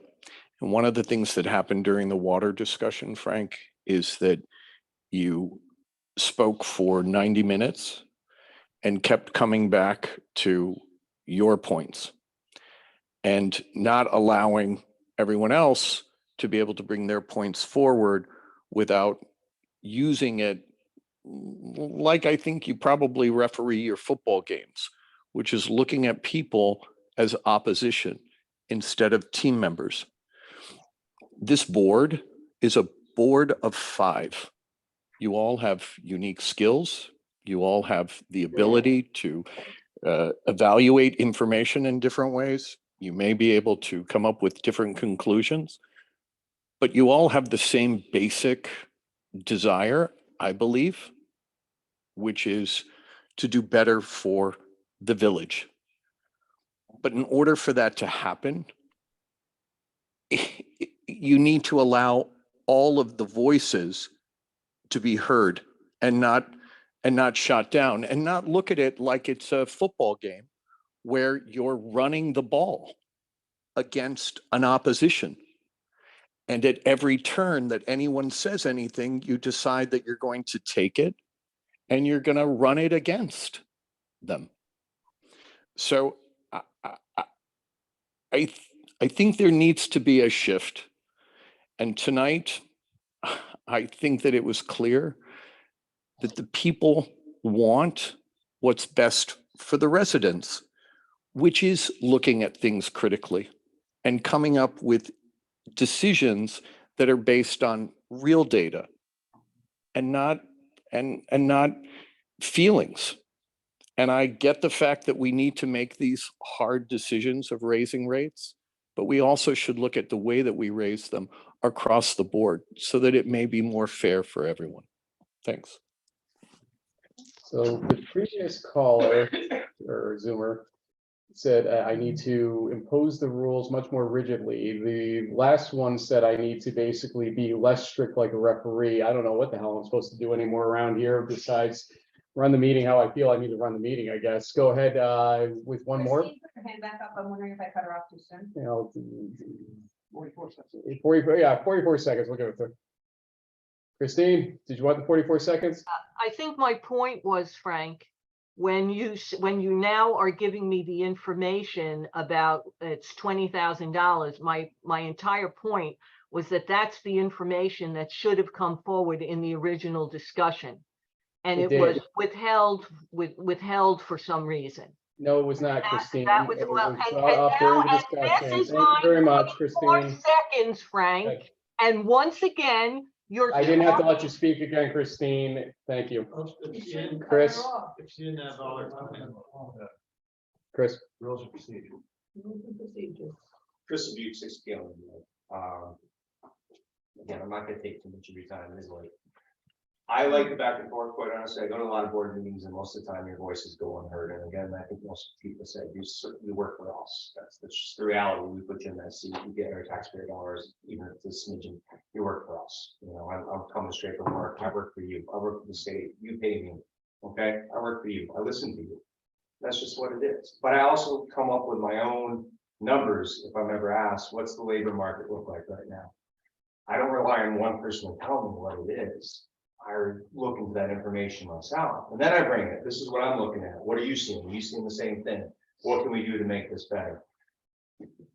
That's just what I have to do. I service all of Northern Saratoga County, getting people back to work, but also looking at the businesses and what kind of human talent's out there and what can we get for them as well. So again, I think there's a better way of doing business. I honestly do like the back and forth. I know it can get a little bit heated and get a little bit long, but again, I feel like my voice is being heard for the most part because you're addressing me, not waiting 48 hours for me to get an email from you, then wait for the next meeting to come or shoot you an email back. That's very ineffective and it's failing our schools right now, unfortunately, because that's the way they continue to do business. Not all schools, but most do. And unfortunately, a lot of us are just making the decision to pull our kids out. Same thing is going to happen with the village. If we don't feel like our needs are being addressed here, I'll move. I'll sell my home and I'll get out of here. I'm paying way too many taxes to deal with the BS and nonsense I'm dealing with already. So again, I appreciate that back and forth. But again, I also would like to appreciate people sort of bringing the numbers to each other, having that discussion, maybe out of the meeting, and then having it in front of us. This is where we come up with the numbers. I came from the city of Plattsburgh. You had an alderman, and your alderman represented your district. You elected your alderman, but they represented your district. We don't really have that here in the village. So you sort of, no matter where you came from or who voted you in, you sort of like, you have to represent all of us. So I want just as much representation in Colonial Hills as I do on Kaling Drive, as I do on Chapman, as I do on East High, as I do on McLean, all the streets. So again, I can understand some people being upset. I personally don't want my information out there, my tax ID, my name, my address in the water bill. If people do, that's fine. That's their right to put a referendum out. Just ask villagers, you know, maybe that newsletter, that's a great way to put it up. We're thinking of doing this. What do you think as a village? It's my onus to read that newsletter too and come and tell you I dislike it. Some of us are telling you we don't want that information shared. Some of you are telling us we're fine with that information. But there's a lot of people in the village that aren't here and they don't realize these decisions are being made. They should be here. I agree, but again, why would they come if it's going to be 4 hours, except for those of us who stick around? It's a little bit crazy and we like to watch this. But anyways, with that being said, I think there's a clear path that could be moved forward. But you know, with all the arguing, I do go to a lot of board meetings, and honestly, even though 4 hours go by, I think there's a lot that does get covered here and that does get brought up. I think we can definitely get that time down. And show respect amongst each other on the board. And, you know, but thank you for listening to us and addressing us on the spot, as opposed to doing the email back and forth, almost like you're lording over us and we have to do what you tell us. You are representing us and you are listening to us, even if we may not agree with it all the time. So thank you. Keep that up. I know public open meeting laws, there's all these laws and rules and regulations, but this village does it a little bit different and I appreciate that. So thank you. Anyone else? Board comments, questions, concerns? Anyone? I just would address Mr. Otten's comment. Actually, we don't work for the mayor. We are all equals on this board. He's not in charge of us. He's in charge of the meeting. He's in charge of village business within Village Hall. He's in charge of village staff. But we're elected officials. And if I was to propose a rate hike, I would certainly do my due diligence and do the analysis, but I didn't propose it. So for 7 months, I've been pretty much dragging, well, at least 3 people kicking and screaming to this table finally of, we need to do something with our water and sewer rates. For 7 months, I've said that we've done nothing for the grand majority of our users in terms of that for 5 years. And in those 7 months, I saw what our sewer fund is. And in those 7 months, I've also heard all this discussion about we need to segregate our water rates somehow, or at least a portion of them. In those 7 months, I've heard that we need to take care of this water tower, ASAP, et cetera. Then I've heard, well, maybe not, because the report suggests it has 5 years, but if we're going to repaint it, we need to do it sooner rather than later. But something's got to be done. We know that, and it's going to cost money. So tonight, for the first time in 7 months, I have basically 4 trustees to either side of me saying finally, yeah, something needs to be done, but we don't know what and how, et cetera. So I'm not apologizing for a 4-hour and 10-minute meeting tonight, or whatever it ends up being at this point, because you know what? Guess what? We're going to probably have to do something now, because I pretty much pulled the curtain up from this whole thing to say nothing got done. We have a new water period, sewer period starting on December 1st. And I had to sit here and be, as the quote unquote Republican, the guy that's actually advocating increasing prices on water and sewer. I don't care what my political party is. I care about this village enough to say to everybody, we need to do something. And if you're going to ignore it for 7 months, guess what? This is going to happen every meeting. So start acting. So yeah, you don't work for me, but you do work for them. And they're going to want to know what's going on with that water tower, the sewer, and everything else. And when you say, hey, we don't have the money, we have to go for a grant, or we cry poverty in this whole situation, remember this night. Remember this night. Can I get a motion to adjourn? I'd Well, like now we to can make a respond to that. Oh, I'd like to make one. In what meetings did you? multiple. I remember one conversation that we had where you said, I think we need to raise the rates. And I said, yes. Now, normally, if I was proposing a rate increase, I would bring a handout with the data. This is how much we collect. This is how much we need. This is our operating budget and an estimate of what is needed, and then a solution. I would not just put it on as a motion on the agenda, which we got when? Thursday? And say, here's a rate increase with no backup, nothing behind it. That is not the way you do business. You gonna finally do something about it? 4 years. 4 We- years. We've been waiting months to You get gonna the finally do water, something about the water sewer study. No, you haven't. With it? Wallace. That's not what you've been And waiting on. we've been waiting on the tower analysis. So we are waiting on things. You have a tower for analysis. multiple, no, we don't. You have the studies. The The water reports. tower analysis? Yeah, you have the reports. No, we don't. Two are have- fine, one isn't great. We don't have the analysis. That's what we've been talking about for about 45 minutes tonight. So those things are things that we were hoping to get done before now. They haven't been, but those are necessary to know what we need next. But I'm okay voting for a sewer increase. I would like to see number. How much are we gonna bring in? How much are we bringing in now? What's our need? Basic information that we can probably get very easily, but not without that information. We can't just act without knowing what we're doing. Are you the same people that sat through a budget workshop for this year's budget? This is, I would just have one more statement to make, and there was, Frank, the statement you just made earlier was completely disingenuous and purely false. No, it You wasn't. were told 8 months ago by me when I met you before you even started this job, yes, we concurred that we're gonna have to do something about water and sewer rate. And I said, the first thing we have to do is do analysis and study to find out how much we're gonna have to raise it.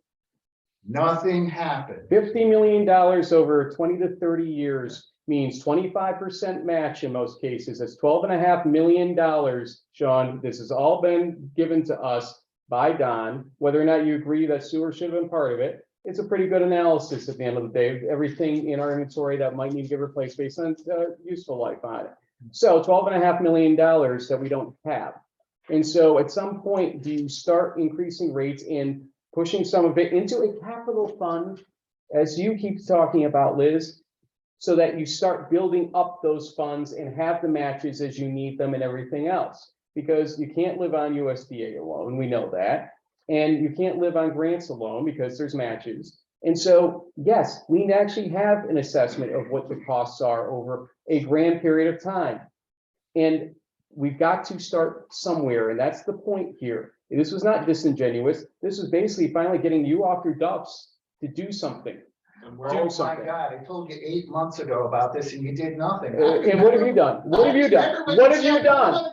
What have you done besides complain to Don Rhodes, who's probably quitting Don or tomorrow? What I did is I actually created the RFP that got Don Rhodes hired. And then You're welcome. And you've talked nothing but crap about Don Rhodes since that point, and you picked him. I haven't talked crap. You can read that email, publish it if He you didn't want to. talk crap. He just wants some answers and. I've just said you did something to make a decision. Agree to like maybe come back to the. Yeah, you know what's not helpful is final statement grandstanding at the end of the night, because inevitably we have to respond to that. Because you inevitably say something that's unfair and untrue, and we're not going to let that be the last word. We will not. But if you just don't say anything and just end the meeting, we can just go home. Sorry, I'm not gonna apologize for that. Well, we're just gonna keep talking then and answer your irresponsible statements. We're gonna have to.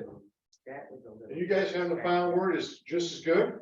What? You having the final word to us is just. I wouldn't have said anything, but I'm not going to sit here and have some irresponsible statements made at our expense and make us look like we're irresponsible. You have a water period starting in 17 days. You did I nothing. asked for that data in August. Yes. And you I were did told, not get it. you were told by council it was illegal.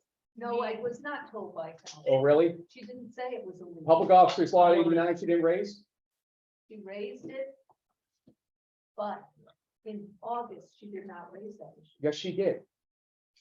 She absolutely did, Liz. So we need to talk to Carla as a group. Yeah. And I want Because I don't to, I want to believe see. she can't see confidential data in for law, to do her job. like cases that is the case. And All right. if you want Just the repeating analysis herself. done, the sooner you get me this data, the sooner I can start on it. But don't expect to get it to me the Friday before a meeting and expect analysis, because I have a life. I'm really tired of everybody right now. This is ridiculous. Like, you hashed it out for hours. Like, everybody maybe get some sleep. Good idea. 3 Well, years. One- Sean, come on. The sad part, I think we all agree that you raise water rates. And did nothing And to show do the it. methodology behind. So go up with inflation, Sean. The least you can do. How about we have more information? That what inflation is? More Okay. information Besides inflation, what do we need to pay? You need to run your operation, and the electricity alone to run your operation costs you $100,000 more based on the budget. Remember the workshop? Okay, well, what you said you're proposing is only 20 grand, right? You're gonna have to offset somehow, some way, slowly but surely. Do you want to basically, because you didn't do anything for 5 years, pipe in that much of an increase suddenly? I'm trying to gradually do it. You, at $12 million, it's gonna take an awful long time. Yeah, I need to go to this lady. This is. Can we just adjourn? Let's adjourn. Sure. Let's adjourn. All right. Let's say adjourn. Somebody. No, she's walking out, so she can't vote. Well, Because I can't hold it. Come on, let's Turn without. All right, we just leave and I guess then. Three mayors, you guys have been through 3 mayors. Had the majority every time and have done nothing with the water and sewer. Just, 3 mayors. I didn't even I gotta bother. tell you, I wish we'd gotten into the habit of forcing motions through to Right. do some of the stuff like we finally are doing now. I Yeah. wish we had, because we would have been farther along. I agree. And because I thought with Larry multiple times, they're like, we need to do this, and he just didn't Yeah, want he to was spend the absent. money. He was absent. I have a question now. When I remember, studies are only good for a number of years. I gotta go to work tomorrow. Good night. So if we do a study now, and we don't use that information for 3 years, let's say, don't we have to redo that study? Only if we have to reassess like certain equipment. Because if we come up with an estimate based on that assessment, we can just, at that point, use, consumer price indexes.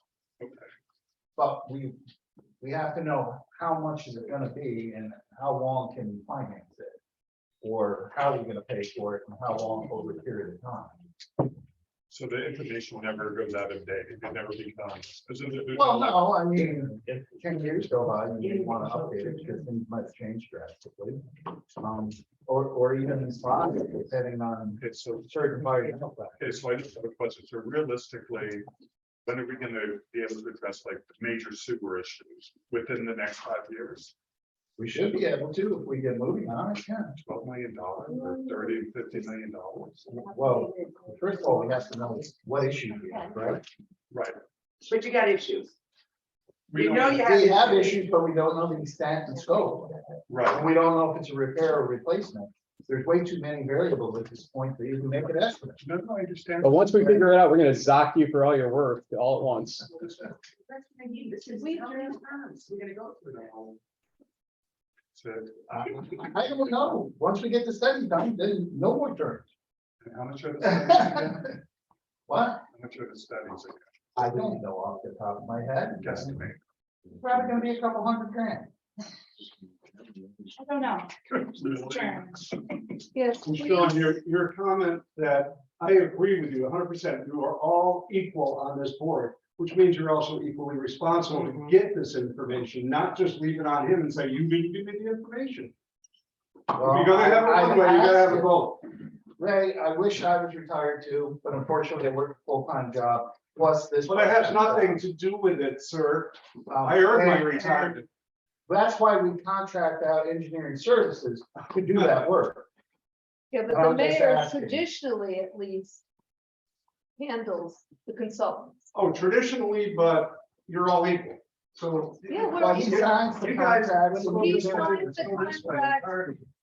I mean, if he wants to send over an agreement, but I don't think we can do that legally. I make a motion that Stephanie gets a better sign with her name on it. Yeah, Stephanie. Barbara, please show for, please. Got a good motion that the vouchers number 22-02147 and 23-00032 and 23-01134 be audited. The meeting is be adjourned at 11:22 p.m. Trustee Fandings, Got it right. I need a second. Can you send me the? I need a second or we're not going anywhere. Second. Trustee Raymond, discussion, all in favor? Aye. Opposed? Sorry, I didn't need the board, so. Motion carries. There's a little.